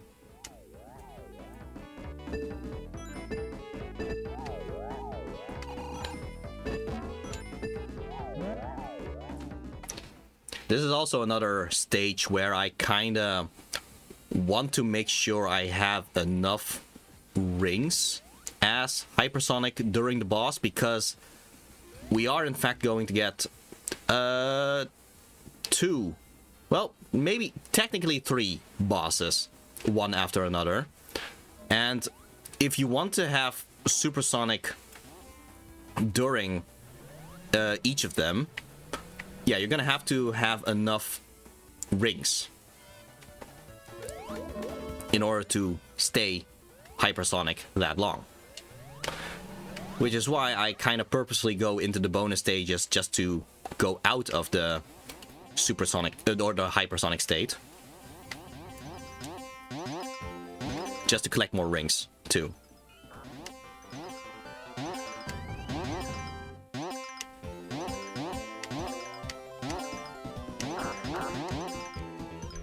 Oh. Ah.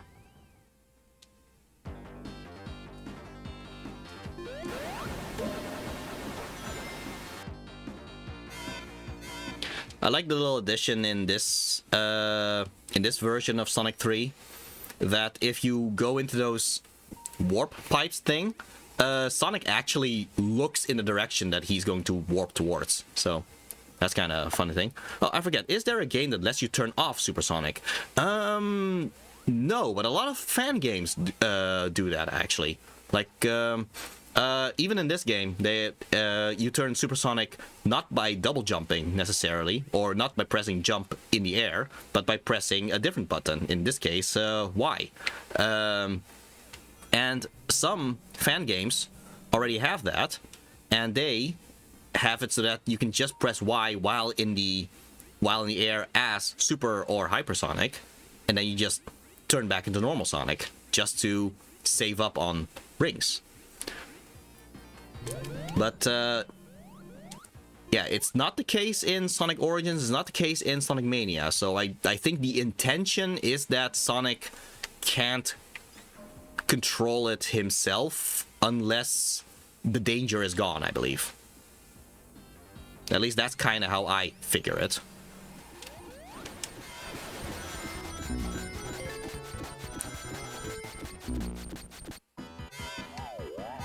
Okay, so the thing with this boss is it's going to drop several of these things if you just spin dash them when they're upside down.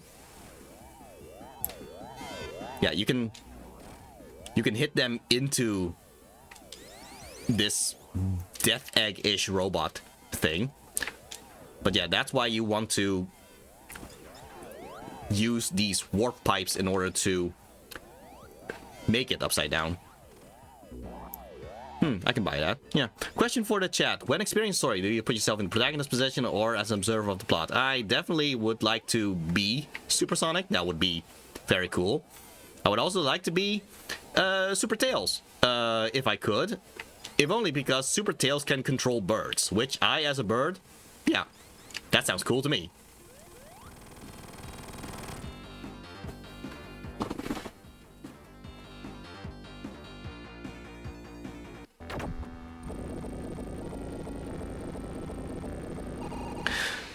Some people who have watched a certain Flash sprite animation thing, they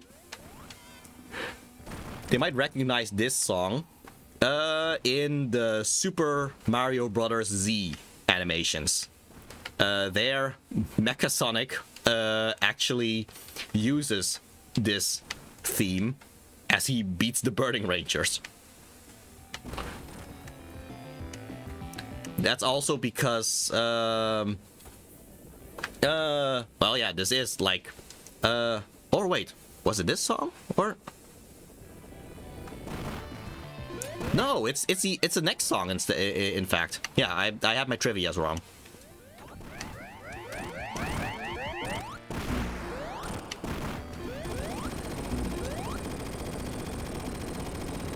Yeah, I do think I did always prefer this song actually over the next one. But yeah, the next one, that one was used in a Flash animation, and lots of people just connected that to Mecha Sonic, which I guess also makes sense because it also plays during... Oh, sheesh, I died. I didn't expect to die there. Oh well. Okay, I guess I'll just have to do this the fair way.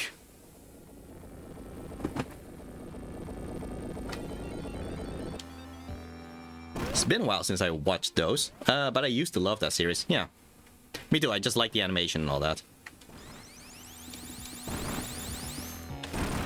Yeah, so the best way to fight against these fingers thing is to just charge up a spin dash and just time it right. Then you just hit multiple of those fingers at the same time. Oh.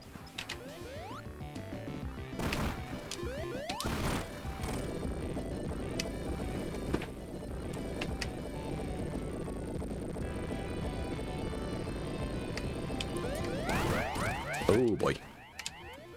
Fortunately, I do have the lightning shield. Because the double jump really helps with dodging the Master Emerald laser there. Ooh, okay. Okay, let's try not getting hit into the bottomless pit this time.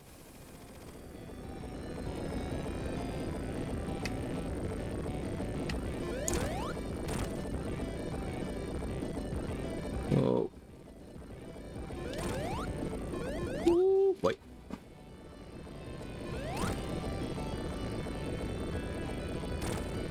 Oh.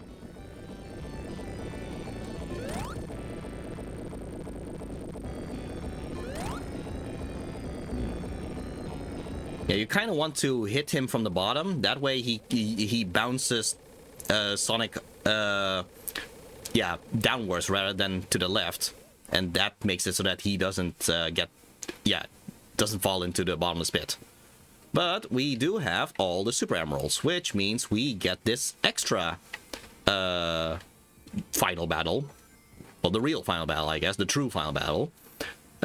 Which, yeah, has this little thing of Hypersonic actually flying through space in order to reach the second Death Egg robot, I guess.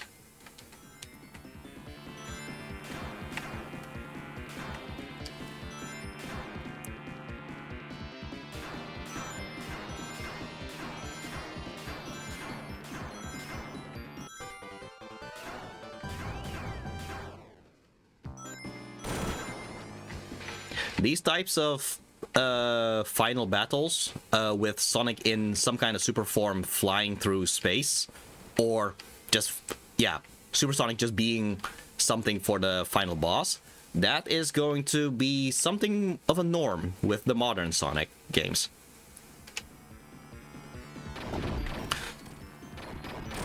So funnily enough, this mech seems to be made from the same material as the one from Lava Reef Zone, because even Hypersonic can't really hurt him. It's the torpedoes or rockets that actually hurt him. So maybe he is a little bit smarter than we give him credit for.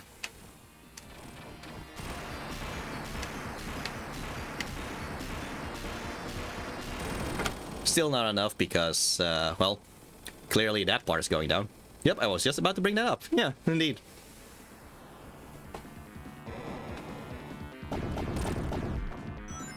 Yeah, you can press well, any button, whether it's X, A, or B, to speed up, and that's how you can kind of catch up to him in order to hit him.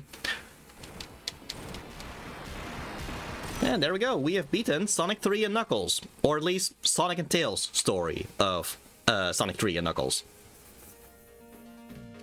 On Knuckles' anniversary, which is, let me just look that up when that is again, somewhere in January. Let's see. No, I think it's February then. Yeah. Yeah, February 2nd will in fact be Knuckles' anniversary, and that's when I will play Sonic 3 and Knuckles as Knuckles. Yeah, the Knuckles story that takes place after this. So yeah, I look forward to that. In the meantime, Humane seems to be planning on doing several streams on January. Next one, in fact, being Dead or Alive. And I see he is sneering at me for spoiling it, but yeah, I just decided, hey, I want to brag about the fact that I have his schedule. Haha. Very cool. Yes, indeed.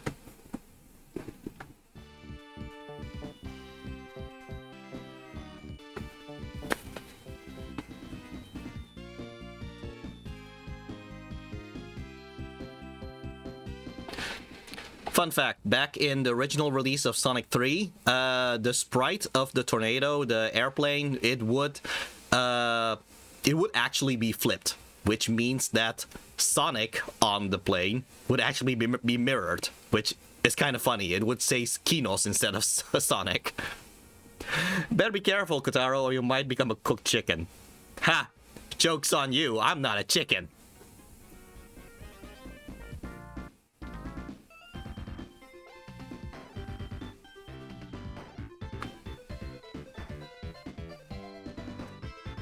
But yeah, same case as Sonic 2 and Sonic 1, I guess. And I guess Sonic CD too. Yeah, they actually show the real names of the people who made this game instead of all the aliases that they used back in the original release of Sonic 3.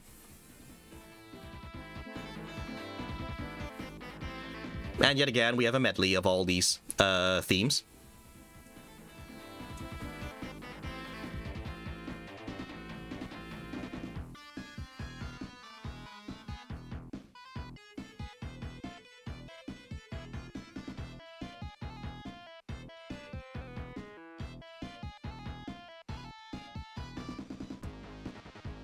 Even after all of these credits, we do get, in fact, 2 additional cutscenes that they added in Sonic Origins. So yeah, that's gonna be fun to watch too.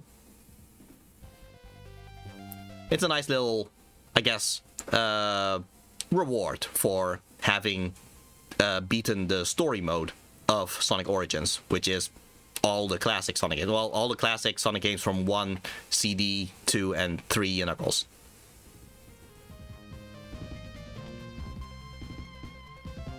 Incidentally, it actually ended up being kind of a teaser for the next Sonic game that came out, which was Sonic Superstars. Like, it is essentially a trailer for it, really. It's just that people didn't know it at the time.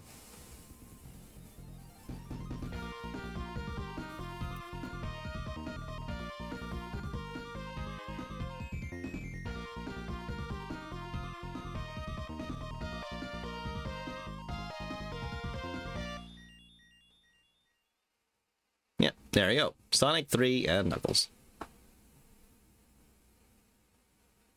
And Amy decided to join in on the logo here. So that's nice.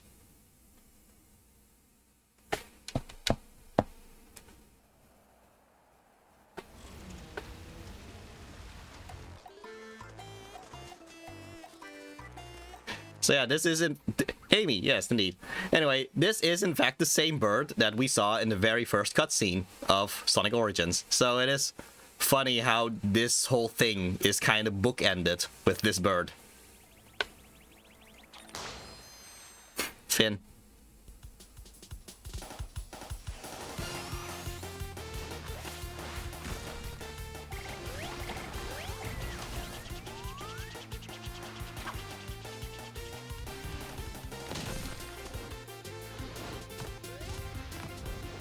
Good job, Flicky. I know. Right.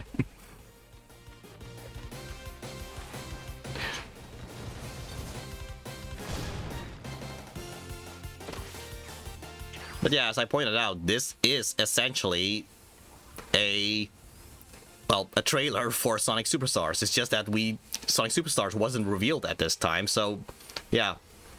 Just funny how that kind of happened.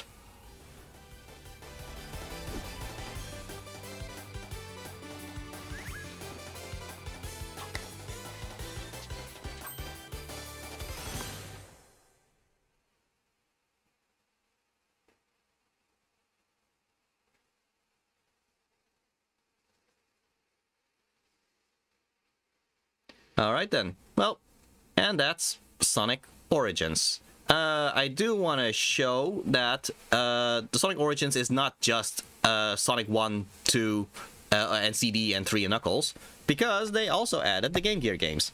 And one of them is, in fact, Tails Adventure.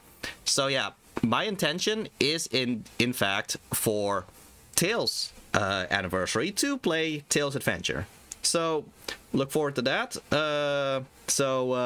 Yeah, both Knuckles and Tails anniversaries, they have something planned. So that's gonna be fun. But that's gonna be for later. Let's return back to just chatting. So yeah, that would have been my stream of Sonic 1, CD, 2, and 3 and Knuckles. So yeah, hope you guys enjoy it, and I guess I'll just bring this back to good old Humane. So let's see what he has to say about all of this. So yeah, be right back.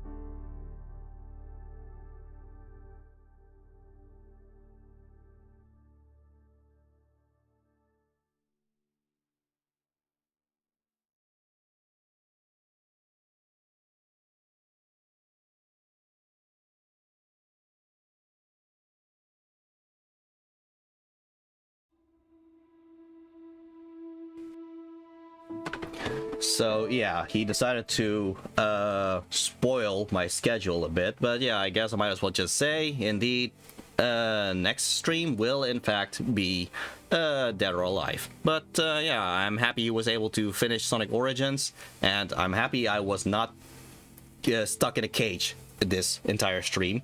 Honestly, it was kind of nice to just take it easy, I guess. So yeah, I think this deal worked out for the better at this point.